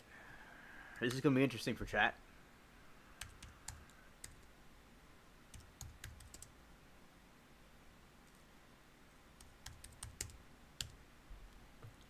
So, it's a religion that has the swastika, because the swastika originates from this part of the world, and Falun Gong is a new religious movement, but Buddhists also use the swastika as a peace symbol. The Falun Gong is a new religious movement, was founded in China in the early 1990s, and we'll read about it. And you're going to see their symbol. As I said, this is not anti-Semitism. This is not Adolf Hitler. This is just a religion that's there. This man said Nazi Gong. Alright. The Falun Gong is China in the early 1990s. The Falun Gong has its global headquarters in Dragon Springs, a 427-acre compound in Deer Park, New York, the United States, near the residence of Lai Hongzhi. The Falun Gong emerged towards the end of China's Qinggong boom, a period that saw a proliferation of similar practices of meditation, slow-moving energy, exercises, and regulated breathing. Falun Gong combines meditation and Qigong exercises with moral philosophy. The practice emphasizes the morality and cultivation of a virtue and identifies practices of Buddhist school.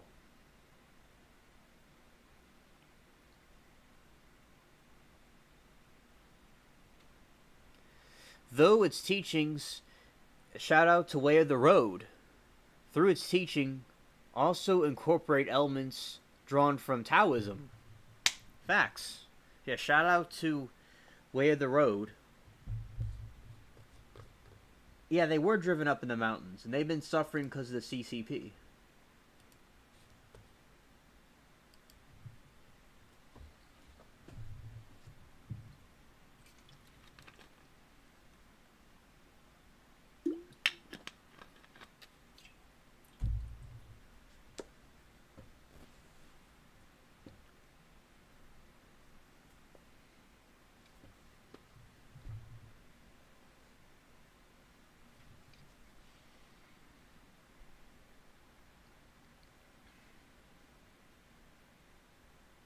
Through moral recruited in practice of meditation, practitioners of Falun Gong aspire to eliminate achievements and unlimitedly and ultimately to achieve spiritual enlightenment. Although practice initially enjoyed support from Chinese Communist Party, officials by the mid-late 90s negative coverage, the Falun Gong began to appear in state-run media, and the state was using it as a pawn, and they're persecuting the Falun Gong people also. This man, my boy SC, is up in my hood still. Facts.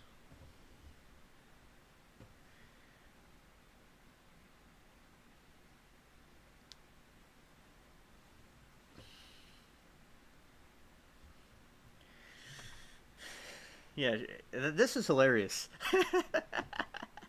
Has to be the most hilarious live I've ever done in my life. Okay? This night was the epic.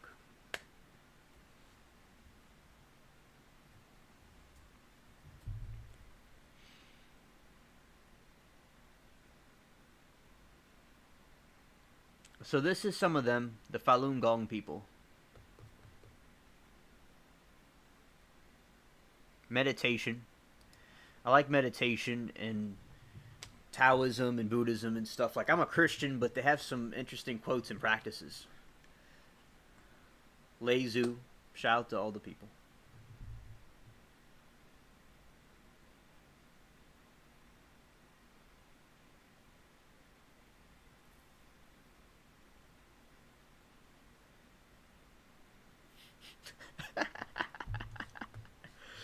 See, I don't know, man. I must be tripping. I must be tripping in my hood. In my own hood, I'm tripping. My own hood, I'm tripping.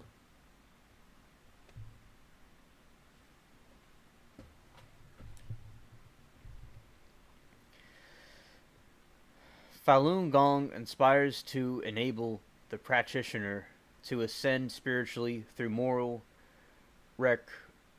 rectitude and practice of set of exercises and meditation. The three stated tenets of the belief are truthfulness, compassion, and forbearance. These principles have been repeated by Falun Gong members. Outside a tactic for evading deeper iniquity, followers have been instructed by the Li to lie to their practice.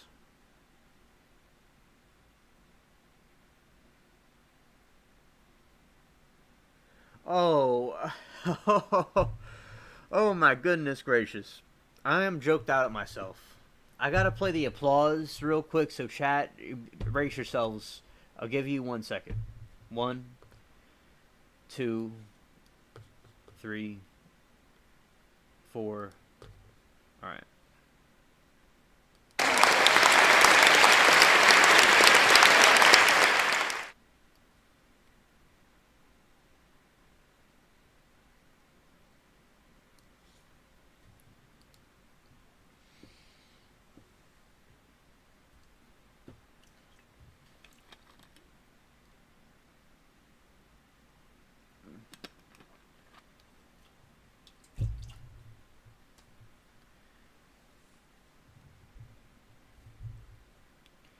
So together these principles are regarded as the fundamental nature of the cosmos, and they had the manifestation of Taoism.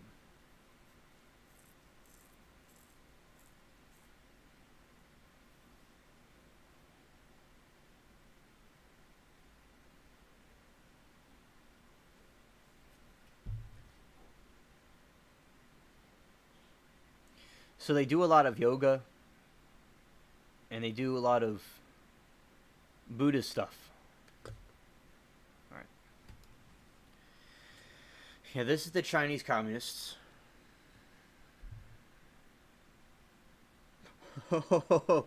Is he hired for birthday parties? I'm joked out. Y'all are hilarious. I mean, y'all are hilarious. Blankman better be. He should have been at my birthday parties when I was a kid.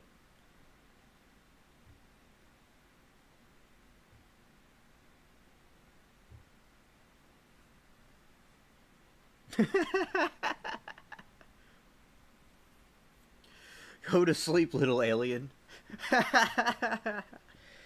Oh my god. Y'all crack me up.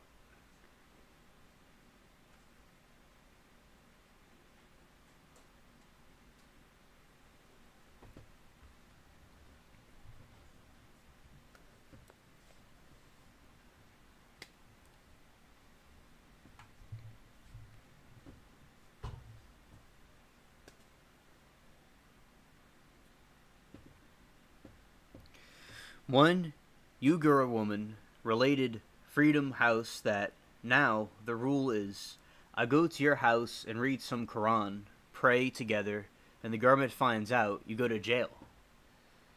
Maya Wang, researcher at Human Rights Watch, summed it up. The Chinese government's religious restrictions are now so stringent that it has effectively outlawed the practice of Islam.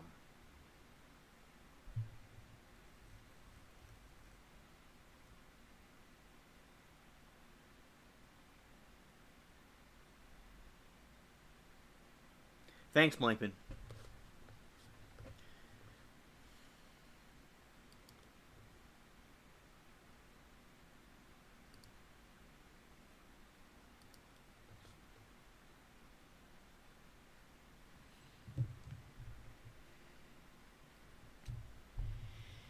The CCP is perpetrating a slow motion cultural genocide across China's west and north, targeting the Muslim, and Buddhist faiths, and the identities of the Tibetans, Uyghurs, and Tigers, Southern Mongolians, and other ethno-religious minority groups.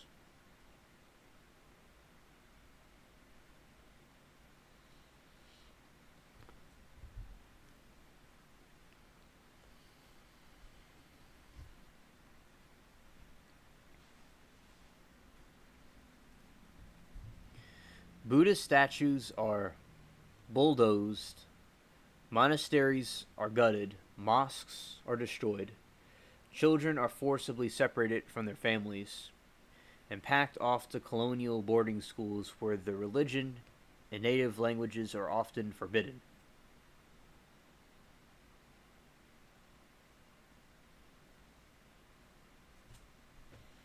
Yet, even under intense persecution, faith persists throughout China, and the number of faithful grows. In my work in Congress, I've heard the unthinkable stories of religious oppression, but I've also listened to the accounts of underground churches, brave clergy, and steadfast believers, every bit as courageous as saints of the early church. Amen.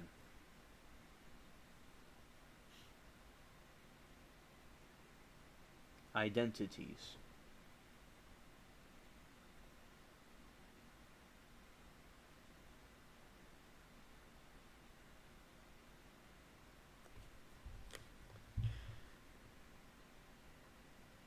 Well, God bless your cousin, Way of the Road.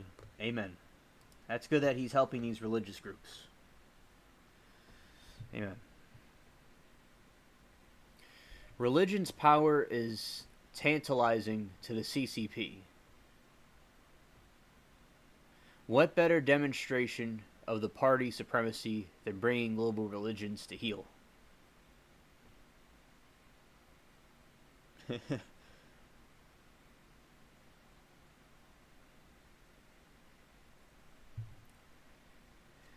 While Chairman Mao called religion poison, I've come to believe that the CCP's blood-stained record of religious persecution is actually just a battle within their border, ongoing war on the human spirit, on the very capacity to reach of something higher.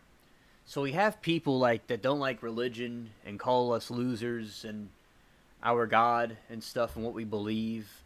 And it's like that's what Mao Zedong said. And Trump is exposing people like Mao Zedong right now. Mao Zedong. That's one of the things I've heard. Like Mao Zedong.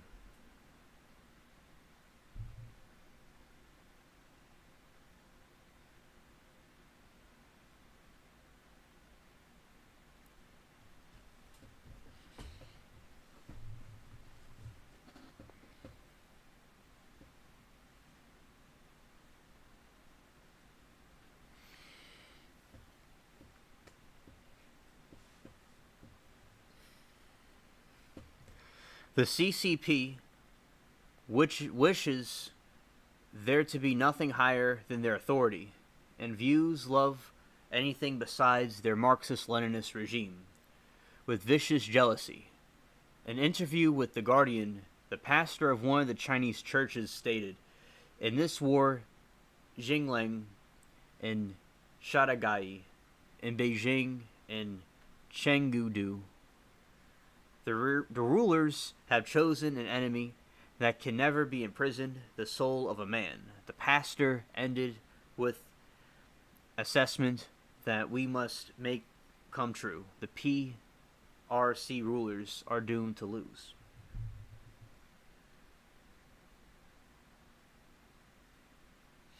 Amen, way of the road. Who cares what people think?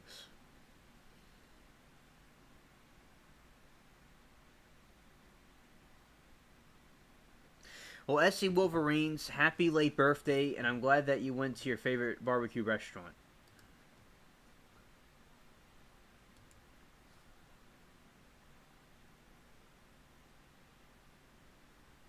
Did the message pin? Hmm.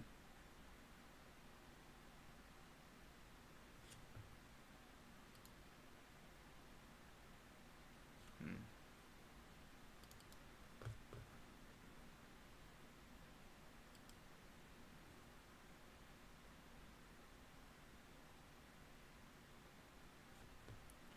Let's see.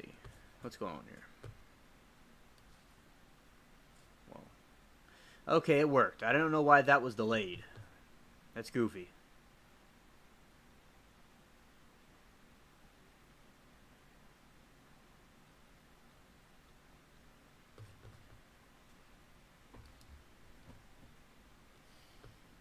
Alright, so that's what's going on with the Chinese communists.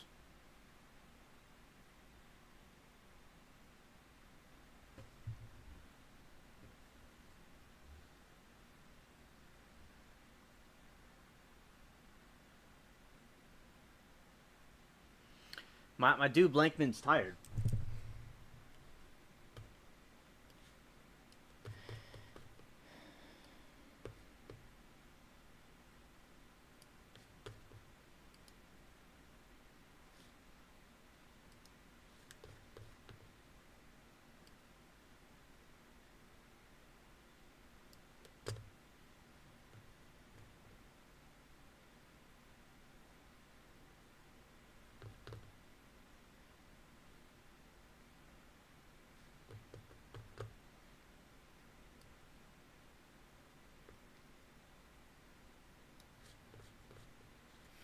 You know, Blankman needs to drink his coffee.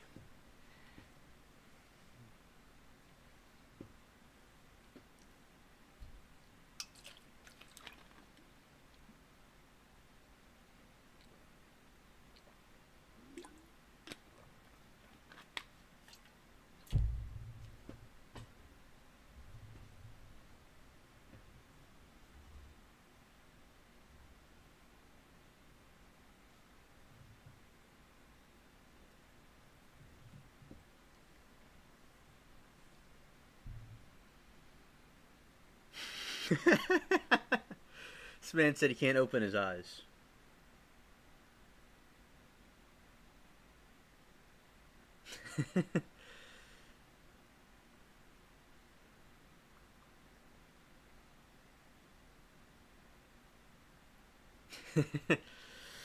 LOL way of the road. Um, let's see.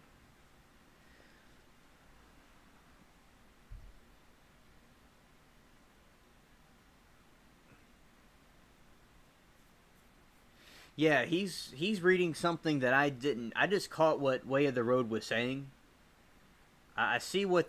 Yeah, because I had the stuff on the screen. So shout out to Way of the Road because he caught something that I didn't.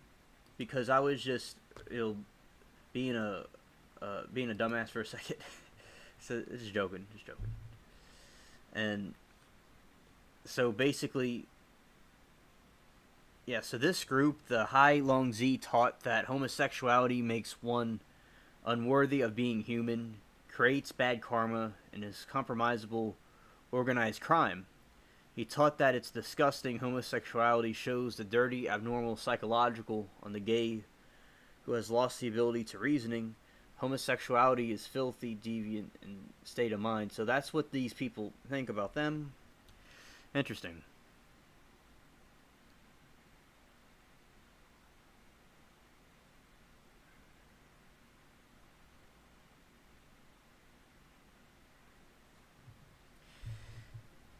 Yeah, Way of the Road. It's probably the Chinese communists doing something to make them look bad because I think the Buddhists in them have seemed pretty. Like, I don't know if I've not. I could be wrong, but I don't recall Taoism or any of these faiths talking about these homosexuality and stuff. But yes, these people, if it's true or not, they're. Yeah. Maybe it's the Chinese communists doing something.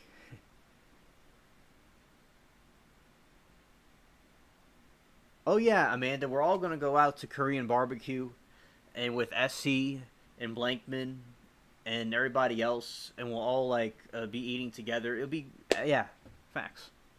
I wouldn't mind. I don't care. Like whatever.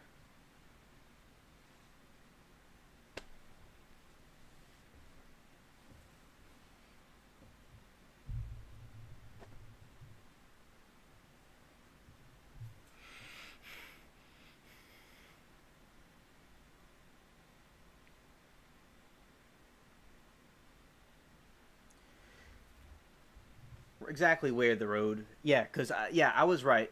Thanks for confirming that, Way of the Road. They don't really talk about these things, and yes, yeah, so gay, lesbian, and bisexual people may practice Falun Gong and give the bad up, give up the bad conduct. In Falun Gong's cosmology includes a belief that different ethnicities each have a correspondence to their own heavens, and individuals of mixed race lose some aspect of this connection. So they're saying that the mixed race people lose connection with heaven.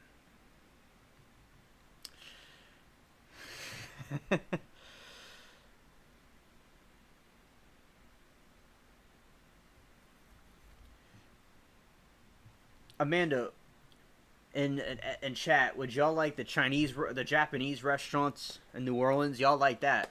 That's another place we could go to, and also the oysters. Y'all would like that. That'd be fun.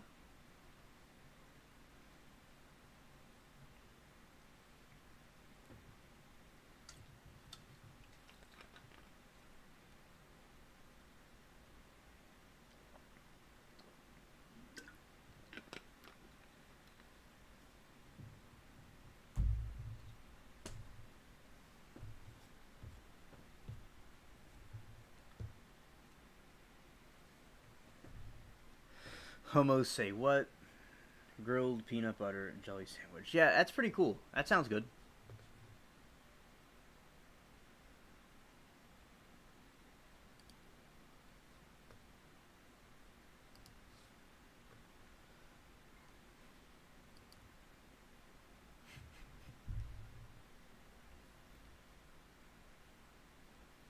I love oysters.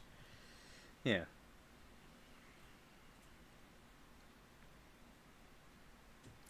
Yeah. Oh, we got Chef Blankman and Chef SC Wolverines. Shout out to the chefs in the chat. Shout out to the chefs.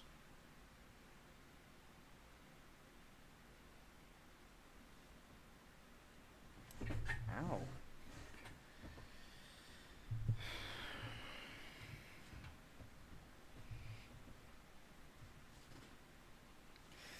Okay, Amanda. It's called Shogun.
Good night, Blankman. Thank you for coming. All right, Amanda. This is the restaurant Shogun. It's over in Metairie.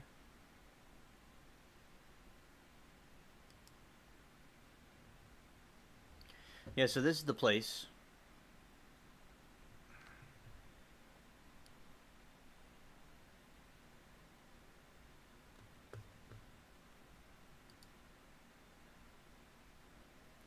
Place in New Orleans in Metairie. Well, it's actually in Metairie, technically, but it's still by New Orleans. It's like right next door to New Orleans.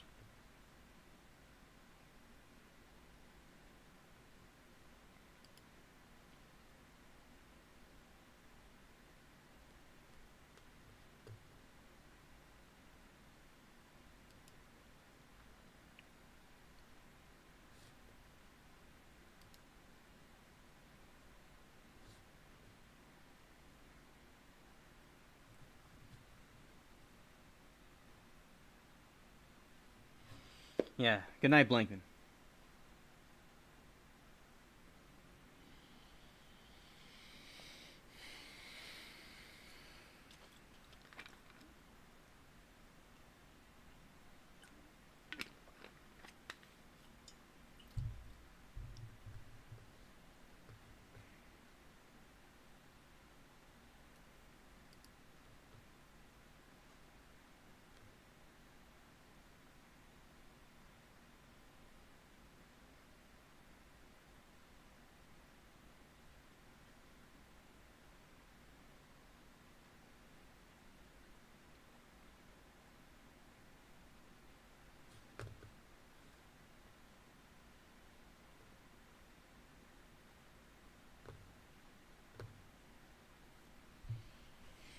Yeah, I'm thankful for all of you. It was a crazy night, but I'm glad that everybody did great.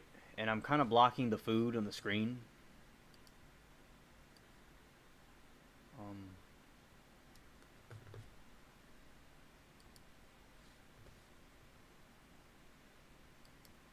oh, yeah, Amanda. Yeah, it is. I think it's pricey here, yeah. But basically, you know, with this place, also the oyster place is good too. But this is fine too. This is a great place, and we would all enjoy it eating here. But also the Korean food and the other food is good as well.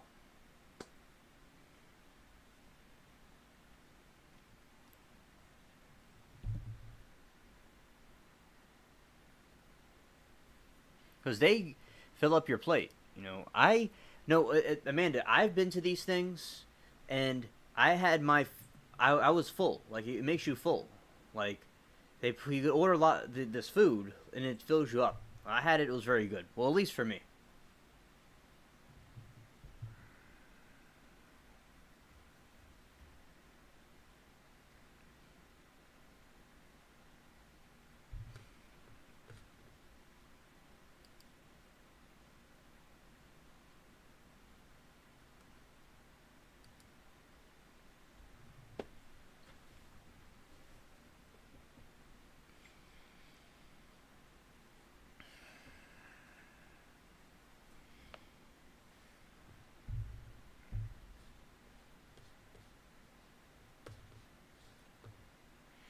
Yeah. So as I said, this would be a great place to all of us to chill at one point. Nice.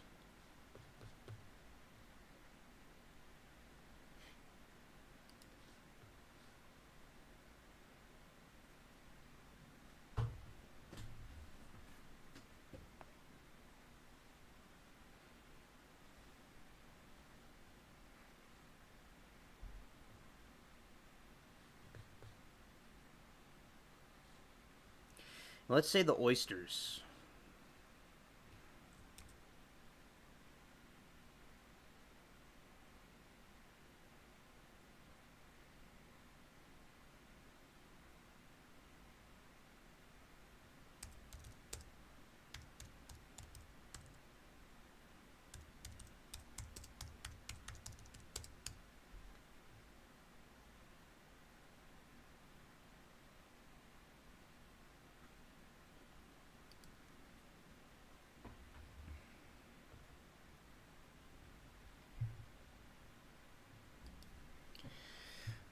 Amanda, it's all fine. It's all good.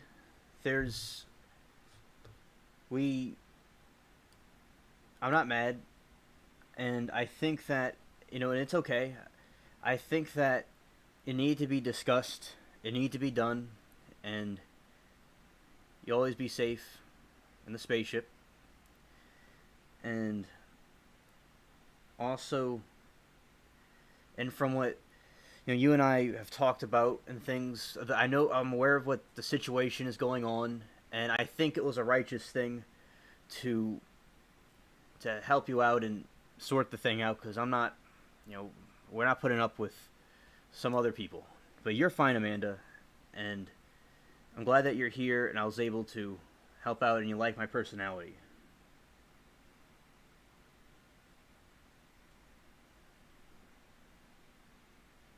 Yeah, the food is delicious.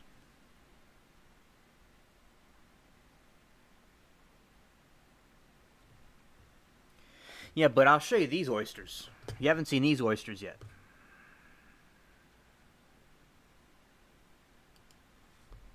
Nah, nah, y'all don't know what you're talking about, in my opinion.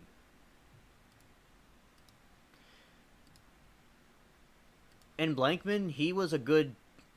Although y'all are cool in the spaceship,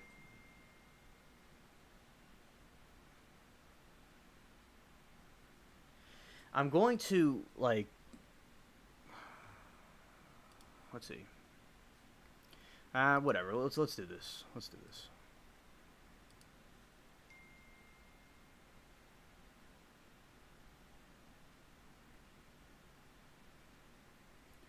All right, these are some New Orleans oysters. Very good. Kinds of stuff.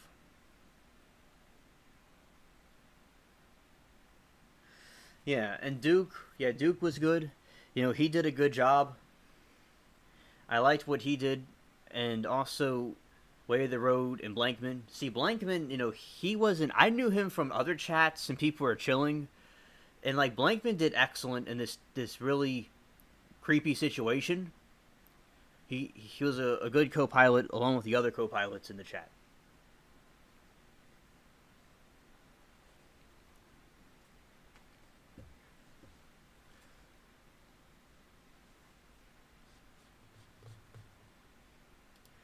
And we wouldn't want anything to happen to you, Amanda, or you to feel threatened. And if you ever have issues or anybody in chat has issues with anybody, feel free to you talk about it. But I'm not going to give the spotlight to people that are just trying to do stuff for attention and be narcissistic and things like that. We're not, because they they draw on attention. That's the thing that they have a problem with. We're not putting up with things here. Like at my school, they didn't put up with people. They expelled them.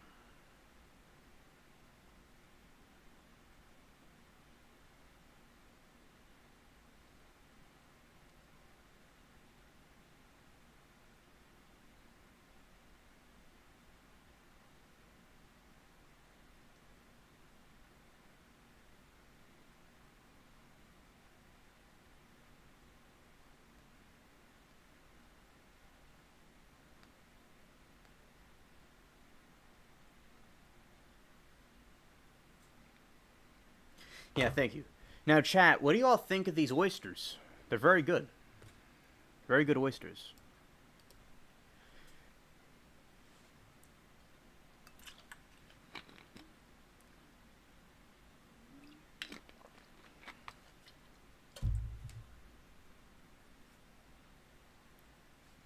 And I didn't put this thing right.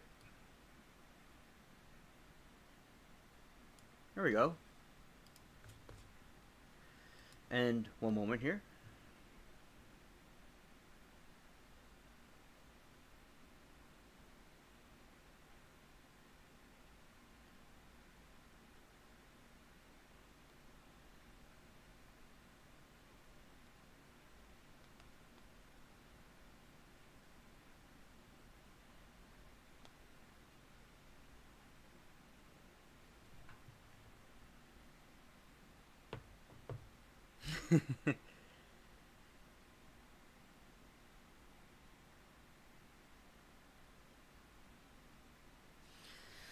Right, Amanda. I understand.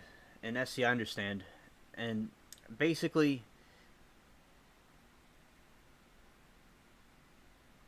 I think that, it's just a crazy situation. There's a lot of dangerous people out there.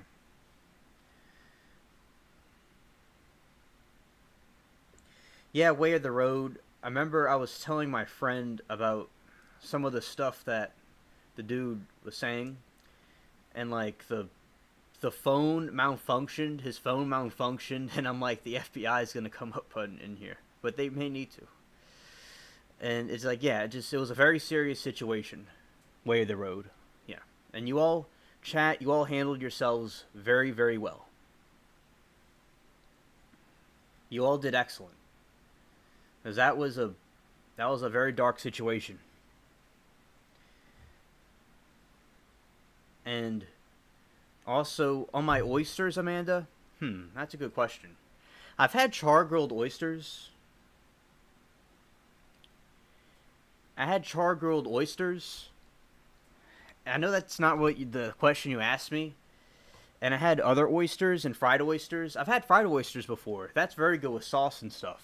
That's really good. And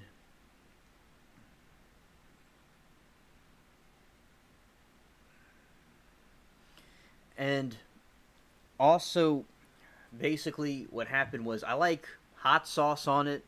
I like tartar sauce, like SpongeBob like tartar sauce. That's the kind of stuff I like on it, and some lemons, and like pretty much everything else. But I'd say tartar sauce also, and the spicy stuff. And I've had the fried ones before. They're very good. You get a whole bag of them for cheap. And also crawfish too.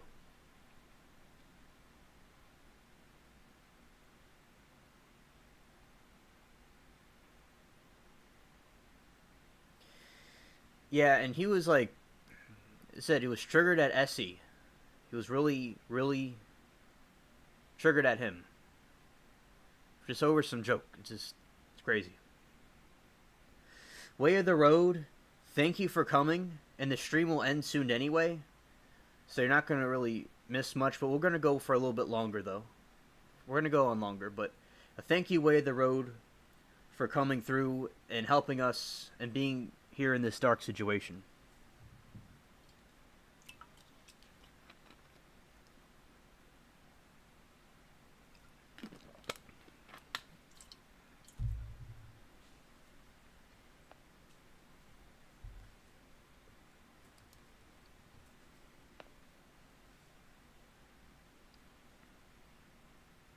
We're going live tomorrow night also.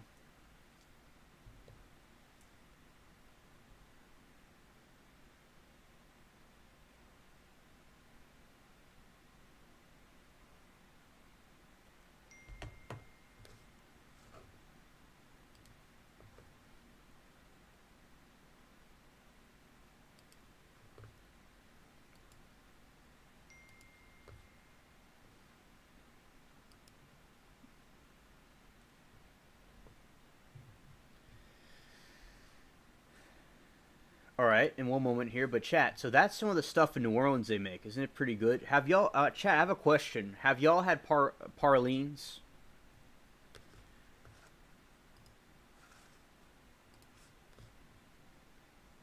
Parlines.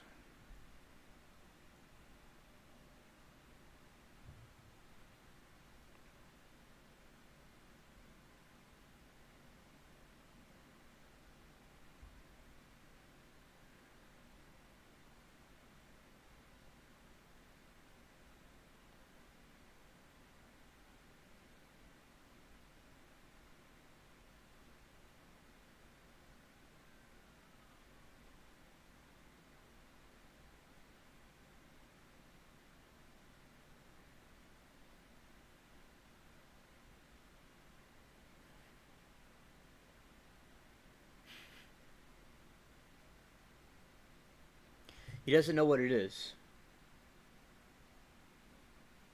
Yeah, spicy cocktail sauce, man. Yeah, it's pretty cool.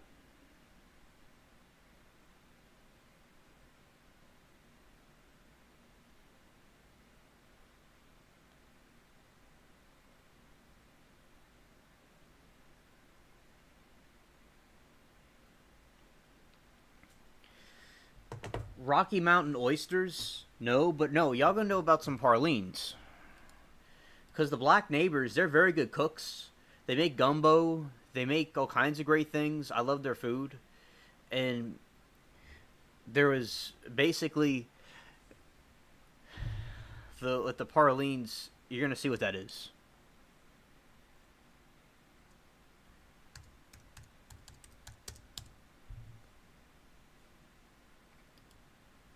All right, Essie. This is the parline.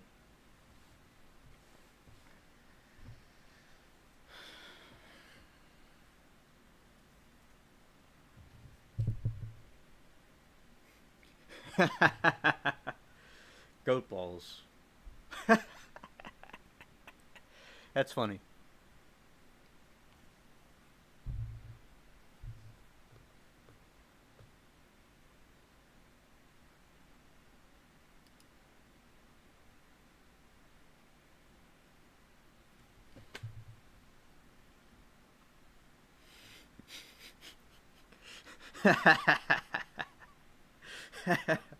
Oh God. No tripping.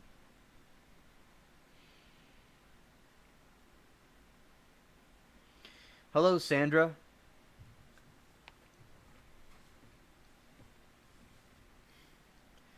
Glad you're in chat. We're talking about New Orleans food and goat balls because it's like the oysters, the Rocky Mountain oysters. I gotta see what that is, but yeah. So SC Wolverines, do you like this? These parlines?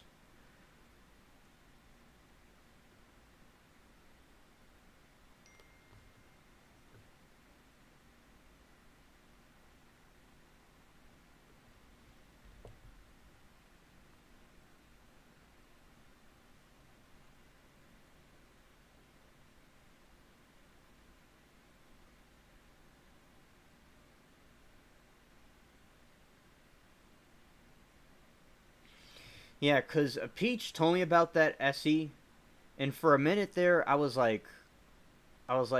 knew I heard it before, but I knew it was something cringe. But yeah, like I know what that is because Peach told me about it. Shout out to Peach.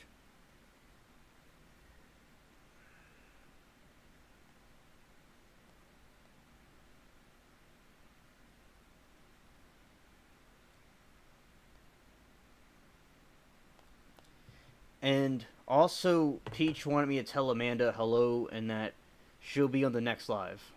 Like, she'll try to be on the next live to be in chat. Yeah.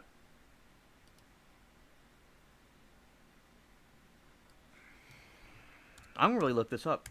I know what it is.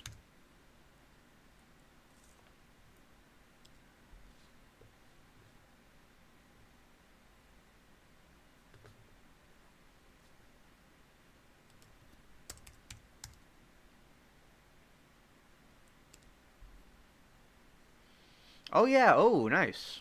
Spicy. Nice testicles. Yeah.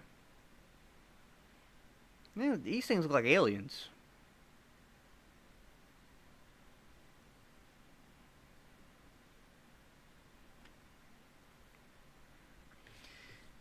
Yeah, shout out to Amanda. She likes these. She likes these. Yep.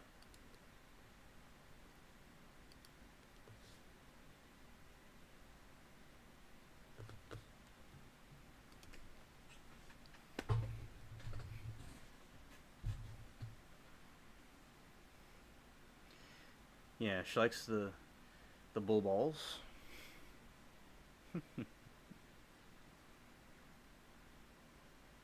Yeah, so yeah, Peach was telling me about them,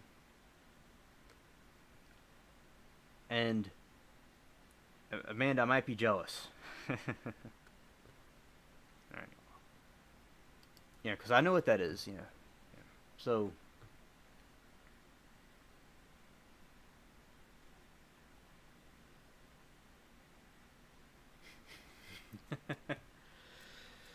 all right.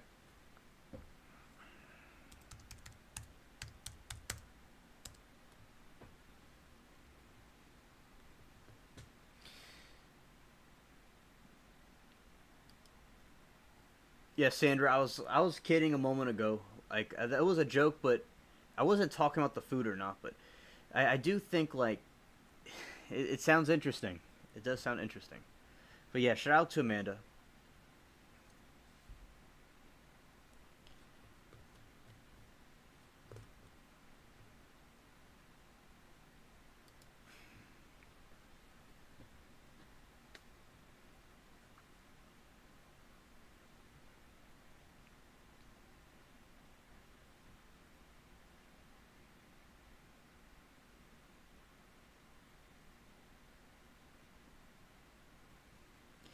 Yeah, Amanda got the spirit. Yeah, facts.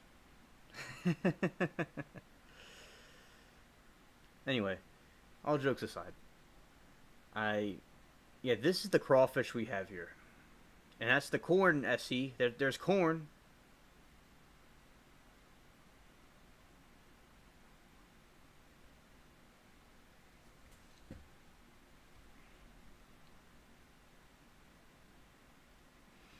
Oh yeah, we started a thing about balls. Now there's also the pig balls that she was telling me about.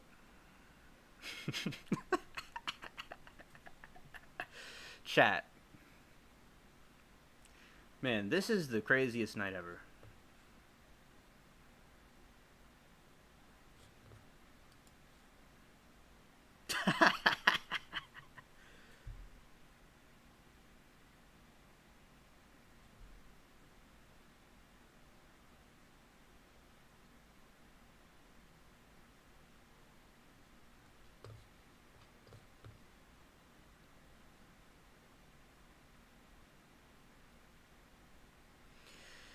Oh, cause like you have these things in a bag. Like you have a bag of them. Like that's what they have down here. It's like a bag, and they give you a bag of these things. And also they have. I'll show her the oysters.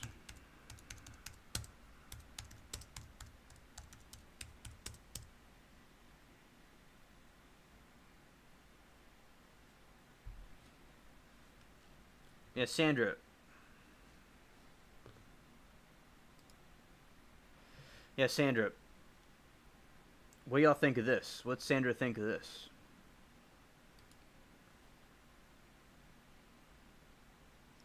Yeah, shout out the Bubbles, the cat. Hopefully he's okay. I don't know what's going on with him, but I think he's all right.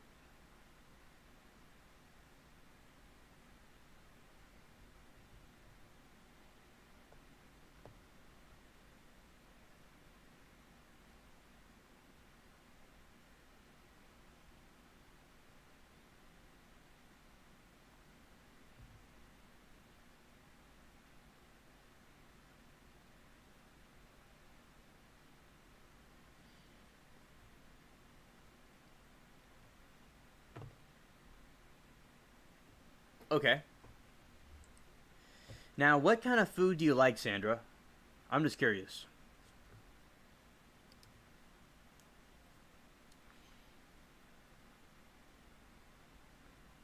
Now this is another thing we have here, the the gumbo.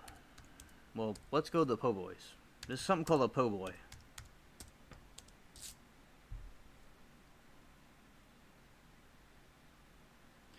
This is something that they created. It's called a po' boy, which it really is a poor boy, but that's how they said it, po' boy. And it was for the poor people. Like they would get all this food they had together, and they would make these sandwiches for the poor boys, and it became a big thing in New Orleans.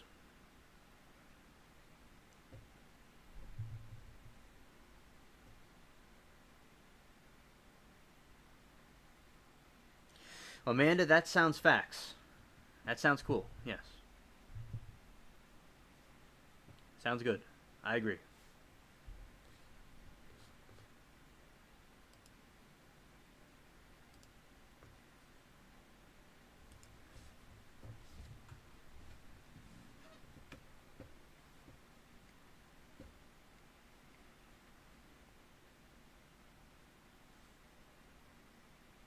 Okay, Amanda. I mean, Sandra, rather. Let's see. Now, let's look that up. Let's look up food doing boil. Let's look it up. Oh no, something he said.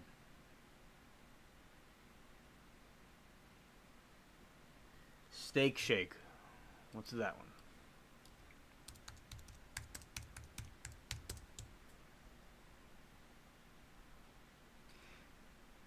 Yeah, I don't know about steak shake. It's interesting.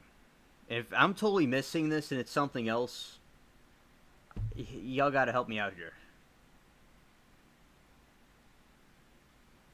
All right. Steak shake. What else? Oh yeah, gumbo.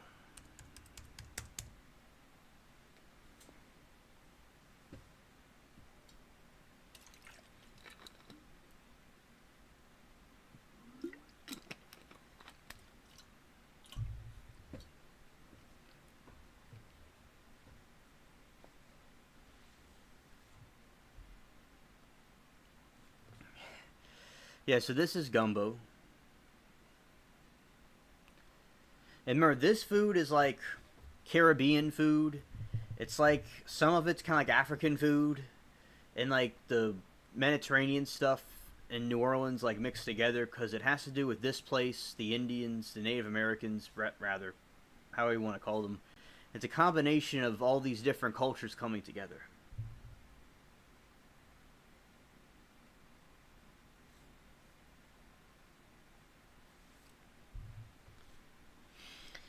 All right, muffalata.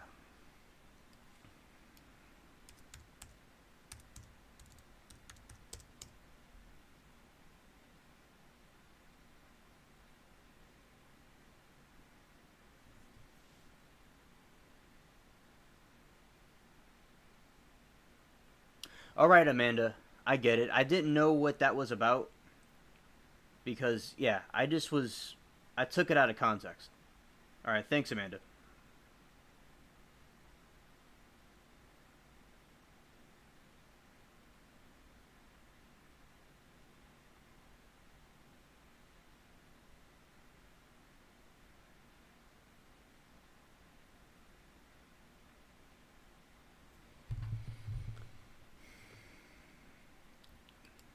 I've had this before.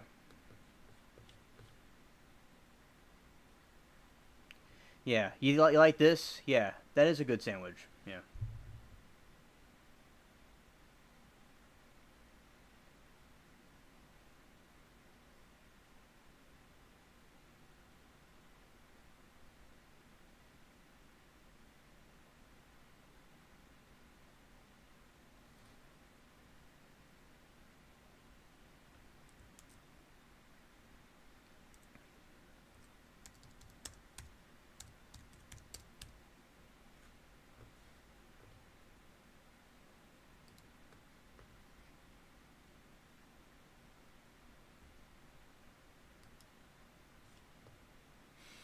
Yeah, these are good sandwiches. Yeah. And also, let's see.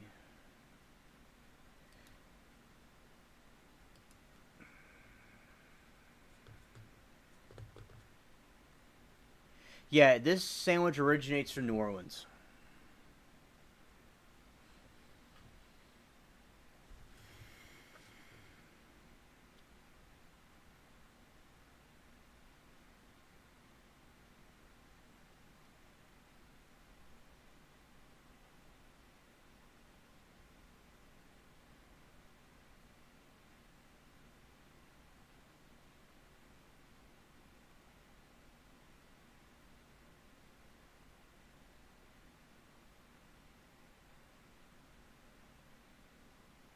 All right.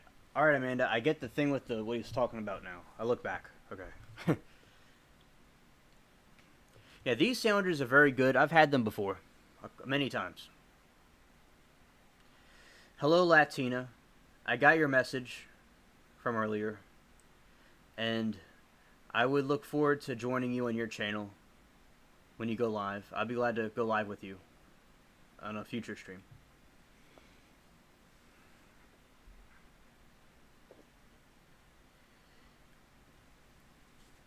And also, yeah, so this is some pretty cool food, and I'll show, let's see some more New Orleans food.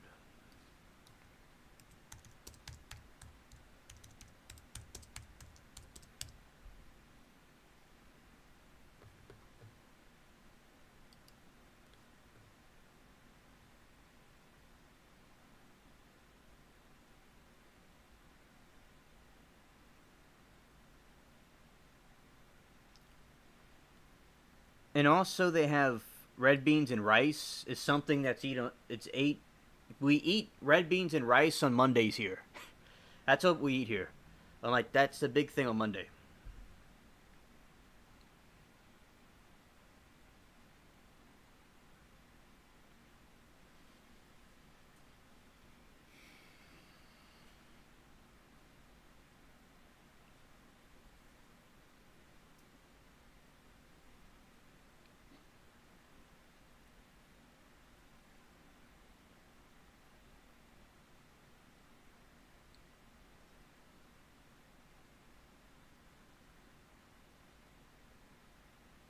Yeah, it is delicious. Yeah. So red beans and rice, things like that. And also, let's see, cuisines. What's a Creole cuisine? What's that?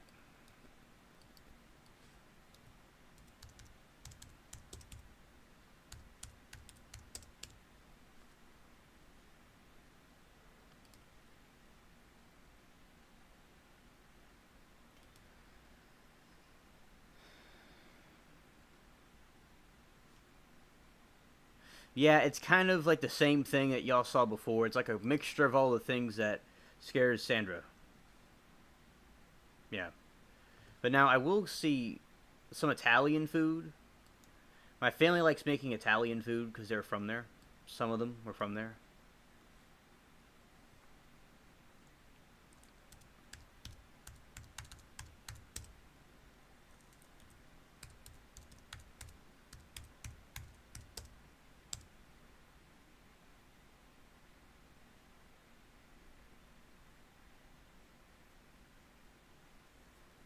Yeah, so this is some Italian food like my family likes to make.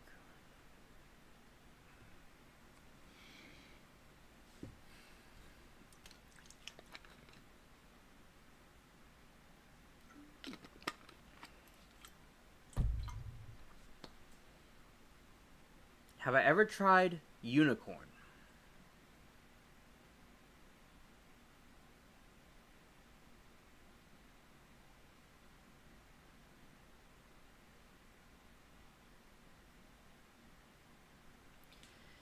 And also, basically, like what I'm doing is that, yes, this is some of the stuff my relatives like to make.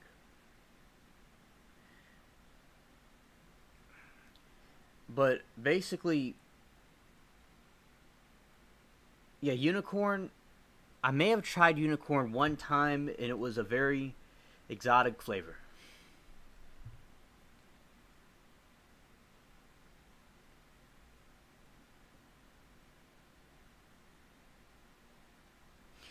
Well, Amanda, I look forward to trying it.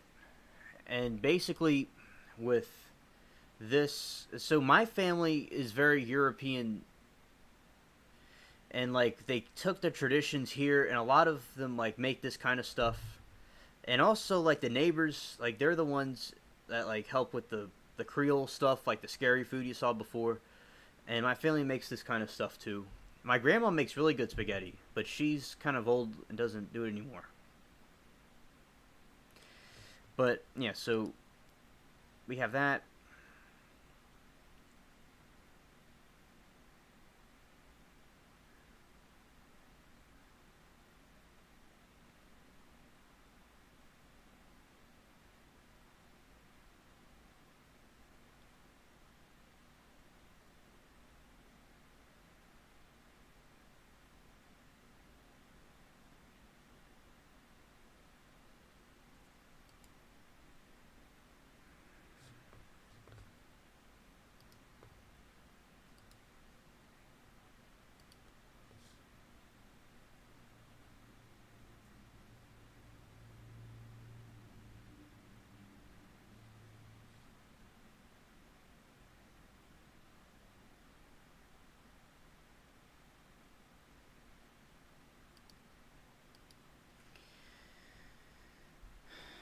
Yeah, and also make stuff like that.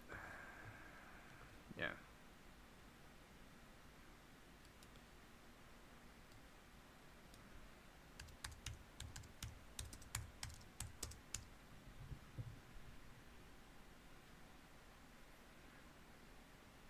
that's just some stuff in the area.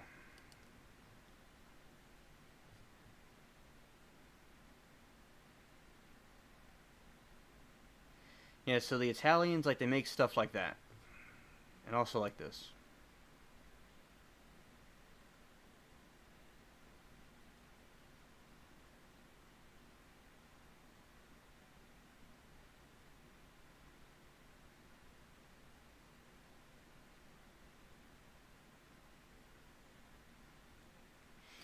Oh, the wild unicorn. It was a joke, and that's basically what we were talking about. The wild unicorn was being a joke, and also it's not wild ox. It was just a. It was just something funny we were saying.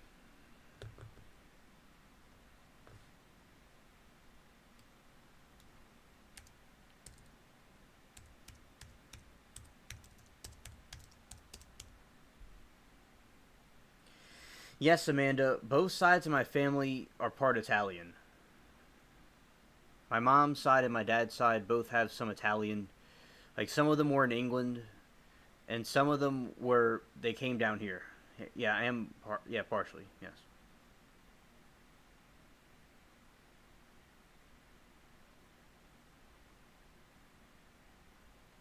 Latina, I totally agree with that. That they're trying to forget about the wildfire disasters. I agree. Yeah, that's what MSM and those people are doing. That they're. Yeah, I totally agree. That makes sense.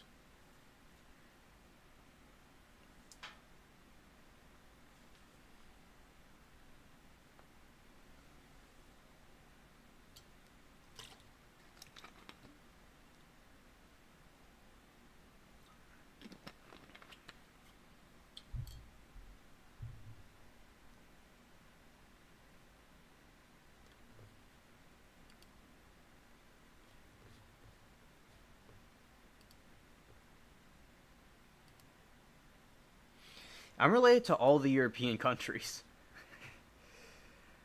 I'm related to all of them pretty much.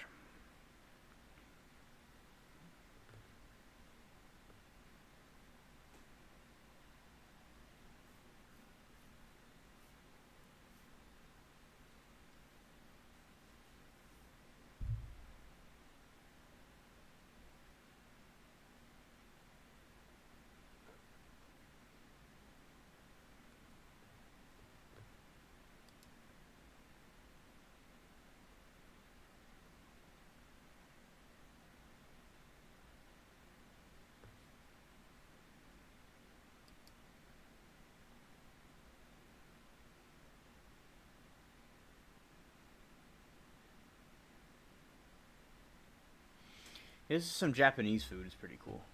Look at the Mexican food. I eat that a lot.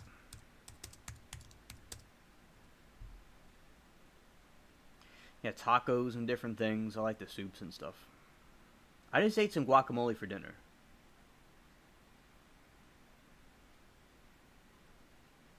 Raw fish. All right, Sandra. I understand. The fish, the seafood, you may not really be into.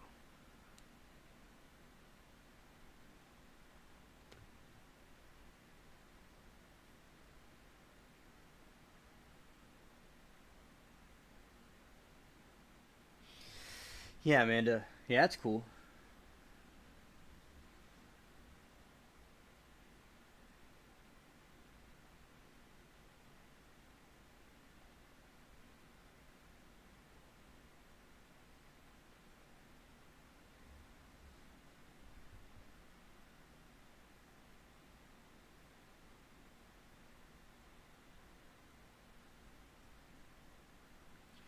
And I like Asian food too.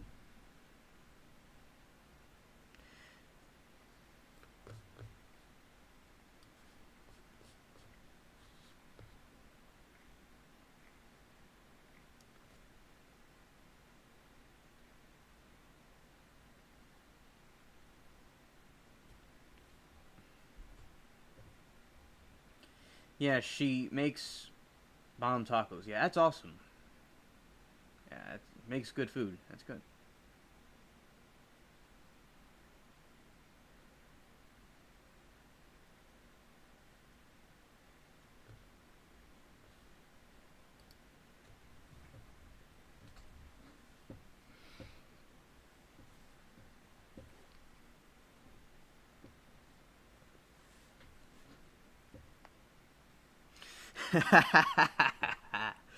Corn. Yes.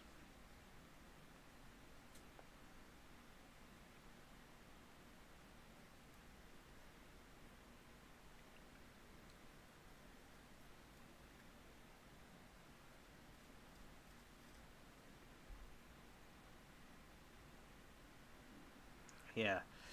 Yeah, SC's got to step up his game. I'll show you what the like traditional katanas look like.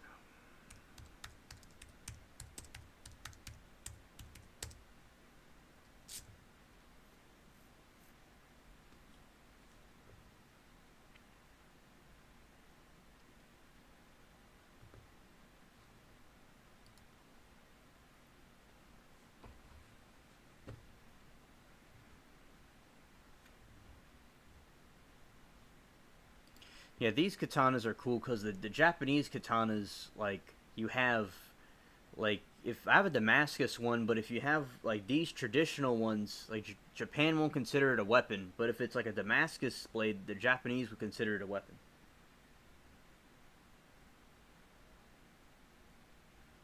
Yeah, Latina, I agree.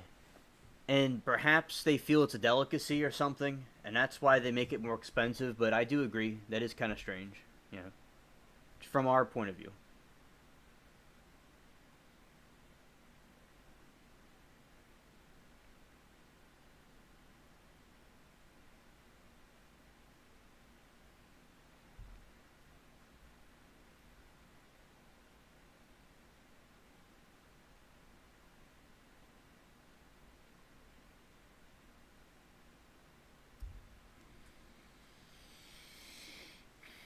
Yeah, but I like cutting stuff and doing things with swords.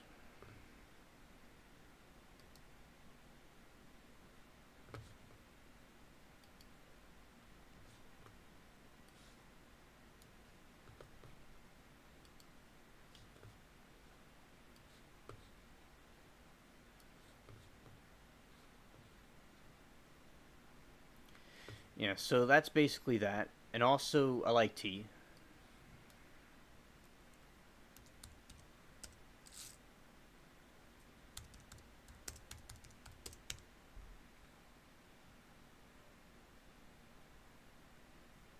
Yeah, Earl Grey's pretty cool. Cool tea. We were talking about that last time. And also coffee.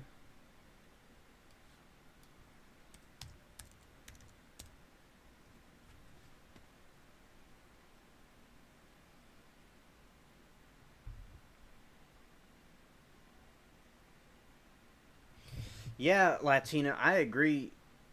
And I have not seen hardly any mosquitoes this year in New Orleans. They're usually all over me, but I've not experienced really any. Yeah, I agree.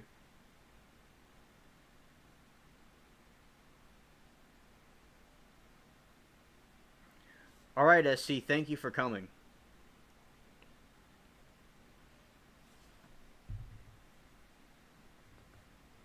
Oh, there's a corn song too.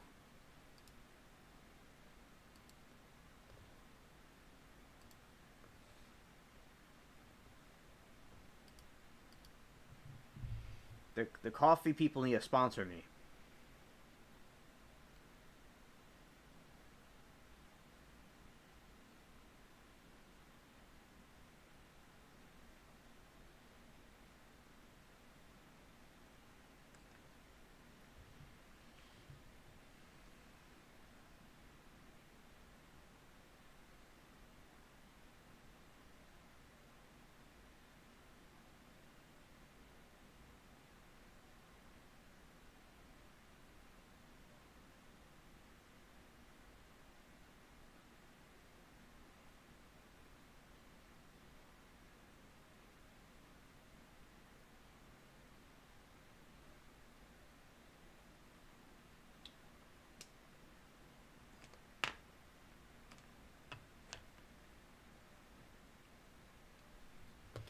Yeah, and I've New Orleans has cool coffee actually.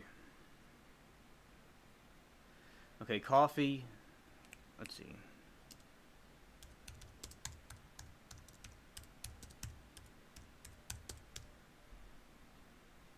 No, not almond. Pecan. Pecan.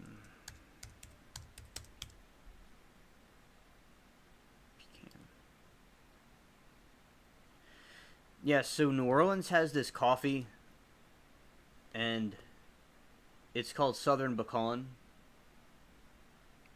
and I've had it before. It's very good.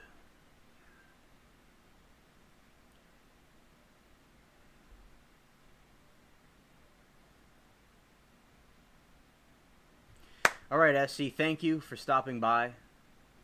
God bless you too, brother. All right.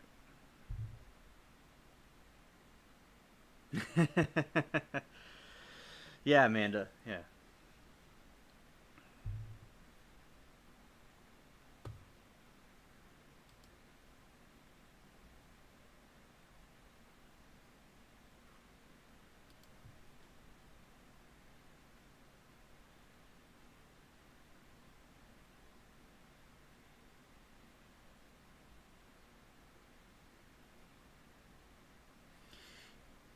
You don't like pecans, Sandra?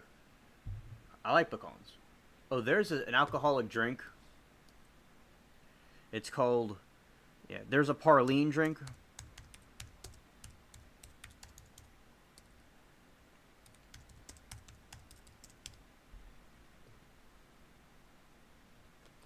And I have it actually over there.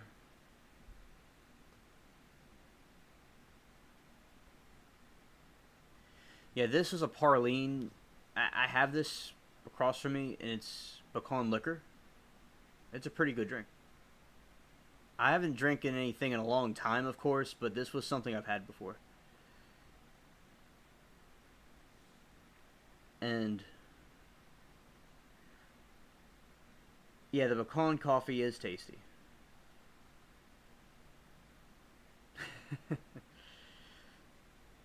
Floggers. That's a good coffee. I've had that before. That's a very good one, also.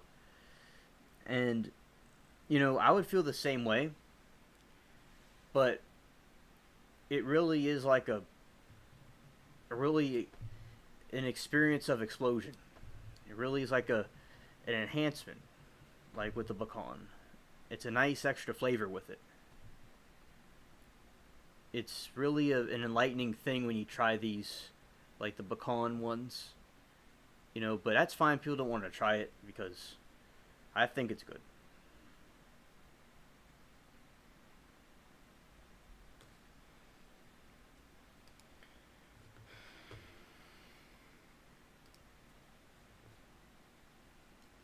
Okay, so the pecan coffee is called New Orleans Roast. See if I got that right. Yeah, New Orleans Roast.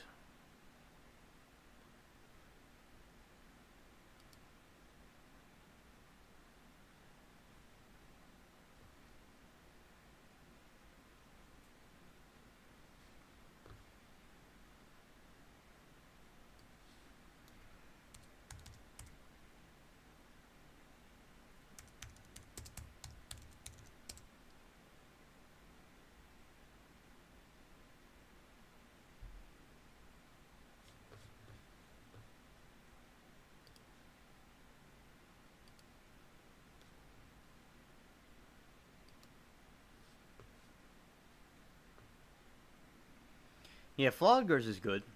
My grandparents drink that.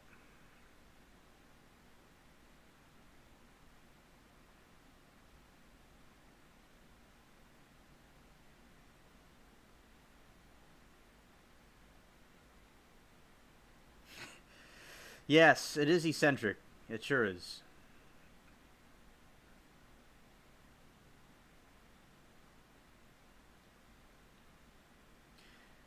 But we still like the same stuff that you like, also, Sandra, with additional other things as well.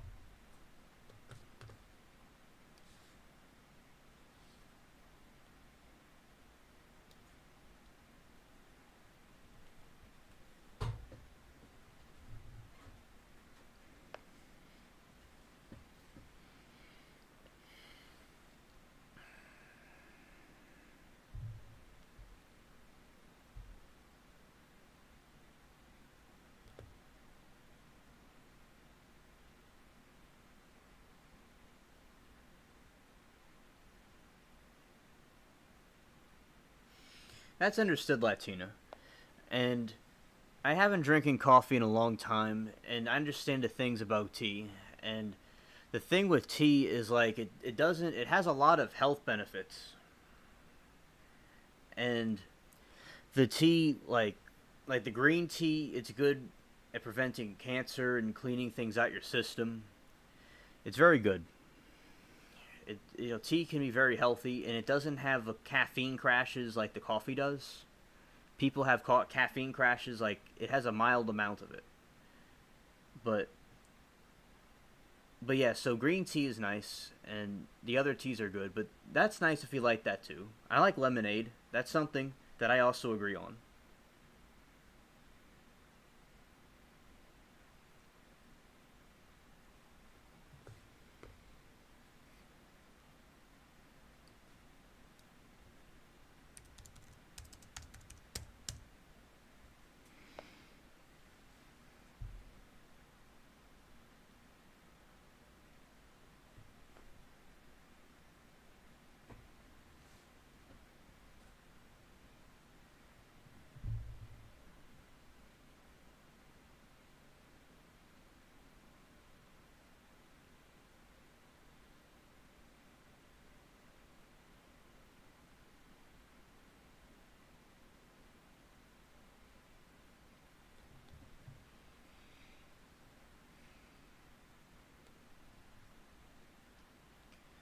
Yeah, so that's the stuff. And I have blog.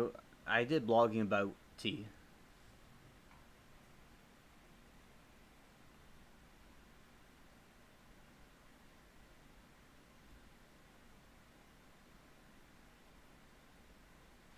Yeah, that sounds like it would be good. That sounds like it would be good.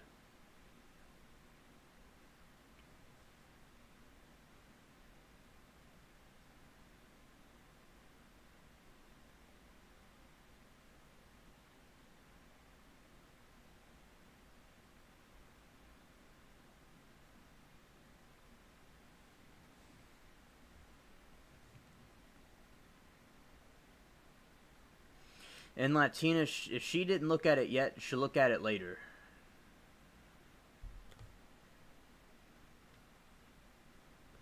Let's look at lemonade.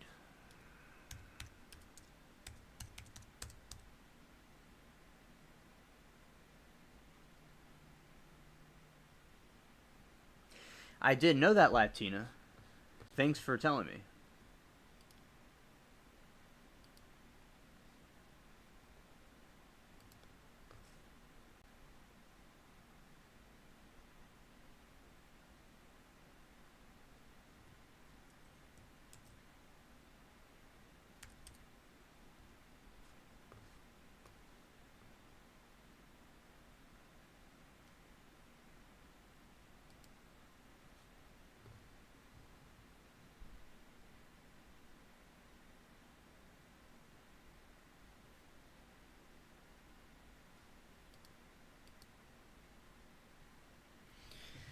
You were talking about putting lemons in seafood and things like that. Oh, Sandra, there was one time where I was with my friend,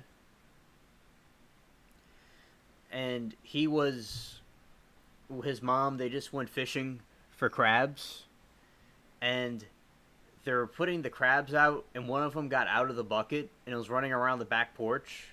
And my friend knocked me back, and he ran out the house from the back to the front to the street, like in an instant.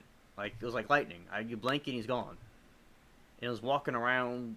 It was crazy. And I've seen crab boils before. Because there's a lot of eccentric food down here. Because all they had down here was seafood and stuff. They didn't really have that many other things.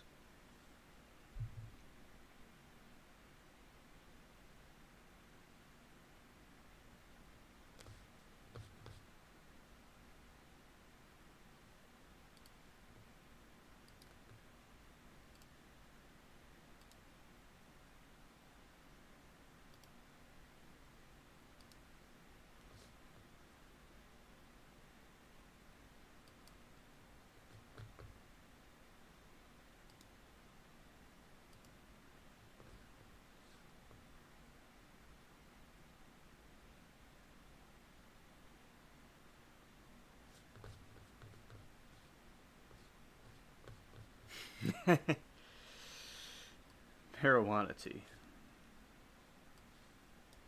Have y'all heard of opium tea?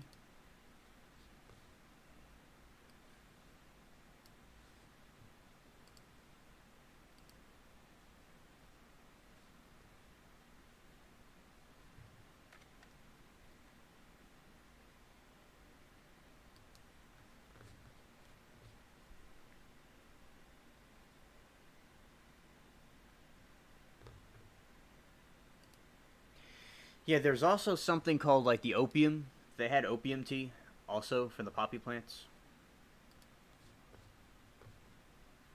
Yeah, so they have the. Yeah, let's see if it's a thing.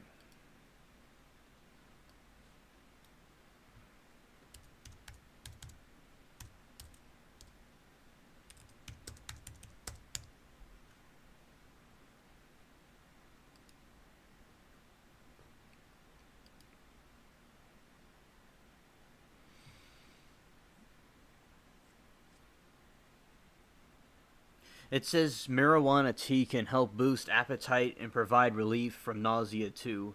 It may also help soothe immune system disorders such as IBS and arthritis. However, excess intake can cause problems. If you experience any adverse effects, limit its use and seek medical advice. Yeah, so basically there is a marijuana tea.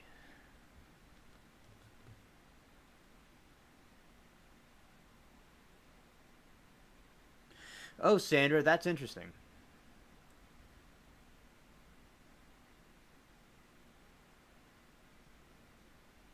Well, that's good, Latina. We both confirmed because we both looked it up.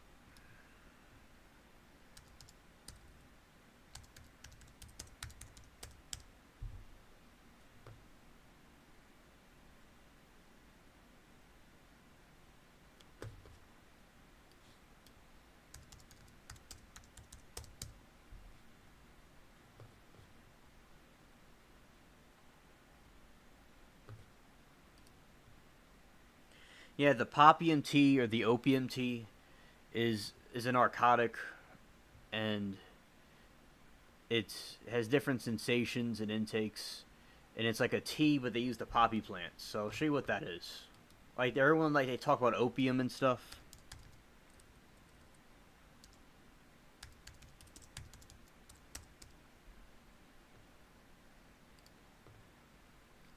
So this is the poppy plant, and they have like a. Now remember, this is like really. It can be very dangerous. Disclaimer. But this is like the opium tea.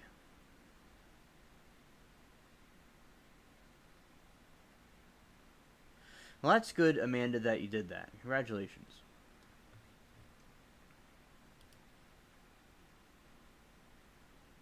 Like in Afghanistan and the wars and stuff, Like this is the kind of like stuff they talking about. Like the Chinese got addicted to it, but they also have a tea out of it. But it's not, wouldn't be a legal thing here.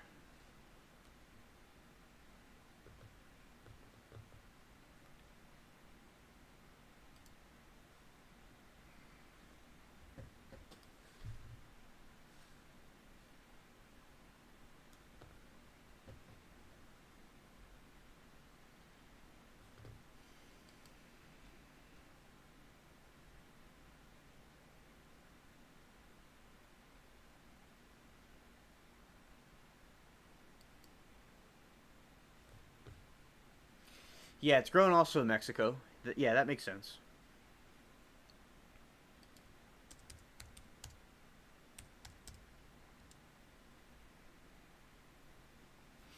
Yes, Sandra, beautiful but deadly. Right.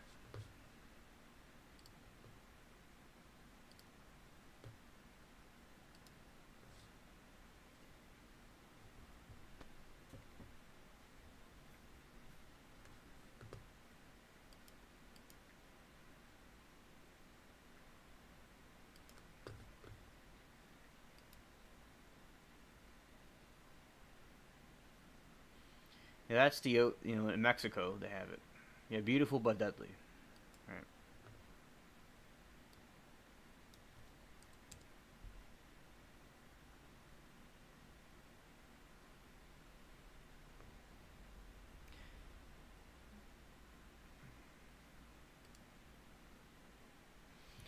And it would have to be handled a certain way, and it can be used for good medical things if used properly. For like people used to use these things back in the olden days for medical things, for medical stuff. But now, people like if it's overdone like anything, it would be bad. But they used to use these things all the time, like morphine and different things to come from this.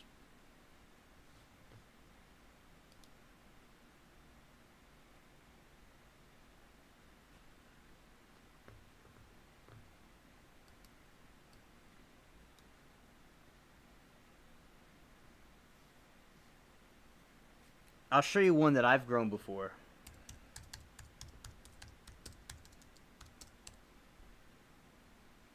I've grown this before, the California poppy. I grew it, I remember a few years ago. Yeah, Amanda. Yeah, exactly. I was just thinking that, Amanda, you're a mind reader. You're like Rebel. He's also a mind reader. Like, I think of something and the other person says it. Synchronicity stuff going on here.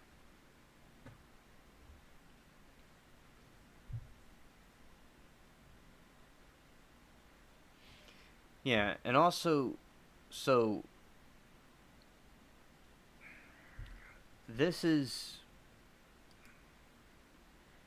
the situation. Yeah, so these are some poppy flowers. It's not the opium kind, but they can be sleepy, and they can be like relax you. And one time, like I grew this before in my yard, and I smelled it, and I felt kind of tired. Well, no, this is not the opium poppy. I like the flowers,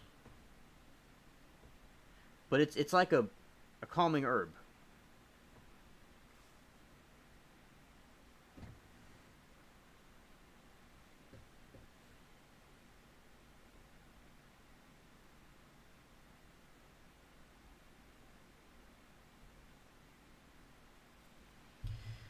Yeah, so in California, like they have these things everywhere. I like these flowers a lot.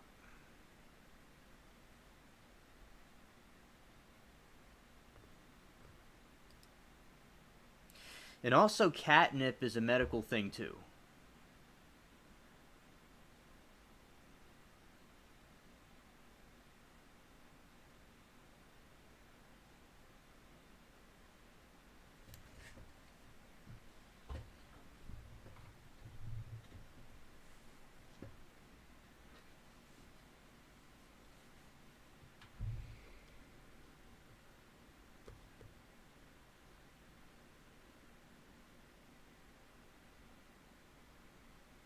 Oh, that's cool, Amanda. That's a cool thing to know. And let's see. So I think of yeah, catnip.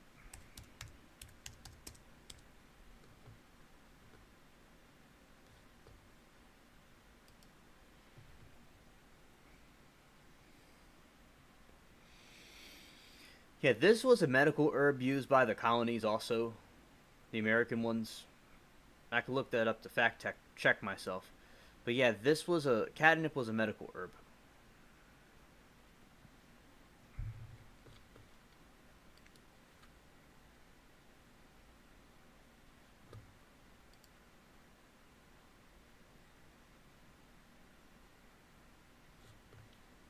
Cat's getting high.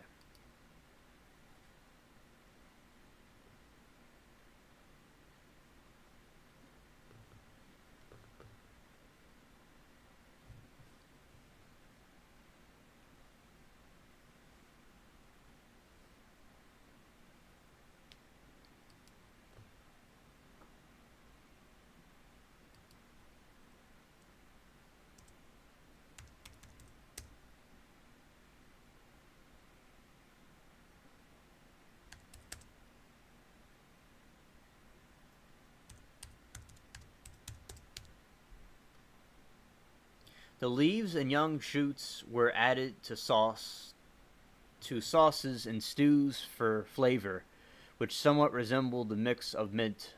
Catnip was part of American folk medicine. I was right. I was right. In Native American healing systems and employed as a gentle tea for children in cases of occasional upset stomach or sleeplessness. There you go. All right.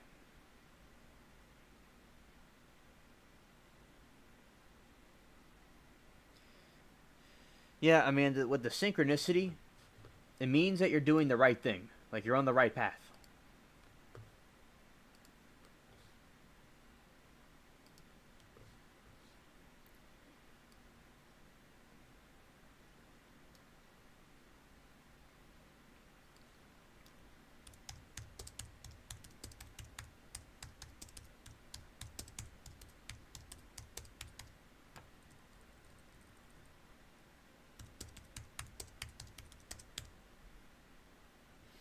When a cat smells catnip, a substance called nepetalactone,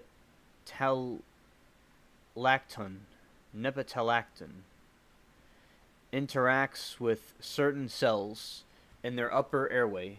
Once this interaction occurs, the cat's body releases endorphins, natural opiates.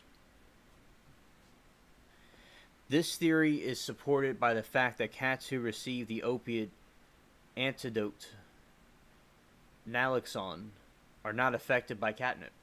So they get high like they're on opium. Hey, more synchronicity. Yeah, but they used to use morphine and stuff back in the olden days in America in the 1800s and stuff. And but people did it with a correct amount to for pain and things like that. But people overuse things and abuse things.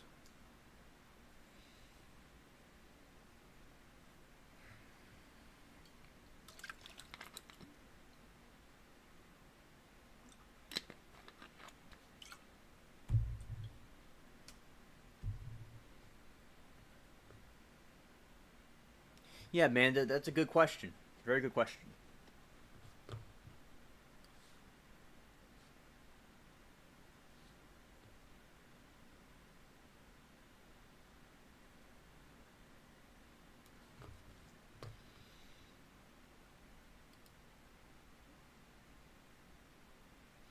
And the cat feels a sense of euphoria, extreme happiness, followed by relaxation.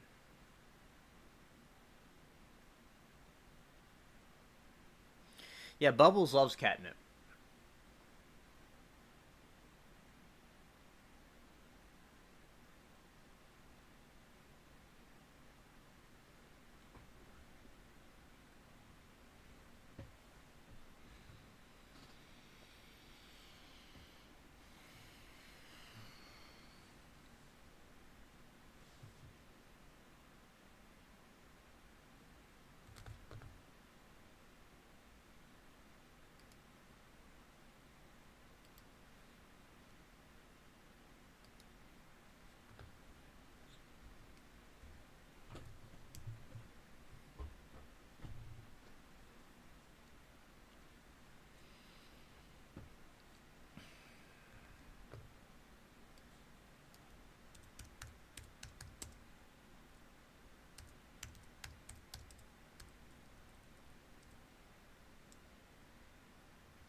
Catnip tea was traditionally used as a herbal medicine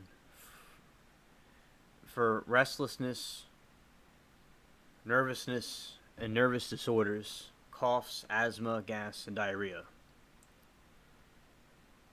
So it's used as a tea.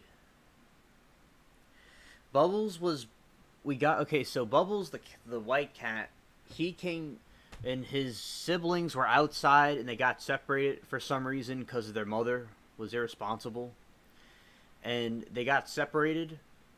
And I saw him meowing when I was talking to one of my neighbors who was hanging out by my house, and he was running up and down the street. And I was seeing some of my friends down the street, and everybody was trying on my Michael Myers mask and that I have, and we saw the cat, and it was hiding under the tire, and it was a little tiny kitten, and it would run back and forth around the street, and then it was in my yard, and this older cat was trying to chase it around, and then we caught him, and I made like his little birth certificate and like documentation paper, and they brought it to the vet, and it was in a cage in 2018. So he's been here since 2018 as a little kitten. And this older tabby cat, Lomi, she was kind of overweight, she passed away from old age recently, and she took care of him. And I didn't really like him at first, and then she became warm to him.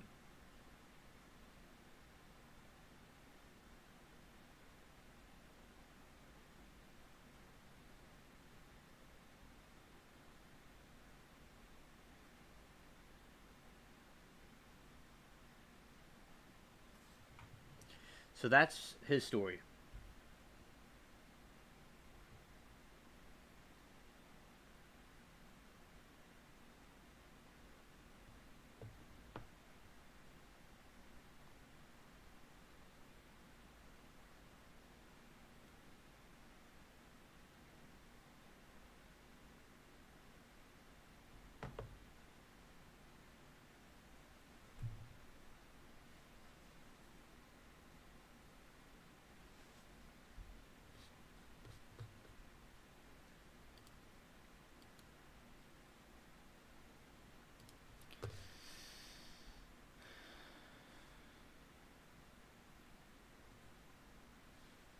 Oh yeah, Michael Myers. And I could do a whole thing about Michael Myers, a whole stream about him. Yes, I'm glad that I saved him, along with the help of my grandma, because she had a trap. But yeah, and also, basically, what I remember is that with the cat, we took care of him and he became bigger. Well, on that Christmas when he was a kitten, I put him in my lap and we watched the Arnold Schwarzenegger movie, that Christmas movie he was in. But yeah, Michael Myers, that's pretty cool. Yeah, Michael Myers, yeah, he was a. I like doing things about that movie. And he was a cool character. I know it's a horror movie, but it was still a cool character. Yeah, Amanda, alright. Alright. There's all kinds of different things in production.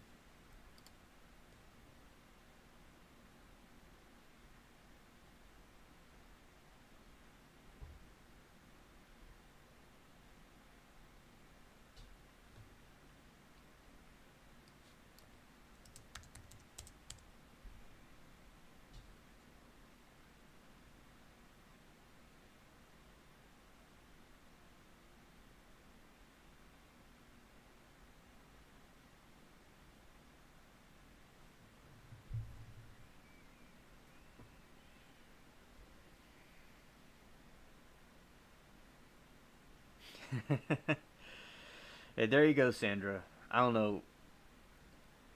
I got some screws loose upstairs.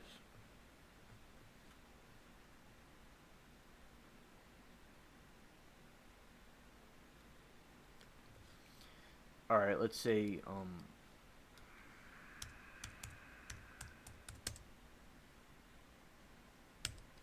thanks, Amanda. And y'all are the best chat. Now, Sandra, what do you think of these sandwiches? Do they look good?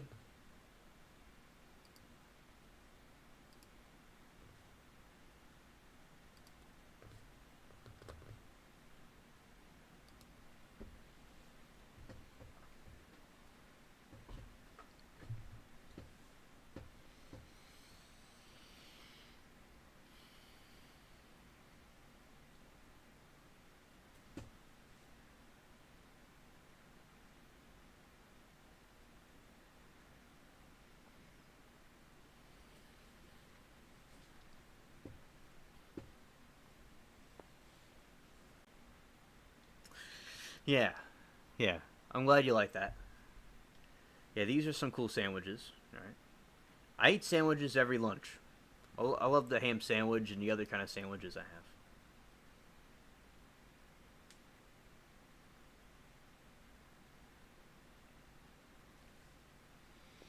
It is scary, chat. It is scary. My mom had a nightmare about him when we were down the street before Katrina.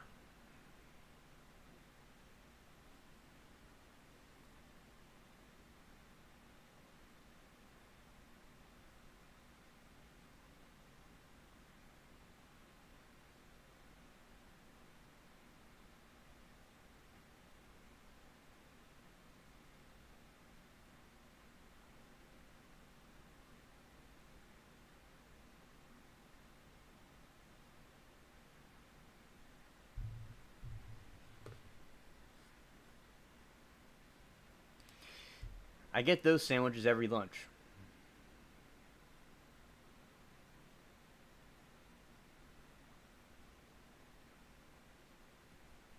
Oh yeah, I've had that sandwich before.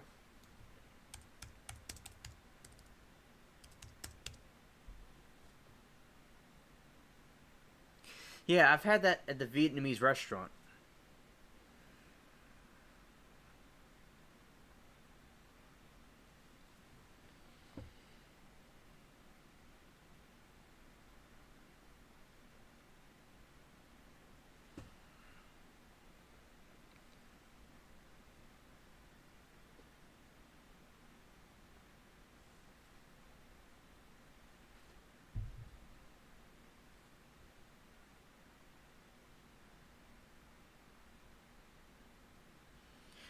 I like the white bread too.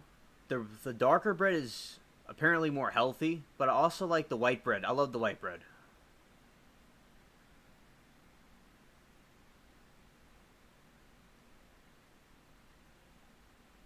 Yeah. Yeah, Amanda.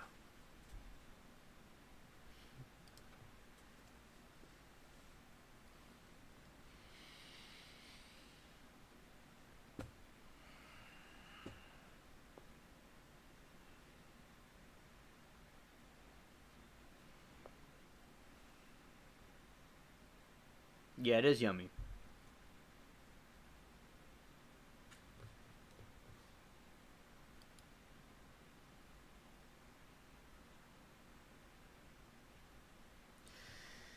Yeah, Amanda. She could be a comedian one day. Sure, it's funny just to see that.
Yeah, that's a good one. That's a good one. Oh, at the Vietnamese festival, they have one like over there. And they had the Vietnamese festival, and they have all kinds of exotic things and stuff there. And it's during like New Year's, and basically, what happens is that he, not a person, but a place actually, that this place is very good, and it has a lot of the Vietnamese food and things, and it goes to a church, and also another thing that it does is they have the grilled corn, a lot of good food and drinks and all kinds of things and dancing and stuff like that and music.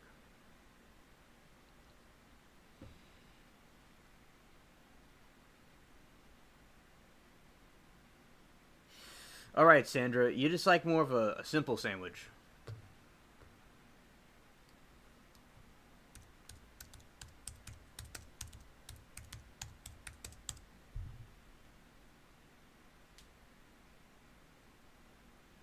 Amanda, that sounds funny.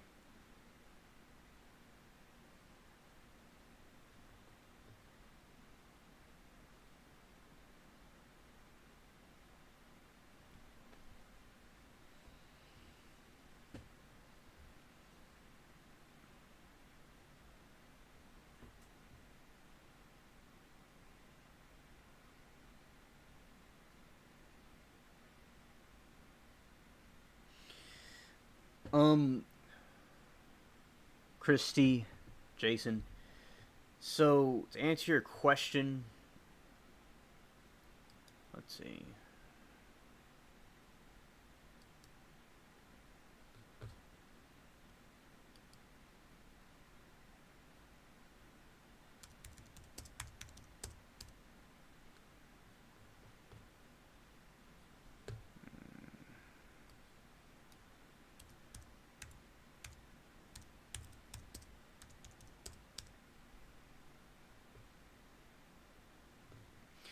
So about that tea, Christy, it says that the marijuana tea can help boost appetite and provide relief from nausea. Two, it may also help soothe immune system disorders such as IBS and arthritis. However, excess intake can cause problems. If you experience adverse effects, limit the use and seek advice. So yes, it does exist. I don't know where one would get it, but it does exist. So, and also they have catnip tea, like because the colonists and the different people, they used catnip and tea. That was something we're talking about. And also mint tea, that's something more mainstream, and green tea and different teas like that.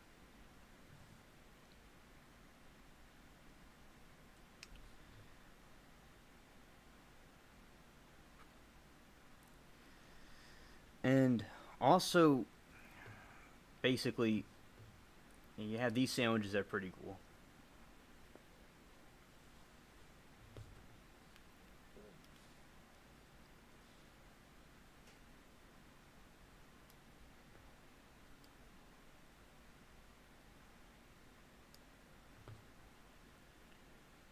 Yeah, white tea. Let's look that up, white tea.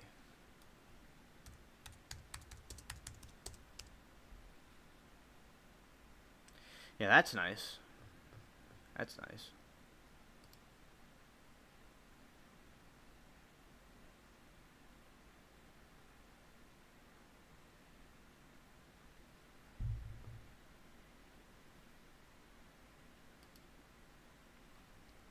All right, so yeah, the white tea looks pretty cool.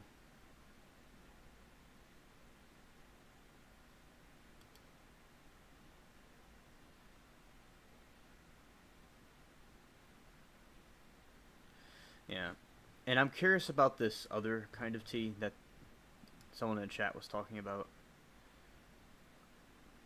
So they have something called the cannabis tea, and as I said, I don't know much about that. And so people do things at their own risk. And right, so anyway, an alternative to smoking or eating edibles is drinking tea. infused with cannabis, offers cozy high. It's like cannabis version of your favorite bedtime tea that might improve your sleep quality. It can also give you a boost of alertness and focus when paired with caffeine in the morning. Drinking a warm cup, of cannabis gives your lungs a break and cuts out the added sugar found in many edibles. You do this yourself or at home. And it's not as and they're saying it's not as simple as dropping some weed in a tea bag and steeping it. That won't get the high. They would have to do some prep, the cannabis material. So it probably has to do with some type of extract they would have to do. And I'm sure in the areas that they have it legalized, I'm sure they have something like that. So people that would be interested in this, in those areas that they do it, they can get themselves some of those. Yeah, so that's the answer about the cannabis tea, because Latino was talking about it.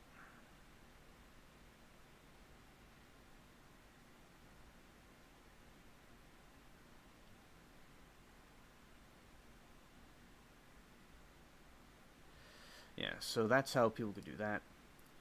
And the mushroom tea, no, I've not heard of that, no.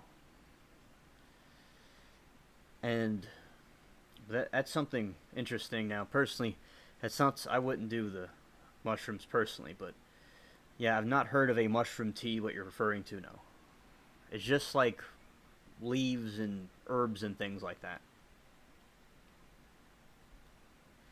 Yeah, so you like white peach tea. That's pretty cool.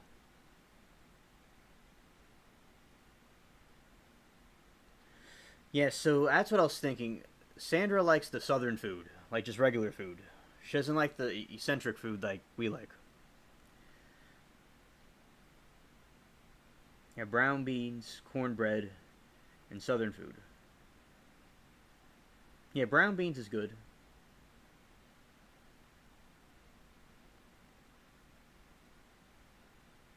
I love southern food, Sandra. I think southern food's great. Shout out to the southerners.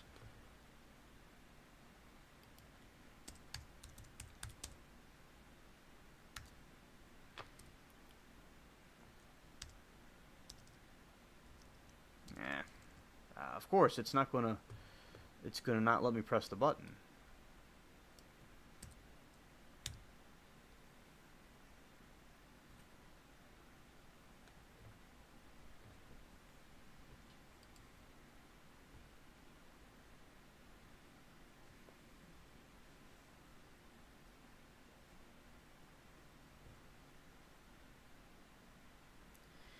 Yeah, so white peach tea. That sounds pretty good.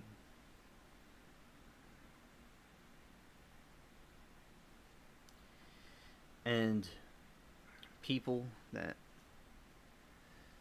in a channel we talk about a variety of different things with a variety of different topics, news and food and tea and stuff.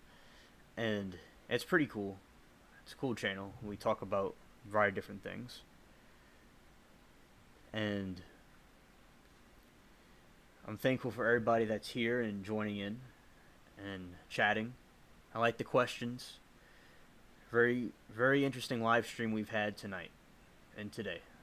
And the new people here, hello, welcome. I just love that color. And that color is so great. I also have a tea blog. I like to talk about the tea and stuff.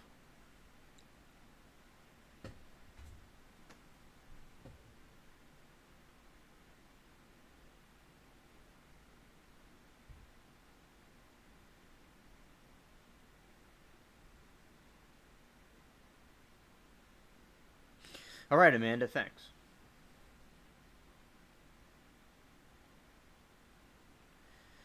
Yeah, Sandra, I don't eat that stuff either. But I've heard of other people eating that.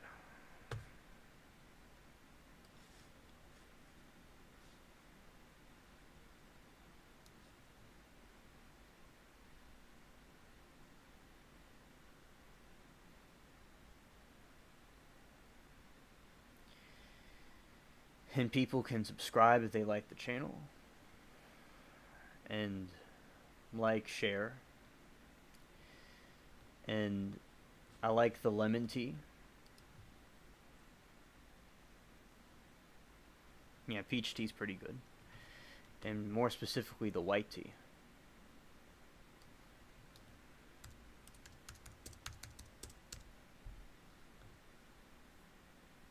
That's pretty cool.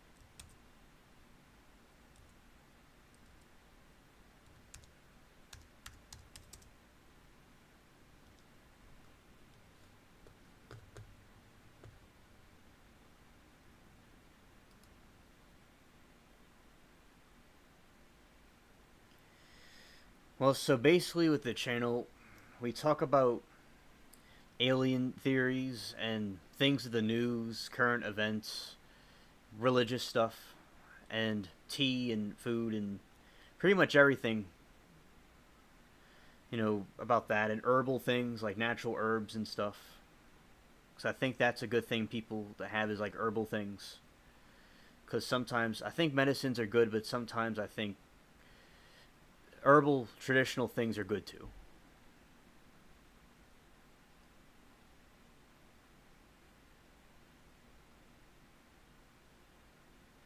And also, yeah, oh, Lipton. I looked that up.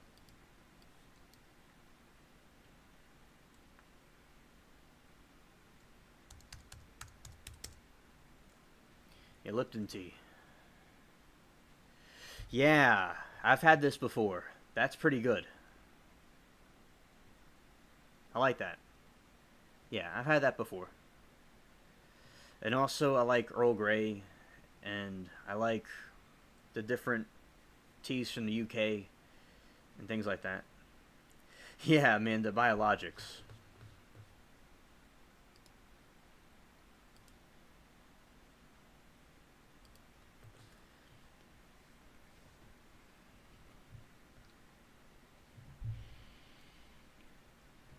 Yeah. Let's look at the different flavors they have.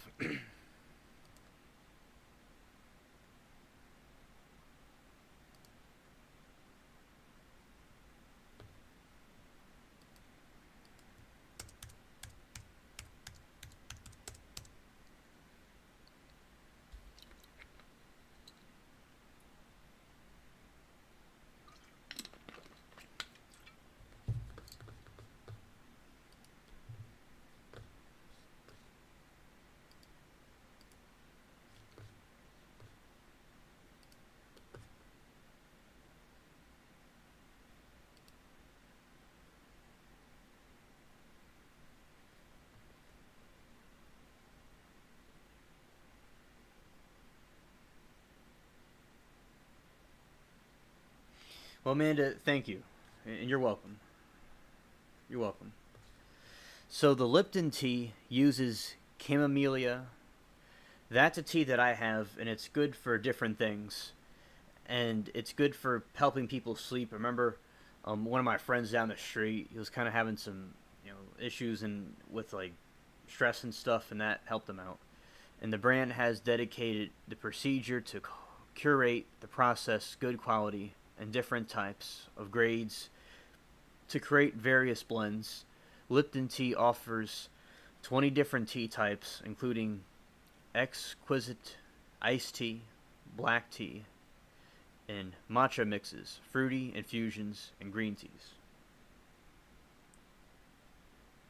Well, thanks, Sandra, for the information.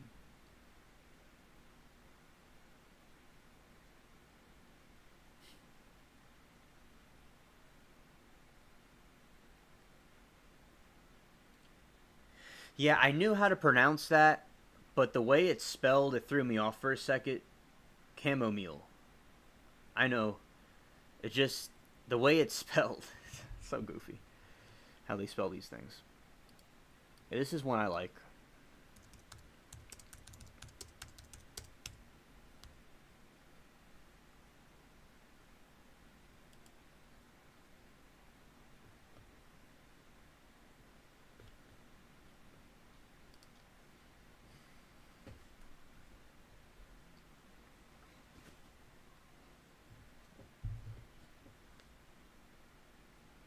Yeah. I'm sleepy. Yeah, and this is the lime. That's a good. These are good ones. And as I said, I have a tea blog. I haven't put the post up about the tea part yet, but I put the post up about the Mothman blog post I made. Yeah.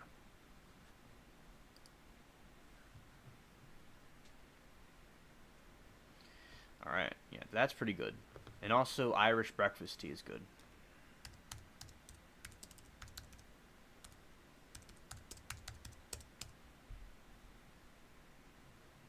Yeah, that's a good tea also.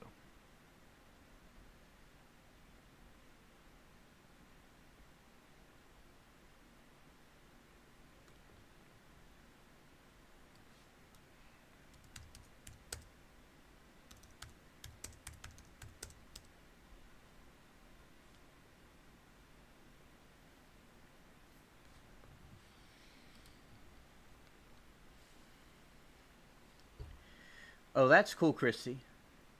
That you've been drinking tea for 45 years. That's pretty cool. That's awesome. I'm only 25. I've been drinking it since I was a kid. My dad from England, I'm from that side, and my mom's side drinks it too. So that's how I got into it.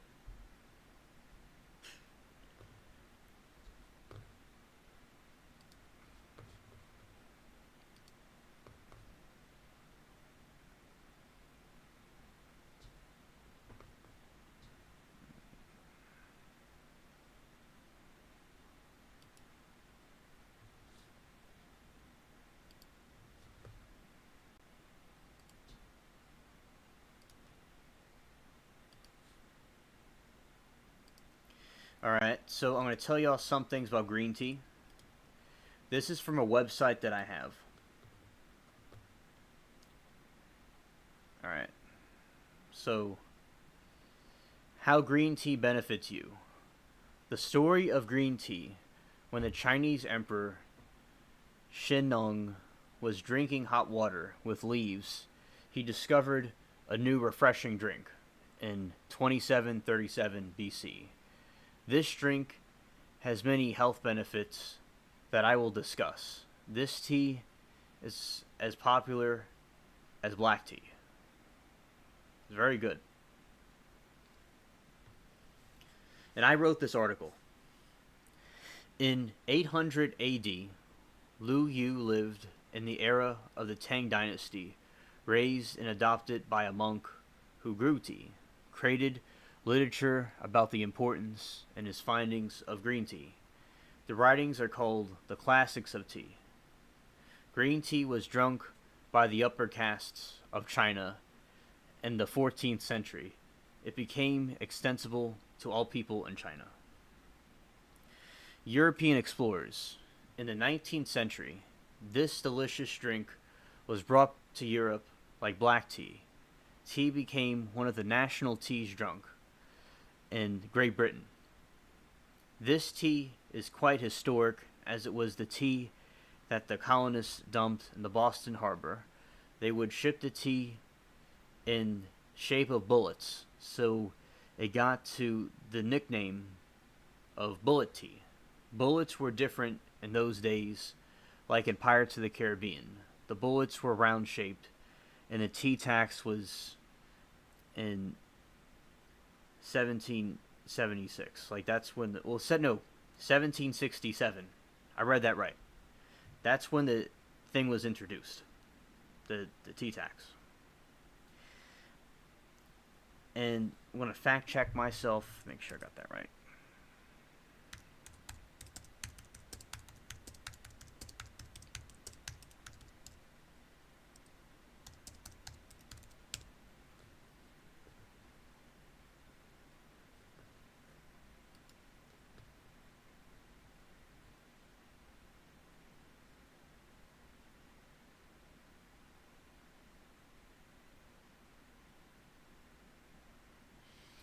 Yeah, I think I meant to put 1776 and I mixed up the numbers. But it started in 1773 was when the colonial issues started to happen with the tea stuff because of the Parliament. The Parliament has caused issues with England to the current day. And that's what caused America to break away because of the Parliament. It's the same thing. Green tea has flavonoids that are antioxidants.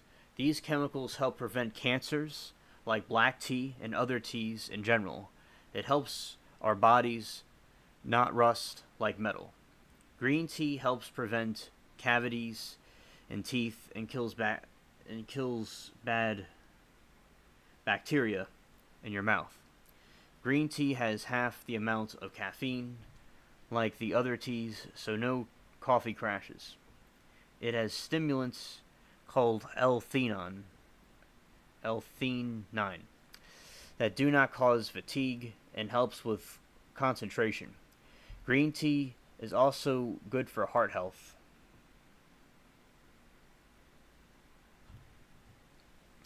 It lowers the pressure of blood in your body. It could help some people with weight because it increases metabolism. It could also increase lifespan. In my review, there are many types of green tea. Generally speaking, green tea is a great beverage. You could drink it plain or with sweeter. It has a taste of nature, not strong or mild.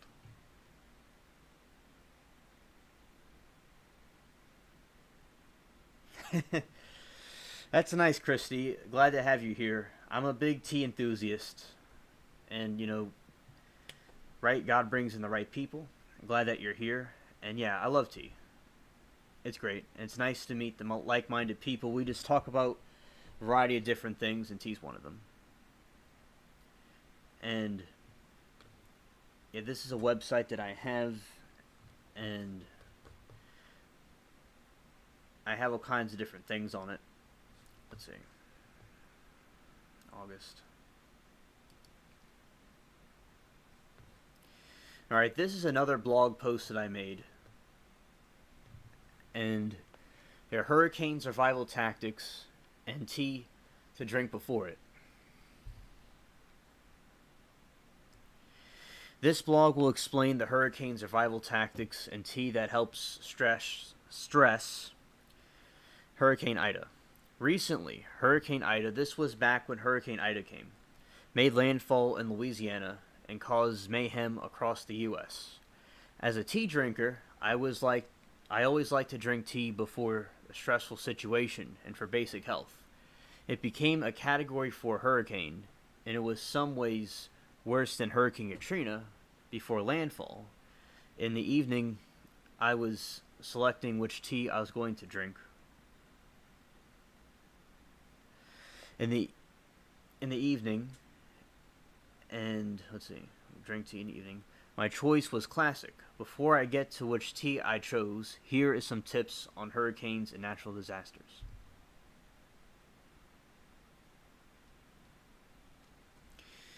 Hurricane survival tips.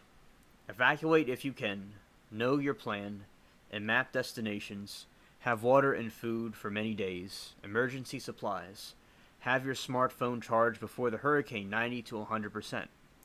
Have at least 2 or 1 backup chargers, and have your phone at 100%.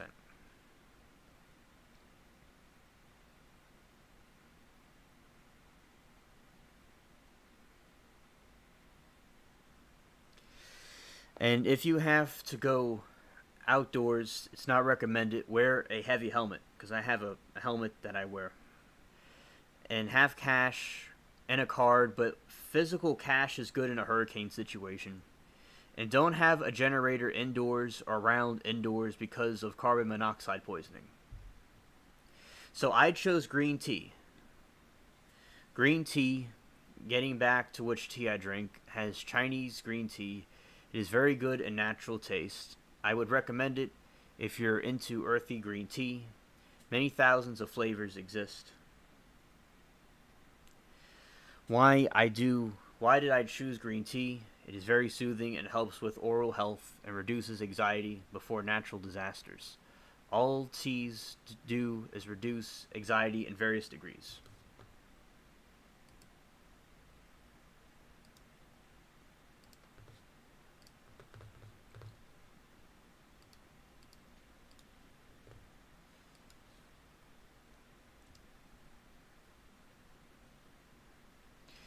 Yeah, and that's the person, the Asian person doing the tea. Probably Japanese, I'd say.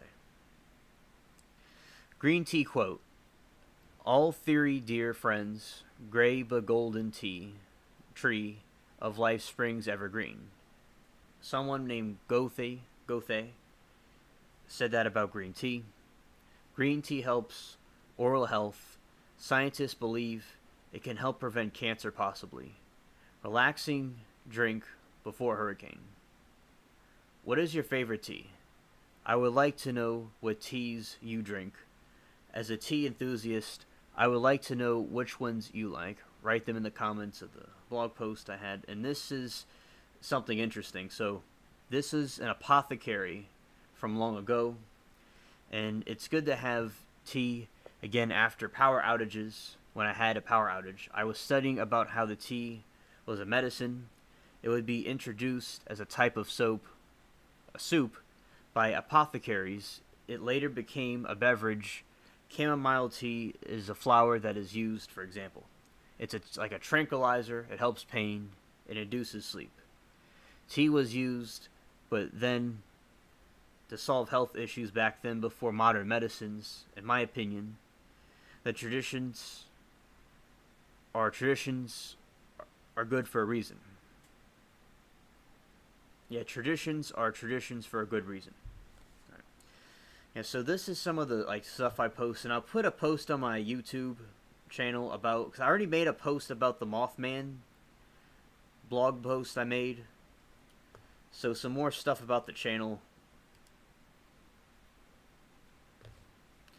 So this is something, Christy in chat, I put on my YouTube blog post. I put, like, there's a post you could do on YouTube. And so this is some other parts of the channel we talk about, like the Mothman. It's the sighting of these cryptids, like these humanoid beings that are seen. And it sounds far-fetched, but there, as you could see, this was taken off of a tree cam. It's like, what is Mothman? The Mothman is from West Virginia folklore and is a cryptid, which is a creature that may exist, but its existence is unproven, and are either from extinct supernatural origin or extinct supernatural origin. That's a period. On November 15, 1966 to December 15, 1967, newspapers in West Virginia reported the sighting that a couple, Roger and Linda, were driving one night and they see red eyes and the gargantuan flying creature, and it was flying and following them. Recently in Georgia, there was the sighting above that you see in the picture by one of the subscribers. And there was a debate on the channel a little while back, a couple of months ago, and there's about that, and has started about what it is exactly. I received the picture above while watching a cat. It was late evening and cloudy, getting ready for supper, when my good friend sent me this to me, telling me their friend posted this on Facebook. I am always skeptical, but I think it's real and not CGI or edited. I know a lot about paranormal images. I have seen real ones and fake ones. I am confident it's real, and explained to some of my subscribers that were skeptical about how it was real. At the time I had little info. I will now say here that this article, what I revealed to the subscribers.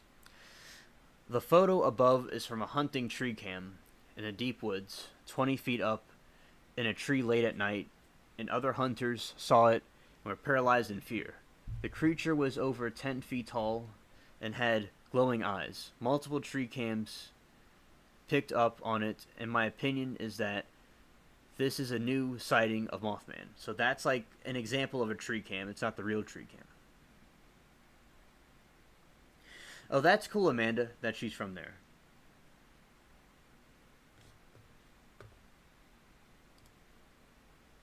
Amen, Amanda.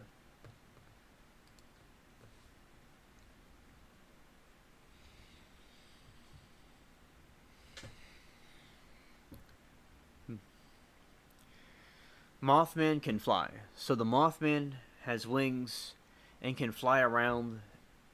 And in the story above, the original people to see the Mothman saw him flying in the sky. The creature in Georgia flies into a tree. It was flying around the Silver Memorial Bridge before it collapsed. It was apparently spotted in the 9/11 terrorist attack. It's unknown if there are multiple moths or it's just one.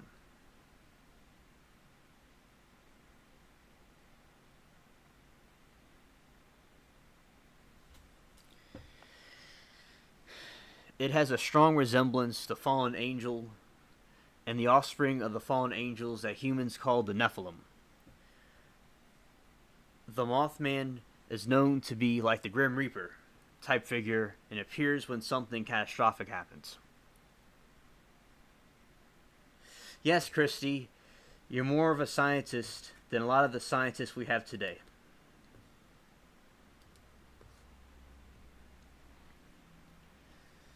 And so basically, like with the cryptids, and these things, and it's believed that the Mothman is some type of fallen angel type being or a Nephilim type being. And I have videos on my channel about the Mothman and also cryptids and fictional, they're stories that are based on true events, but I kind of made them into something different. But they're based on true events. I have some of the stories I have on the channel. And my experience with the paranormal. Since 3rd and 4th grade, my classmate and I studied aliens, and his dad told us many things as well. Many years later, on YouTube, I started my channel, and I have received many testimonies from people and have seen paranormal sightings, like the monkey demons, and they all have glowing eyes. So I did these ads like last year and this year too, where I did these ads for some of the videos that I did with these surveys. And with the survey, I would ask people I would talk about the aliens being fallen angels, and people told me that they saw these. One person said they saw these alien, monkey-looking creatures that were causing mayhem and trouble to people. And that is some of these sightings that were seen. And it does sound far-fetched, but these are examples of these cryptids that they're obviously there.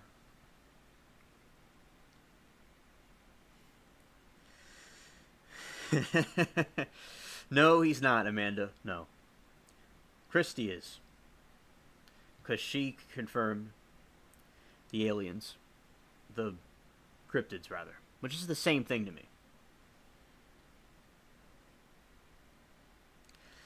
And also the monkey demons with glowing eyes. I have seen strange objects in the sky and many others have seen them too. This may sound strange for some, but I would feel the same way. But there are plenty of video evidence and sightings like this and above image. And these are some videos I put on my channel. Like, these are videos from my channel that I put. I put the link to this one in the chat. And as I said, I've already made a post about the website, but I'll make another post about the website.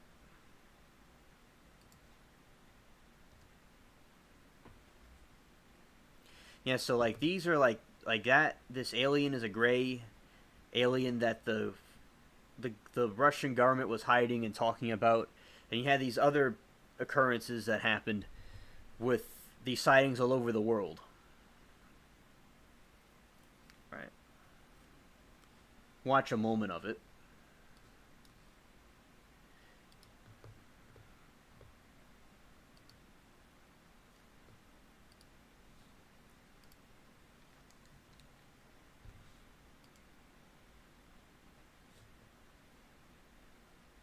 In this video, we are going to cover alien sightings that could give you nightmares and PTSD.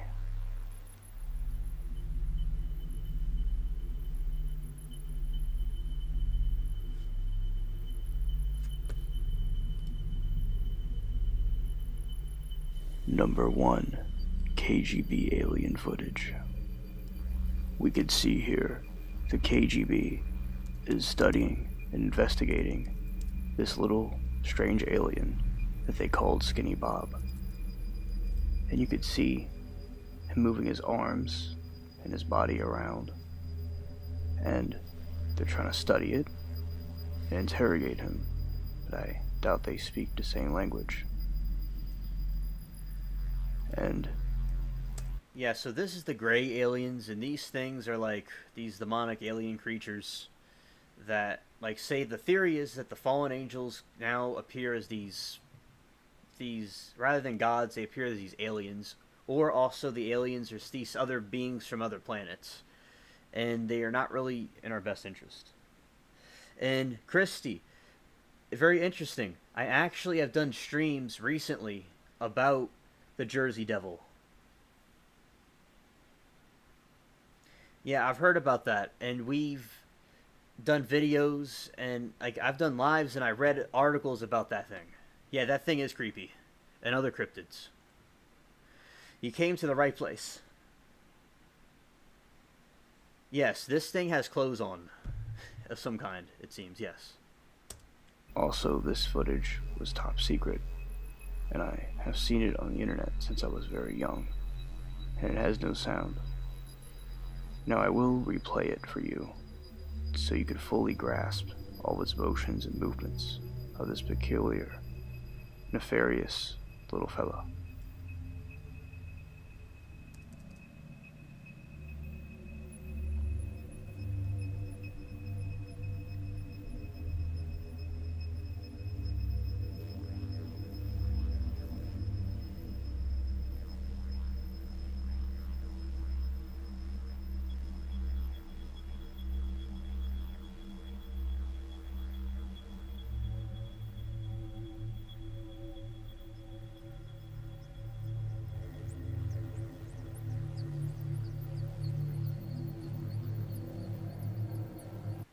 Yeah, it is a turtleneck. That's what I think it is too. And yeah, Sandra, it's something called. I'll put it in a different window and read you what the Jersey Devil, the Wood Devils are. It's creepy. And this video was taken by the KGB. This alien you just saw. Number 2. Chinese Night Sky.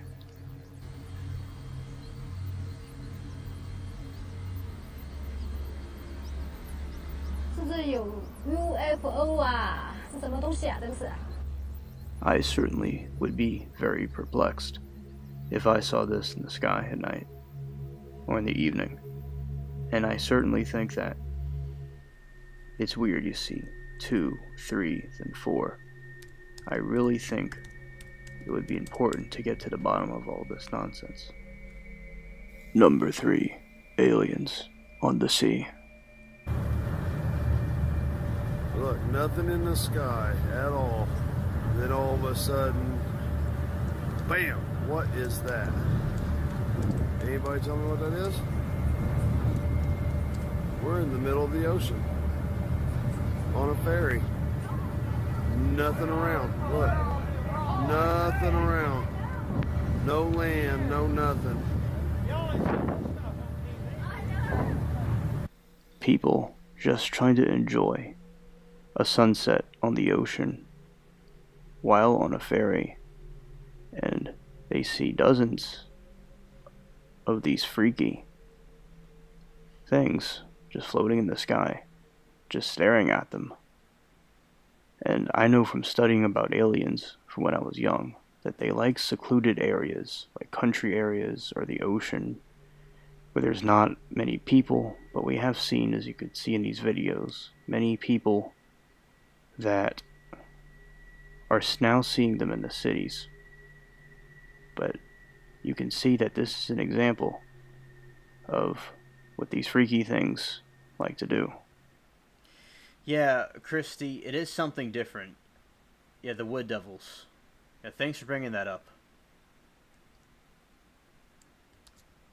Make that clear what that is.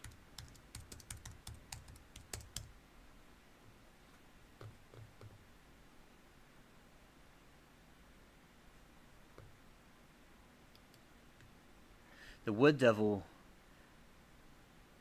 is a single Bigfoot or more likely a group of them having roamed the woodlands of the County, New Hampshire since the 1930s.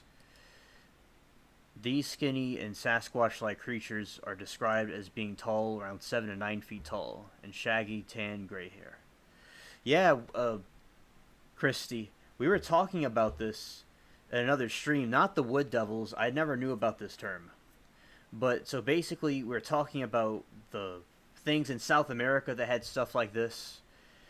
And yeah, so this is something very interesting. Thank you for bringing this up. And yeah, we talked about something like this, but not this exact thing.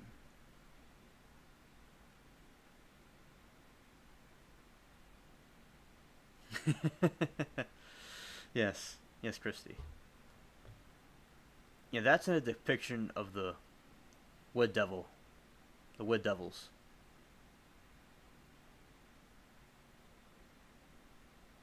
Yeah, so shout out to Christy for pointing that out about the wood devils. All right.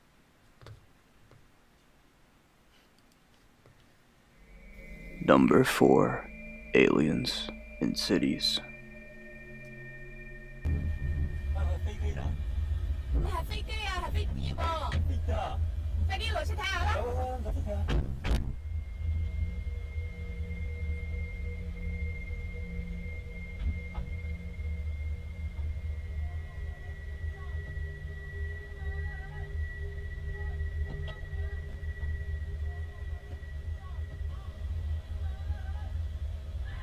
In ancient India, the gods appeared to people, and they were in awe of what they were seeing.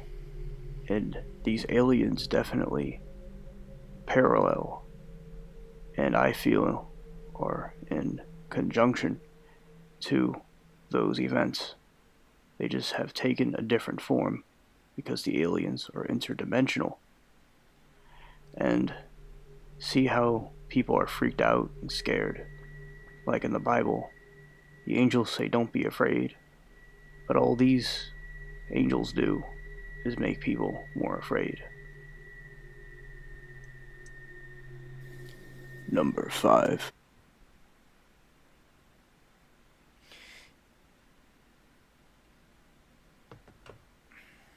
Yeah, so Amanda, we were talking about that before. Anthony McQuaid was telling us about that. Yeah, they have bases underwater. That they're also underwater too. Brazil UFO invasion.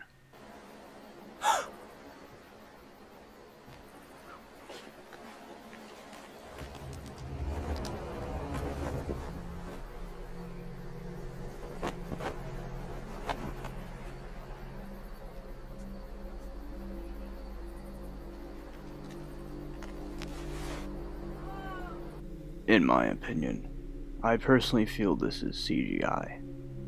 I just feel the way the ships look flying around and the not so enthusiastic reaction that this could be a fake. But I will replay this one more time and you tell me what you think in the comments.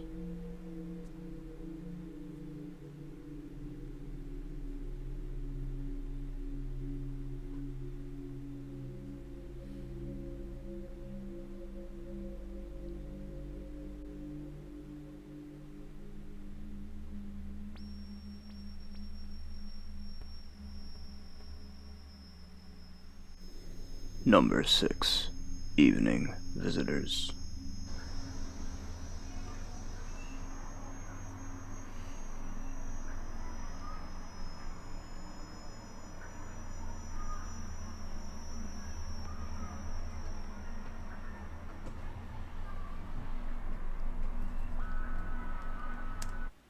Well, that's awesome, Christy. And you came to the right channel. That's awesome. I got into it since I was in 3rd and 4th grade with my old friend.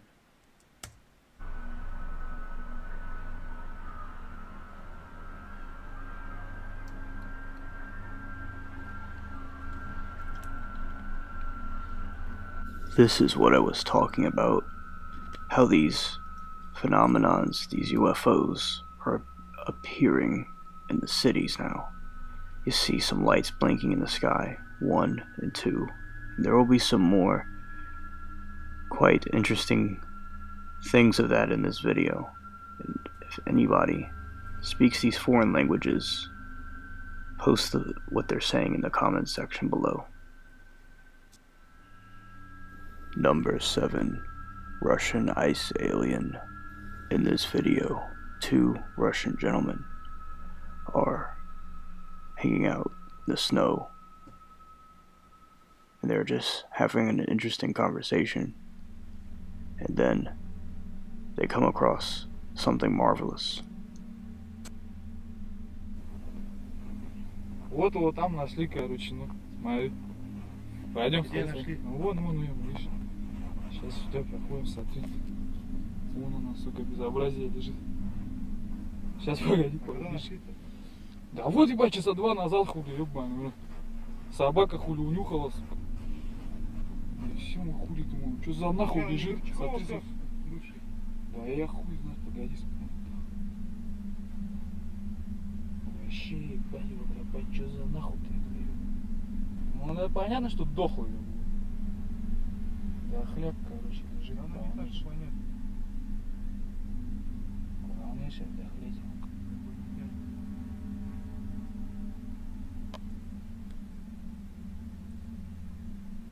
This thing's freaky.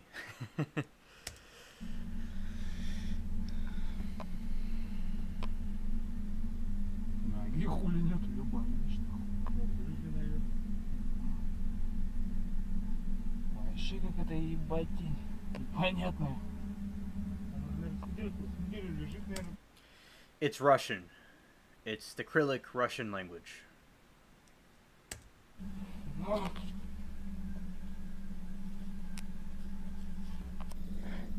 This thing is incredible because it's in so much detail what the alien was going through, and I think it's very real, and how it just looks frozen to death in the snow, and the body is going through decay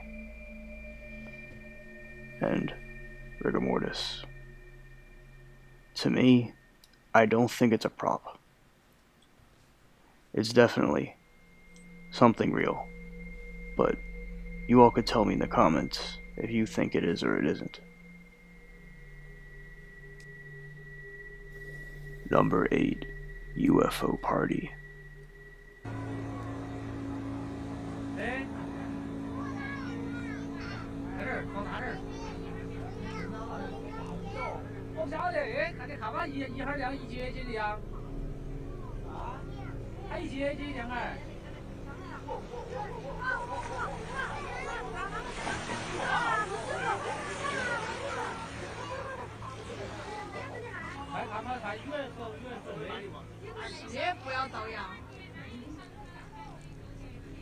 What a way to crash a party, right?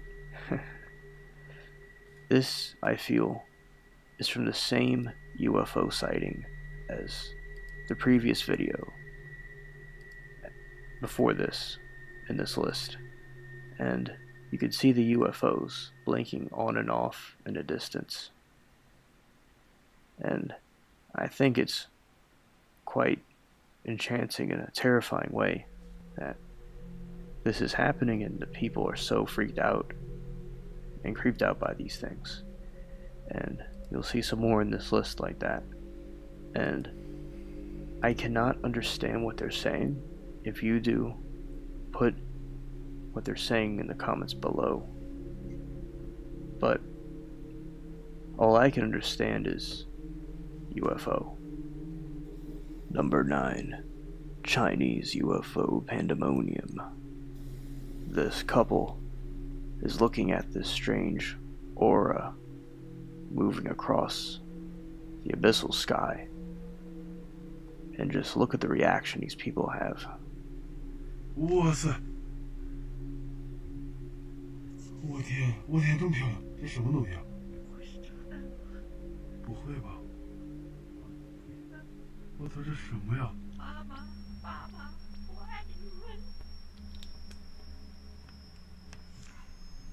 我去啊！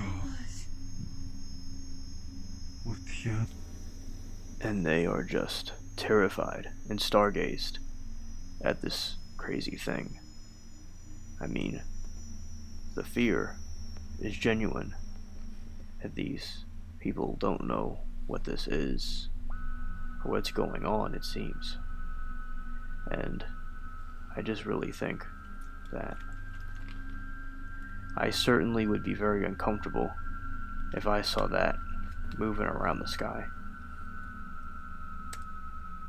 Number 10, Chinese Aura Part 2. Yeah, and also that's the link to the video I put in the chat. And also in this thing I have the demon alien creature, because we weren't too sure what it was, but it's like a wood devil, a Mothman type creature. That's what that one is. And it's all on the channel. And we are at the point where let's see what chat says.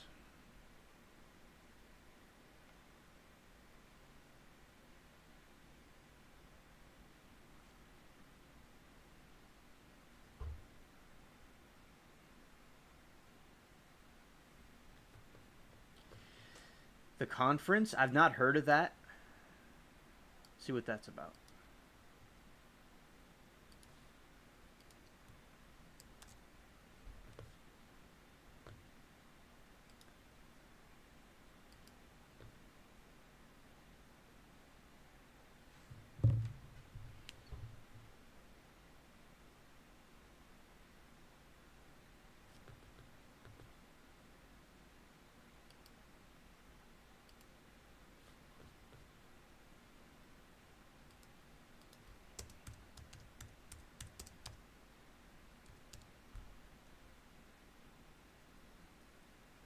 Yeah, I've not heard of that, Christy, but that sounds pretty cool.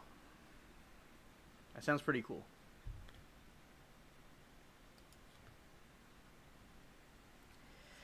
And also, I will be live tomorrow at 11 p.m. Central.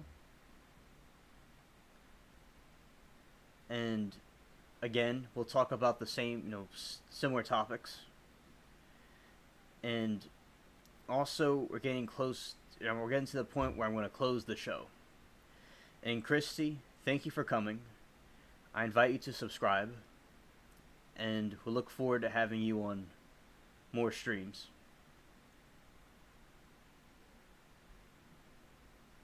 And also, I do thank everybody for coming.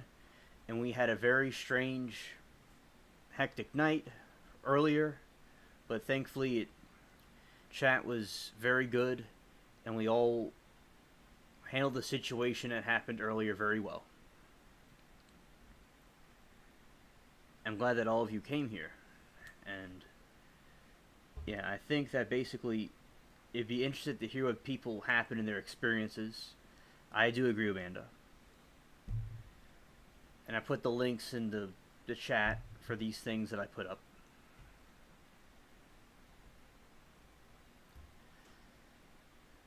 Let's see.